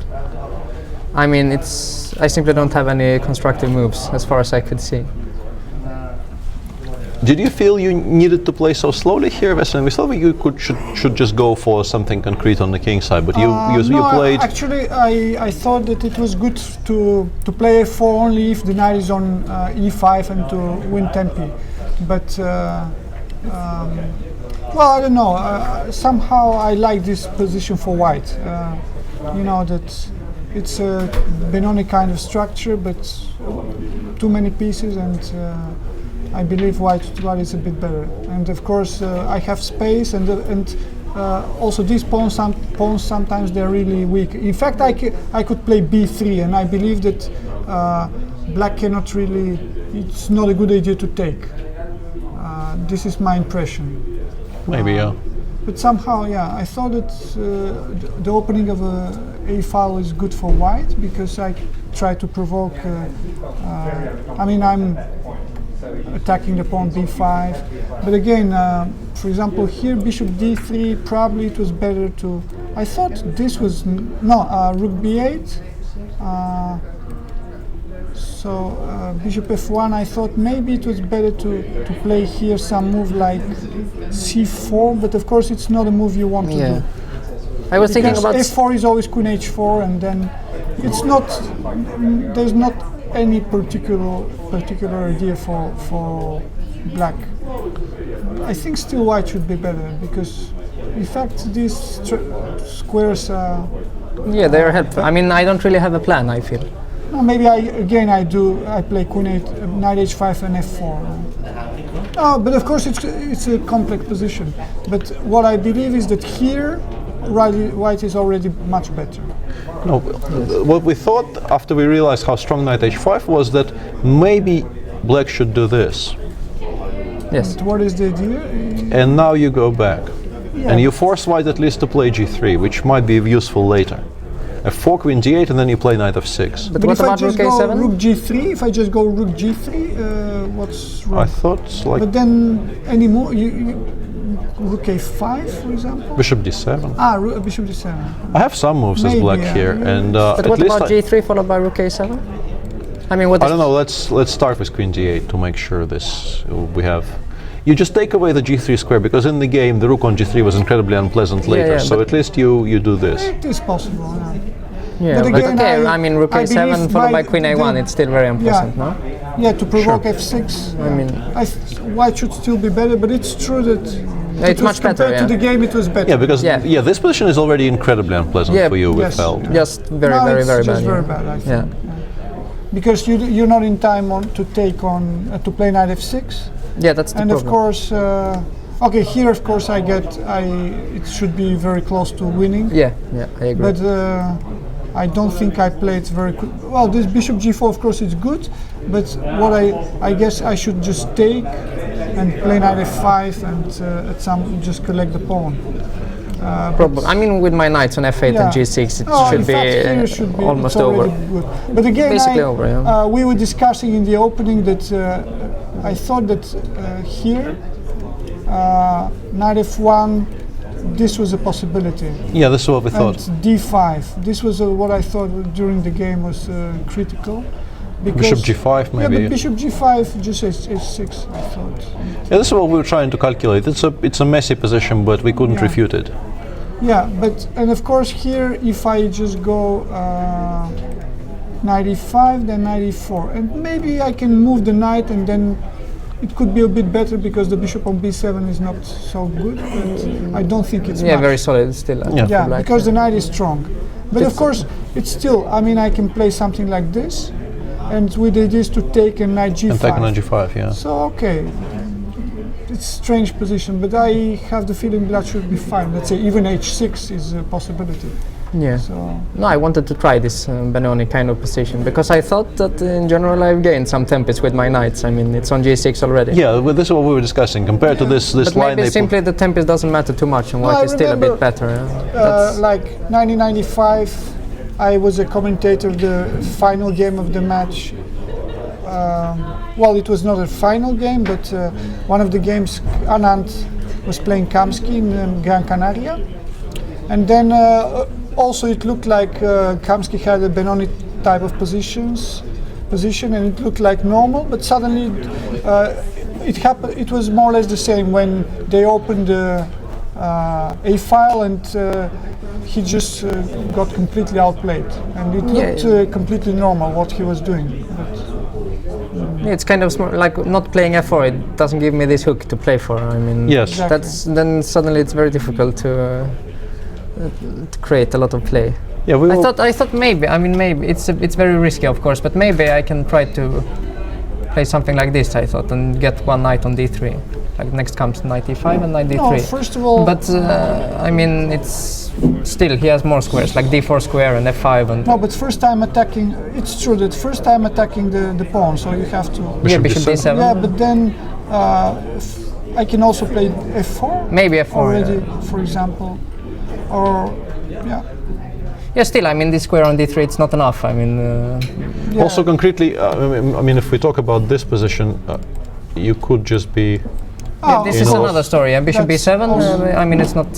Bishop e4. like bishop also e4. You looks- could be in a I lot mean, of trouble. yeah. This is also very Trouble dangerous. here as well. yeah. Definitely. Because if d6 happens, you know, the game will be kind of finished. So No, I have to It's not, somehow win some yeah. pawn. No, in general, yeah, I don't know. I have to study those positions a bit more. I feel. But Yeah, we were very impressed with how, you know, it looked like you were doing all the correct things, Yes, and and we then were I'm very clearly impressed. worse. And then suddenly knight h5, and Yeah. you know, and actually, actually, what happens after bishop h? No, but it doesn't change anything. Yeah, where? like here, you just go knight h5 anyway. Yes. Yes. Yeah, I have no. Yeah, I remember. No, but even knight f5 is already idea sometimes. Yeah. Knight f5. No, if after bishop h4. Ah, okay. But my intention was to take, but Of it's course, and but Yeah, then maybe it's not so bad because you Yeah, can go this to was- f8. You can go to f8. The bishop Yes. will return. Yeah, or even knight to d8. well, d7. still. Yeah. Still, But of knight course, h5 is, I mean, the just same very problem. strong. I didn't improve anything. I mean, Yeah. Yeah. G3 next. yeah. No, it's No, it was kind of. terrible. Yeah, it looked like this is like an ideal position for you. The bishop Yeah. is on c8, not on b7. You will play bishop d7. You trade off Yep. the dark square bishops. And I was actually saying you might be better, and then I noticed knight h5. And the evaluation in my head just dropped like a full Yeah, point. yeah, And I thought, this I is also not saw right. it too late, but it's not so easy to see what I could have done instead. Yeah. No, again, I Of believe course. that after opening the A file, white is just clearly better. Yeah, This is my impression. Could be. You know, I think it was very well played by Veselin in general. Definitely. So, It's over. reasonably quiet round, yeah, apart from... No, Harry also won, yeah. So are you satisfied with how it's going so far? Oh yeah, well, Niels probably I had isn't, so... only, Exactly. I had only one chance to win a game here so far in this event, and I didn't miss. And with the black pieces, well, against Levon, Gary Krishna, and Elianov, it was just solid draw. So of course, and with Magnus, I got completely nothing. So I have a solid tournament so far. So far so good. And for you, I mean, I understand you cannot be happy about this, but what's your general feeling after 5 rounds? I mean, today I felt like I got, completely outplayed. But the other games weren't that clear, I think. So I mean, in general, just to continue more or less in the similar fashion. Yeah. And hoping to, make some points at least in the last 4 games. Okay, we have more people waiting, so thanks for coming in, and we wish you all the best for the last 4. Thanks.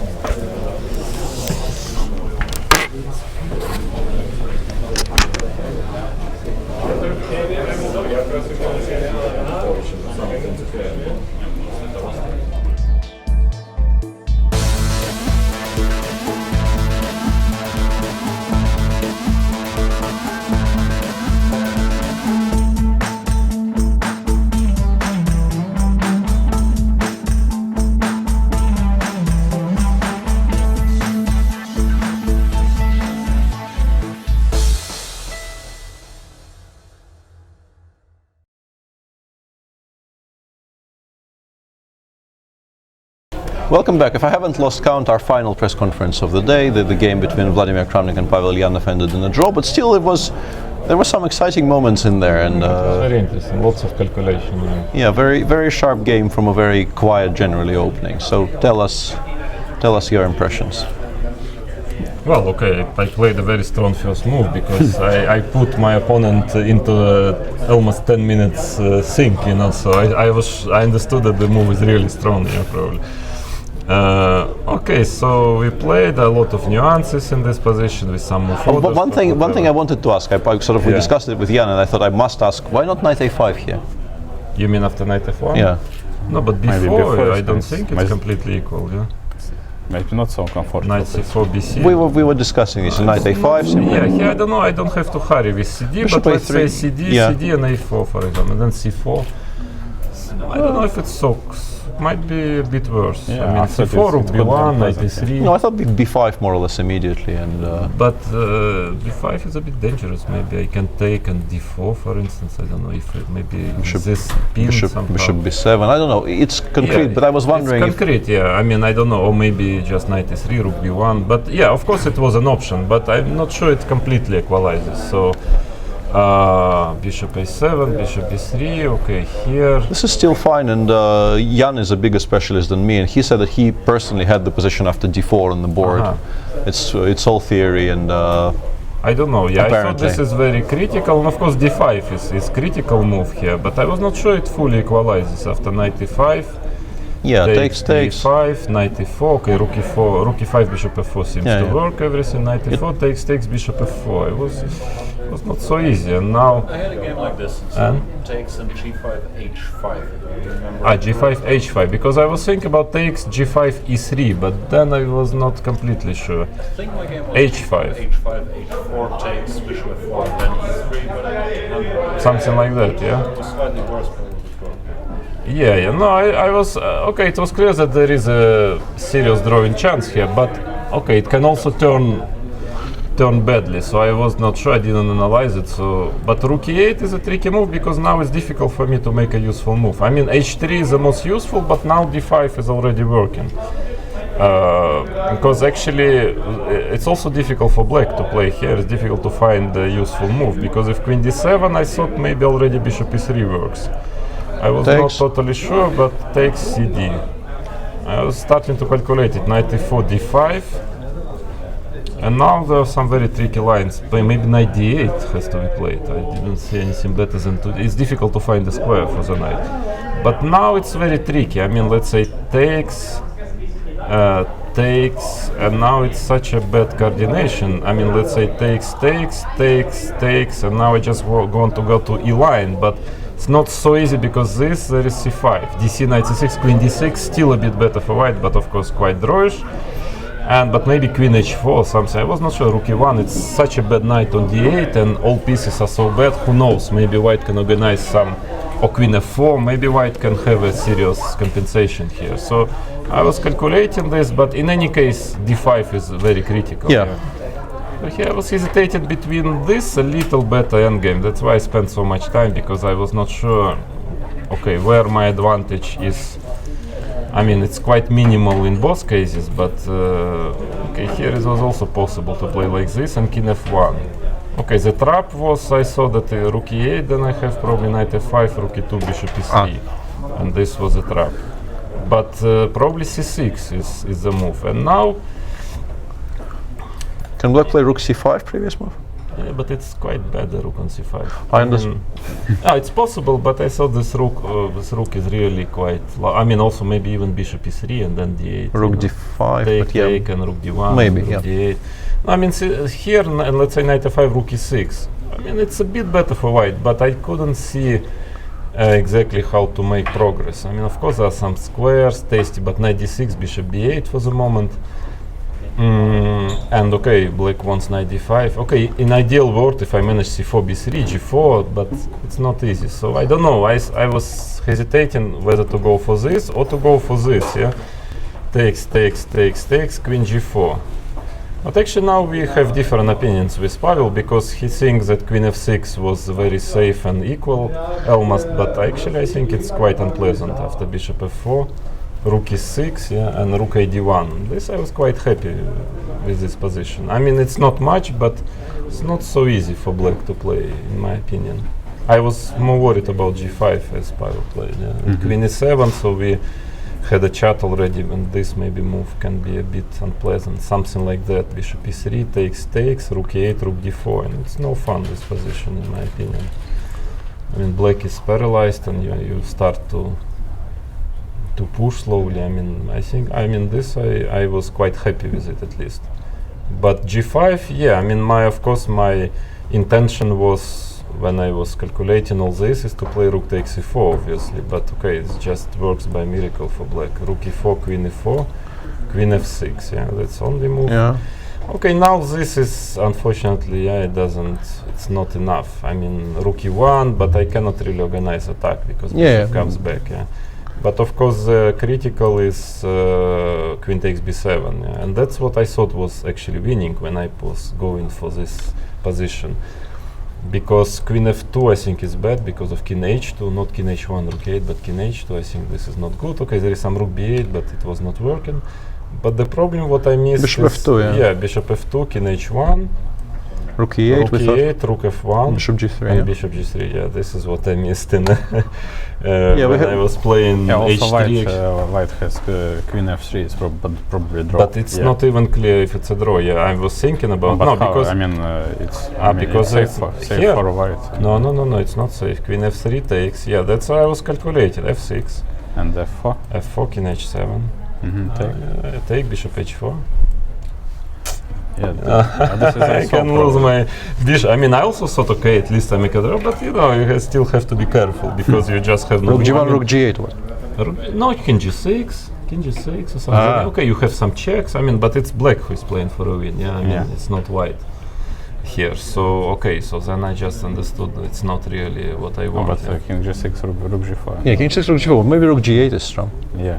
Yeah, rook g8 is a threat. No, I thought that's why rook f1 maybe here, just to have bishop f8 at least, but okay, it's not playing for a win. I mean, even take rook e2 or still king g6. Oh, but simplest, king g6, rook e6 check. No, sorry, no, I saw this some move here. I have immediately rook e2, and of course it's more than enough, at least enough for the draw. Yes, I mean, so I mean, out of risk for black. Yeah, but of course this was quite big disappointment when I found this bishop g3, because otherwise it was just simply winning rook e4. Yeah, I mean after g5, and that was my original intention. Yeah, takes. I was even considered king h1. Unfortunately, just c6. Yeah, I mean somehow. Otherwise, also it would be very good, but simply c6, and I cannot do anything. And okay, I have queen f3 here, but. No, that would be also no, but also just miraculously somehow but takes. Why I can take on h6 and queen f8? Sorry? Queen f8. Queen f8, this I missed. Yeah. No, but I also, I mean, there is also this. No, okay. I mean, that takes rook g8, f4, f6, yeah, and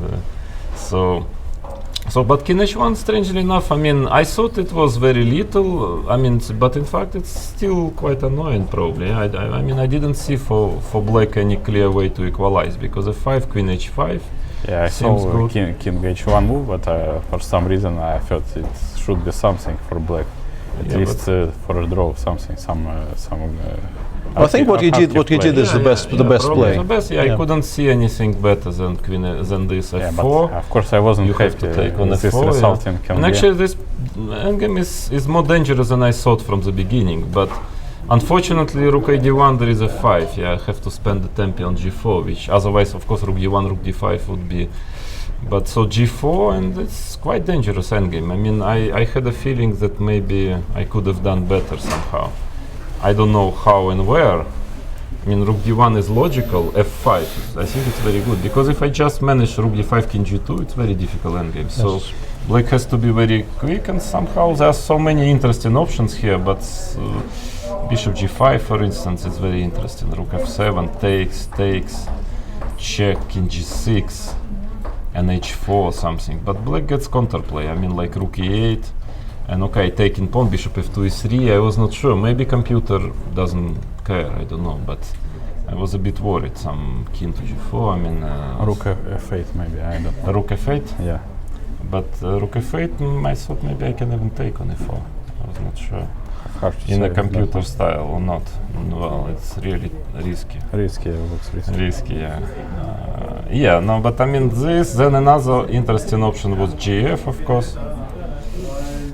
King f6, and now I was thinking about h4 again, just trying to play against the king. Takes bishop g5, rook e6, and okay, I have some checks, but okay, black also has his counter. Not really much checks because g1 square is very important. No, I mean I can just do king g2. I mean I don't know.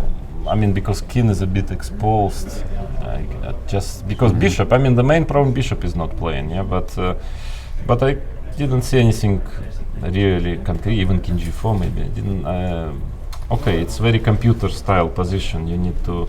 So finally, I thought rook d5 was an interesting try. Yeah, takes. I think it's terribly dangerous for black, but somehow it seems to work just by tempi. Yeah, here because what did I do? I played rook e5. Yeah, I mean here. Okay, of course, check was an option. Yeah, king f7. And now finally we saw that maybe okay, I don't know about this. I spent quite some time trying to figure out this position here, king f7, and then okay, just rook d1 or something, just trying to get my rook h1. But the problem is I'm not really threatening anything, but I don't know, maybe king g6, yeah. Okay, black really cannot move much so far. I mean like king g3 I was thinking, but then what next? I mean, e3 I think is always bad because of rook e1. Yeah, maybe there is some way. Something.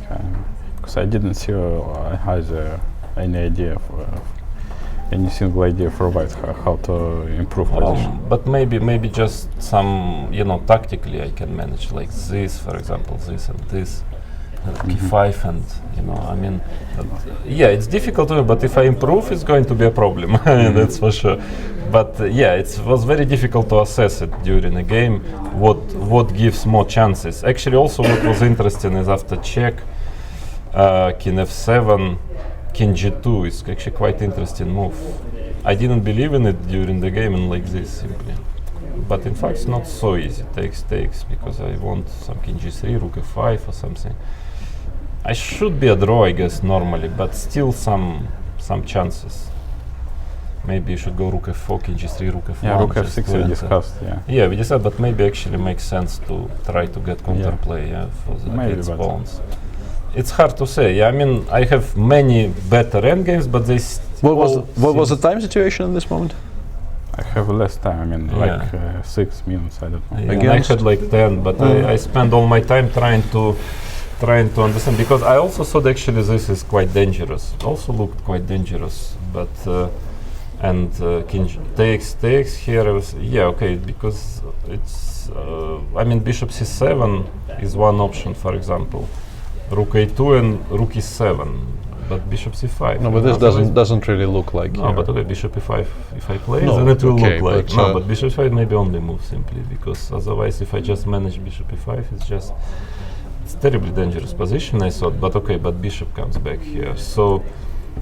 I mean, yeah, rook f4, maybe rook e2 is only move here, because, I mean, almost, because rook f6 is terrible threat. I mean, yeah, just I was happy to find this move, because it's unpleasant, of course. Yeah, now I don't know, maybe taking here was an option. No, but once again, the same, yeah. Take on a2, yeah. No, I mean, with rook on e5, I mean, after... No, it's not so simple. I mean, bishop c7 takes rook d5, I thought. Was a chance, maybe. I want check and bishop to e5. I mean, my setup, you know. But then I saw some annoying defense. I think king f7 I didn't like, yeah, because it's not so. I mean, bishop is not playing, yeah, and then okay, I want bishop e5, rook d7, and but I think finally I was not sure about this move. Yeah, somehow king comes. Maybe even rook e2 works here. Rook e2. Rook e2 also the same. I mean. Yeah, but rook d7 maybe, I don't know, or even bishop e5 now. Now my rook is take now you take. Sorry, yeah. But if I play rook d7, for example, because now my rook is very good. Bishop c5, but rook e7. Yeah, that's bishop c5. Well, if I no bishop d6. Rook yeah, d2. now I'm arranged. Yeah, I'm not in time here. Yes, I mean somehow it's just one tempi, not in time always. So I decided to play a4, c6.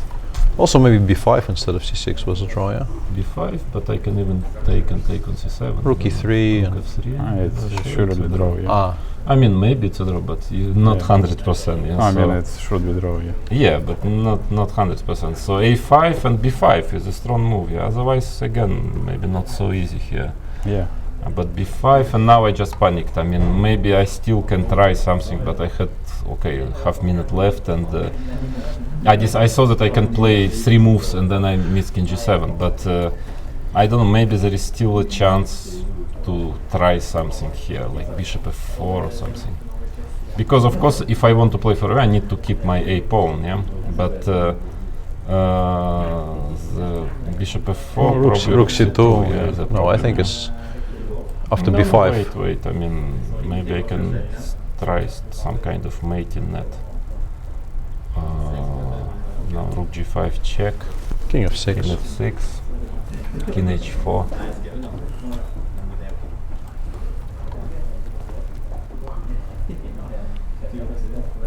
Can start to get dangerous. Yeah. Okay, let's go king f7 instead, maybe. King f7, bishop e5 at least. King e6. I mean here? Yeah. This is quite dangerous, I think. I don't know. King f4, you I'll start I have checks everywhere, yeah. Okay, but at least now maybe your maybe this. I don't know, somehow you may chip on it. Well, it should be a draw, but I mean if I would have a bit more time, I would probably but I mean I just had no time left basically, and okay, just decided to make but king g7. Yeah, that's a problem that now I cannot repeat, which I wanted because of rook takes c5. Because of rook takes c5, which was not working before. Yeah, but now it works, so I have to make a draw here. Yeah. I don't know if here I still could try a bit something. No, 2 against 2, I think. Is 2 against 2, I think, is difficult to try very much. You know, I mean, it's still bishop f4. I mean, still, it's a little. I mean, some little chances. Rook c2. A check again, the same story. Yeah. Yeah, but now the a file, the a pawn is actually a passer, king f7. I mean, but c6 maybe will fall at some point. I don't know. Bishop b5. No, it should be bishop b5, a5, and start playing your own. I mean, it is a draw for sure, but I'm just trying to understand if I have any chances or not at all, because still g pawn, but probably nothing really. So I don't know. It looked like very dangerous for black, but I think Pavel was defending very well, and I don't see how could I. I mean, I tried. Well, and okay, it worked just by tempi always. I don't know. So what's your impression? I underestimated king h1, probably is a very strong move, and as I said, I thought it should be something more direct way to have counterplay, but in fact what I did probably the best, but yeah, I think it's the best way to play this. I think it's still unpleasant in the game, so I wasn't happy, of course, after it, because also I spent a lot of time, and in time travel, it's not a piece of cake to defend this. So, general situation in the tournament, how are you feeling? Start with. Well, as to me, I feel, at the moment I'm quite happy with my play, but okay, my result is nothing very special. I mean, would like to get some more points, but I think so far I'm playing pretty well. I mean, I'm pressing many games, and I mean it's not bad play, especially taking into consideration that I had a long rest, and okay, maybe I was a bit worried to be rusty a bit, but it seems that it's not the case. But yeah, I mean, I couldn't realistically have more than +2, but I had a chance to have +2 somehow. So with +1, it's not bad, but it's not fantastic also. So I'll just try my best in the coming rounds. And you, Pavel? Okay, I made 2 draws with 2 great players, Veselin and Vladimir. And okay, I wasn't happy before. I wasn't happy very much before with quality of my play, but now more or less it seems more or less okay. I mean, maybe I'm more or less in my normal form. We'll see. Good to hear, and we'll continue watching. And thanks for coming in and explaining the game. Thank you.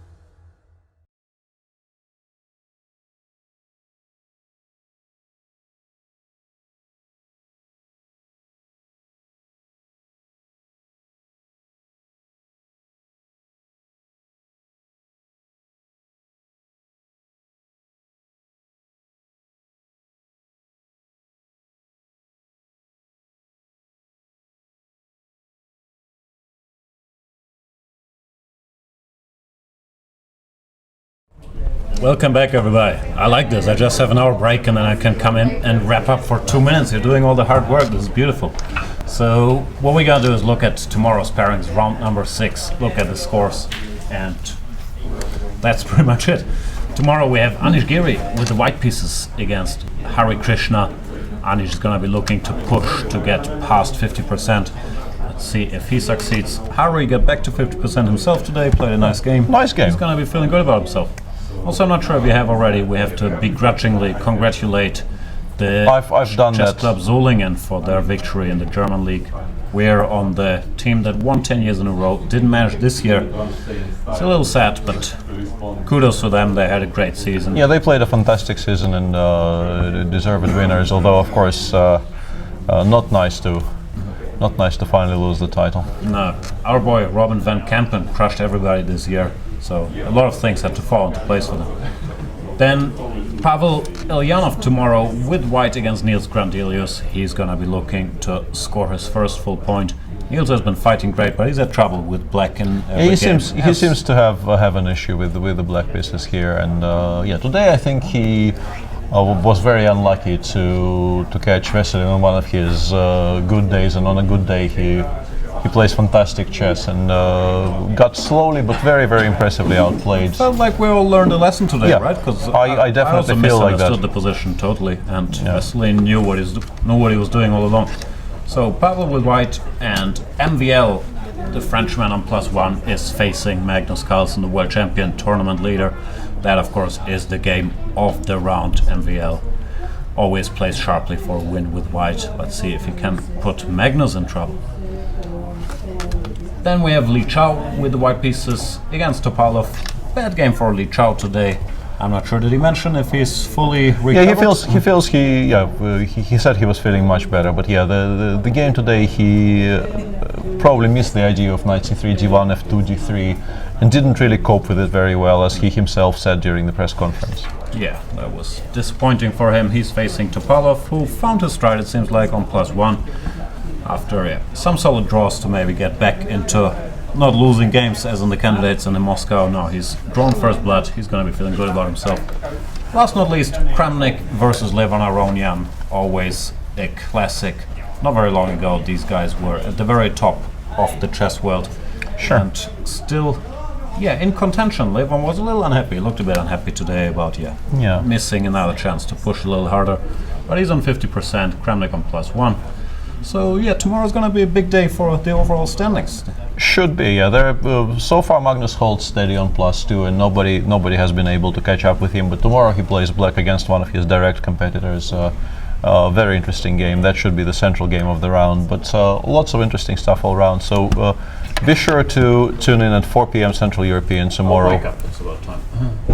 That could be a decent idea, yeah. Just with about 15 seconds to go. Please make sure to tune in. I will say that again because that absolutely is true.